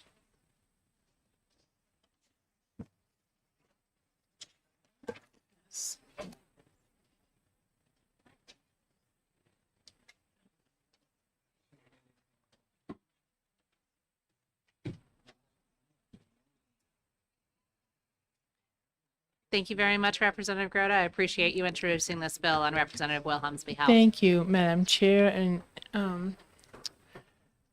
I am honored to read to you the testimony that I received from Representative Wilhelm this morning, who is not here due to personal issues.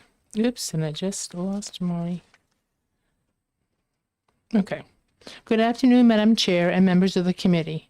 I'm sorry I cannot be with you today. I'm home caring for a child who has been sick this week. Below is my testimony for House Bill 1320. For the record, my name is Matt Wilhelm and I represent Manchester. I'm here today to speak in support of House Bill 1320, a bipartisan bill that aims to establish a committee to study the past, present, and future funding of the New Hampshire Council of the Arts. House Bill 1320 is not a mandate, it's not a funding bill, and it's not prescriptive. It is quite simply a fact-finding effort, an opportunity for this legislature to step back and take a clear, thoughtful look at how the state has supported the arts historically, and how we support them today, and how we might do so more effectively and responsibly in the future. The New Hampshire Council of the Arts plays a unique role in our state. It serves as a convener, a grant maker, and a partner to communities large and small, supporting local art councils, schools, municipalities, nonprofits, and individual artists. Its work reaches urban centers and rural towns alike, often in places where access to our program would otherwise be limited. Yet, when we look at the state support for the arts, we see something that should give us pause. New Hampshire consistently ranks near the bottom nationally in per capita public funding for the arts. That may reflect long-standing policy choices, budget pressures, and changing priorities, but we have not in recent years taken a comprehensive look at what those choices mean in practice.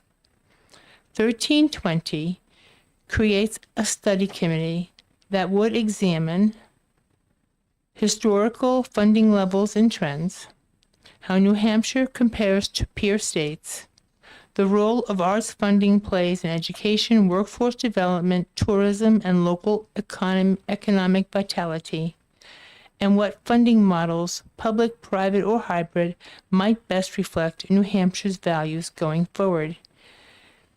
House Bill 1320 creates a space for that conversation. Importantly, a study committee provides an opportunity to convene a broad range of perspectives, legislators, administrators, representatives, and stakeholders with direct experience in the art administration and community development. The goal is balance, transparency, and credibility. I want to emphasize that this bill does not presume an outcome. It does not assume that funding must increase, decrease, or remain the same. It simply acknowledges that decisions are better when they are informed by data, history, and lived experience, as opposed to assumptions or inertia. In a state that prides itself on careful stewardship of taxpayer dollars, studying how New Hampshire invests in cultural infrastructure is not a luxury, it's good governance. Arts and culture are not an add-on to our communities. They intersect with education, mental health, downtown revitalization, and quality of life. Whether someone sees them as an economic driver, a community building tool, or a reflection of our shared identity, they are undeniably part of the New Hampshire civic and social fabric. House Bill 1320 gives us the chance to better understand that role and to do so collaboratively and responsibly. For these reasons, I respectfully ask the committee to recommend auto pass on House Bill 1320. Thank you. And thank you for allowing me to read the testimony. Thank you. I appreciate that. If you could email that to the committee as well so that we can read through it as well, with it being a long day. And is there anybody else here to speak on House Bill 1320? Okay. Thank you. Representative Pearson, did you have something to say? Just looking at this, right, we had a commission that was, We're having a hearing. We're not having a work session or I get it. executive session Okay, on it. well, Okay. all right, because it would be, if the prime sponsor was here, it would be a question I would have asked the prime sponsor, but Okay. Well, if you have a question, you would have asked the prime sponsor. the question I would have asked the prime sponsor has to do with termination of the committee, because there's no language to terminate it, right? And we, that's what I was alluding to with us having a commission last term, was looking at committees and commissions and the humongous volume that we have of those. And just to ask in references to the intent of this, whether they thought it was long-term or for a specific function in a short duration of time. But obviously Representative Wilhelm's not here, so. Okay. I do believe that the study committees that are in chapter law, as opposed to one going into the statutes and the RSAs, I believe expire at the end of the term. We can verify that. But I do know there is a distinction between study committees and with commissions. So it's a very good question. So with that, I will close the hearing on House Bill 1320. I do believe that we have two bills that we can probably take some final action on today. I would like to open an executive session on House Bill 1162, which is the bill to extend the Commission on Holocaust and Genocide Studies. And for the bill itself, we don't have any amendments that have been introduced by committee members. So if there's a motion that, I'd like to recognize Representative DeRoy for a motion on the bill. Yeah, ought to pass. I'd like to recommend that we pass this bill. You'd like to move ought to pass on Thank you. House Bill 1162? 1162, yes. To pass. And seconded by Representative Grota. So would you like to speak to your motion? Or would you like me to speak to it since I'm a co-sponsor of the bill? Please. Thank you. This is what really should just be a very simple bill to allow the Commission on Holocaust and Genocide Education to continue the important work that is currently happening for another 3 years. I am a member of the commission. I believe that it's functioning relatively well, as most commissions do, and that it is something that we should allow to continue for another 3 years. So I appreciate Representative DeRoy making that motion to move it. Representative Grota, did you want to speak to the second? I think you explained it well. Thank you. Thank you. Then I will allow the clerk to prepare his documents before I asked him to call the roll. He's ready. Are you going to open this up to the committee as well? Oh, yes, I apologize. It's been a bit of a long day. Would anybody like to discuss this before we call the roll? Representative Pearson. Look, regardless of the duration of time that has happened since that World War II and the horrific events that the United States military documented fairly well, that they found when they liberated those areas, I think that there really is no expiration date on learning and understanding historical events, especially ones of this magnitude. So I certainly welcome this bill in its original form and only in its original form, and I hope that we can get this on consent so we can process this through. Thanks. Thank you. Thank you. Representative Howard? Thank you, Madam Chair. I want to second what Representative Pearson just said. I think that, we have seen a number of genocides even that have occurred since the Holocaust. The Rwandan genocide, for example. And I think that it's very important that we educate people about these atrocities. Thank you. Thank you. And I actually will add more as a commission member. The commission is not just focused on the Holocaust, it's focused on all genocides. And one of the commission members is a survivor of a genocide, so that we can have that more contemporary knowledge of it. It's near and dear to my heart as a family where much of the tree was trimmed in the Armenian genocide. And those who do not learn from the past are doomed to repeat it. Representative DeRoy? How long has this commission been in place now? I'm not certain when it was started. Was it So 21? in 21? Yes. Since in 21. Yes, I did open the executive session. Thank you. Thank you for keeping me on track. That's a very important job. Gotta get Thank back you. in that groove again. Yes. I don't recall when it was started. It was before I came into office, because when I was first looking at commissions that I'd be interested in, it was already in existence. So it was before 2020. And can you tell me, just for my edification, where you go with your stories and the commission itself? Do you go into the schools? Do you go into the churches? I mean, how is it working? So what the commission does is it helps to develop direction for a curriculum in the schools. One of the large things that the commission is doing right now is doing surveys to see how genocide and Holocaust education is taught in the schools. The quality of information that we're getting back isn't all that great, just because data collection's a really big challenge within the state. One of the partners within this is the Cohen Institute, and they do a lot here in New Hampshire in order to educate more focused on the Holocaust as opposed to the larger issue of genocide. But as we move forward and make sure that this education is in school, it doesn't hurt to be focused more on one area. While once we get this established, I do want to make sure that we recognize the horrors of genocide, and we recognize that it's something that humans can very easily fall into if we aren't watching against what sometimes people do once they move into groupthink. True. Thank you. Thank you. Representative Sytek? Those who know the past often repeat the past. Unfortunately, that is very, very true. But those who do not know it don't necessarily see what's ahead of them. Yes. So with that, is there anybody else? I'm sorry, Representative Schmidt. Well, those who were here, and that would be most of us, have you all wiped the memory cloth over your brains, because we had an amendment offered, and we had some testimony that should show us that the other side is still around. Thank you. That amendment was not introduced by a committee member.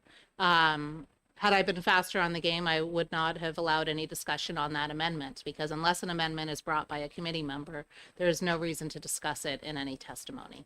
That was just a failure of leadership in my first hearing as a chairman. It was.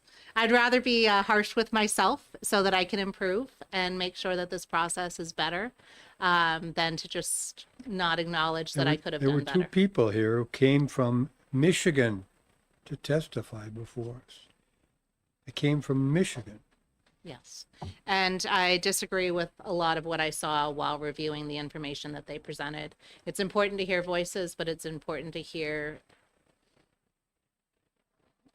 Putting a seat at the table requires a certain level of of civic mindedness, if I can say something without attributing motive. Representative Slotchi? If I can try to paraphrase, I think what Representative Schmidt is trying to say is that we all saw what happened here, and it's a reminder of how important the work of the commission might be in making sure that what did happen doesn't happen again. Is that fair? Fair enough. Is there any other discussion on this? Seeing none, if you'd like to call the roll. Let's turn your microphone on. Thank you. Failure of clerkmanship. That's how we all get better. I still make that mistake. Representative Slotchi. Yes. The clerk votes yes. Representative Pearson. Yes. Representative Bailey. Aye. Representative Sellers. Yes. Representative DeRoy. Yes. Representative Kelly. Yes. Representative Groda. Yes. Representative Schmidt. Yes. Representative Davis. Yes. Representative Dargy. Yes. Representative Howard. Yes. Representative DeVries. Yes. The chair. Oh, yes. My apologies. See, another failure. We'll all get better. And I will move consent, Madam Chair. 14-0. Without objection, that will go on the consent calendar. We'll make sure you have a green sheet as well to fill in. It's all right. First week back at school. And with that, the motion of ought to pass is adopted by the committee on House Bill 1162. It will go on the consent calendar, and the executive session is closed. Next, we want to move into 1243. I will open an executive session on House Bill 1243, which is relative to contracting and investment decisions by executive branch agencies. And I recognize Representative Slotji for a motion. Thank you, Madam Chair. I would move inexpedient to legislate. And seconded by Representative Grota. Would you like to speak to your motion? Yes, thank you, Madam Chair. After hearing the testimony before us and reading the bill, I think there's, a lot of us on the committee might agree that we would all want the expenditures of the state of New Hampshire to benefit the folks of the state. I think that's a very bipartisan view. And I think the issue with this bill is simply one of wording and of execution. And, in considering the scope of what might be required to salvage it, I think it was likely be better to leave this one until next year. So thank you all. Could you clarify for me? Was that 1243? 1243. From this morning? From this morning. Thank yes. you. Sorry, I misheard that. Yes. Thank you. I think while there may be some good underlying ideas, getting it from this format to something that would work this term, I don't think is really feasible. So is there any further discussion? Yes, there is. Second? Yes, so Representative Grota seconded. Okay, is there any discussion? Seeing none, when you're ready, the clerk can call the roll. Representative Slotry. Yes. Clerk votes yes. Representative Pearson. Yes. Representative Bailey. Aye. Representative Sellers. Nay. Oh. Representative DeRoy. Yes. Representative Kelly. Yes. Representative Grota. Yeah. Yes. You only get one vote. Representative Schmidt. Yes. Representative Davis. Yes. Representative Dargy. Yes. Representative Howard. Yes. Representative DeVries. Yes. And the chair. Yes. 13-1. And can that go on the consent calendar? Are you prepared to fight this on the floor? Okay, on the consent calendar. Thank you very much. Thank you. And with that, the motion of inexpedient to legislate on House Bill 1243 passes. And with that, it's going on the consent calendar. Representative Slotji will write the report, and we will close the executive session. Thank you all for putting in a long day that was a bit more involved than we may have expected. I appreciate all of your hard work. I would note that going forward, I would like that anybody who's writing the committee report doesn't leave without submitting it. Most of us have electronic devices, or I could hand you a keyboard or just a form to write out the committee report. Most of this, we should already know our view on it. So coming in with the committee report written ahead of time shouldn't be too much of a hardship. So with that, I will close our meeting. I thank you all. I will see you again on Tuesday at 10 a.m. in this room. Next week, on Wednesday. Long day. Wednesday, the 21st in this room. And then on Thursday when we meet, we will be in the fish and game room because this room will be used by housing. So thank you all and have a good weekend. But not because they're more important, right? No, just because we drew straws. Thank you. What room? It will be on the calendar, but it is, I believe, the very small room when we first walk in on this floor. Okay. So, thank you. With that, we are adjourned. Yeah, when you shut your mic off, does it shut everything off? It should, yes.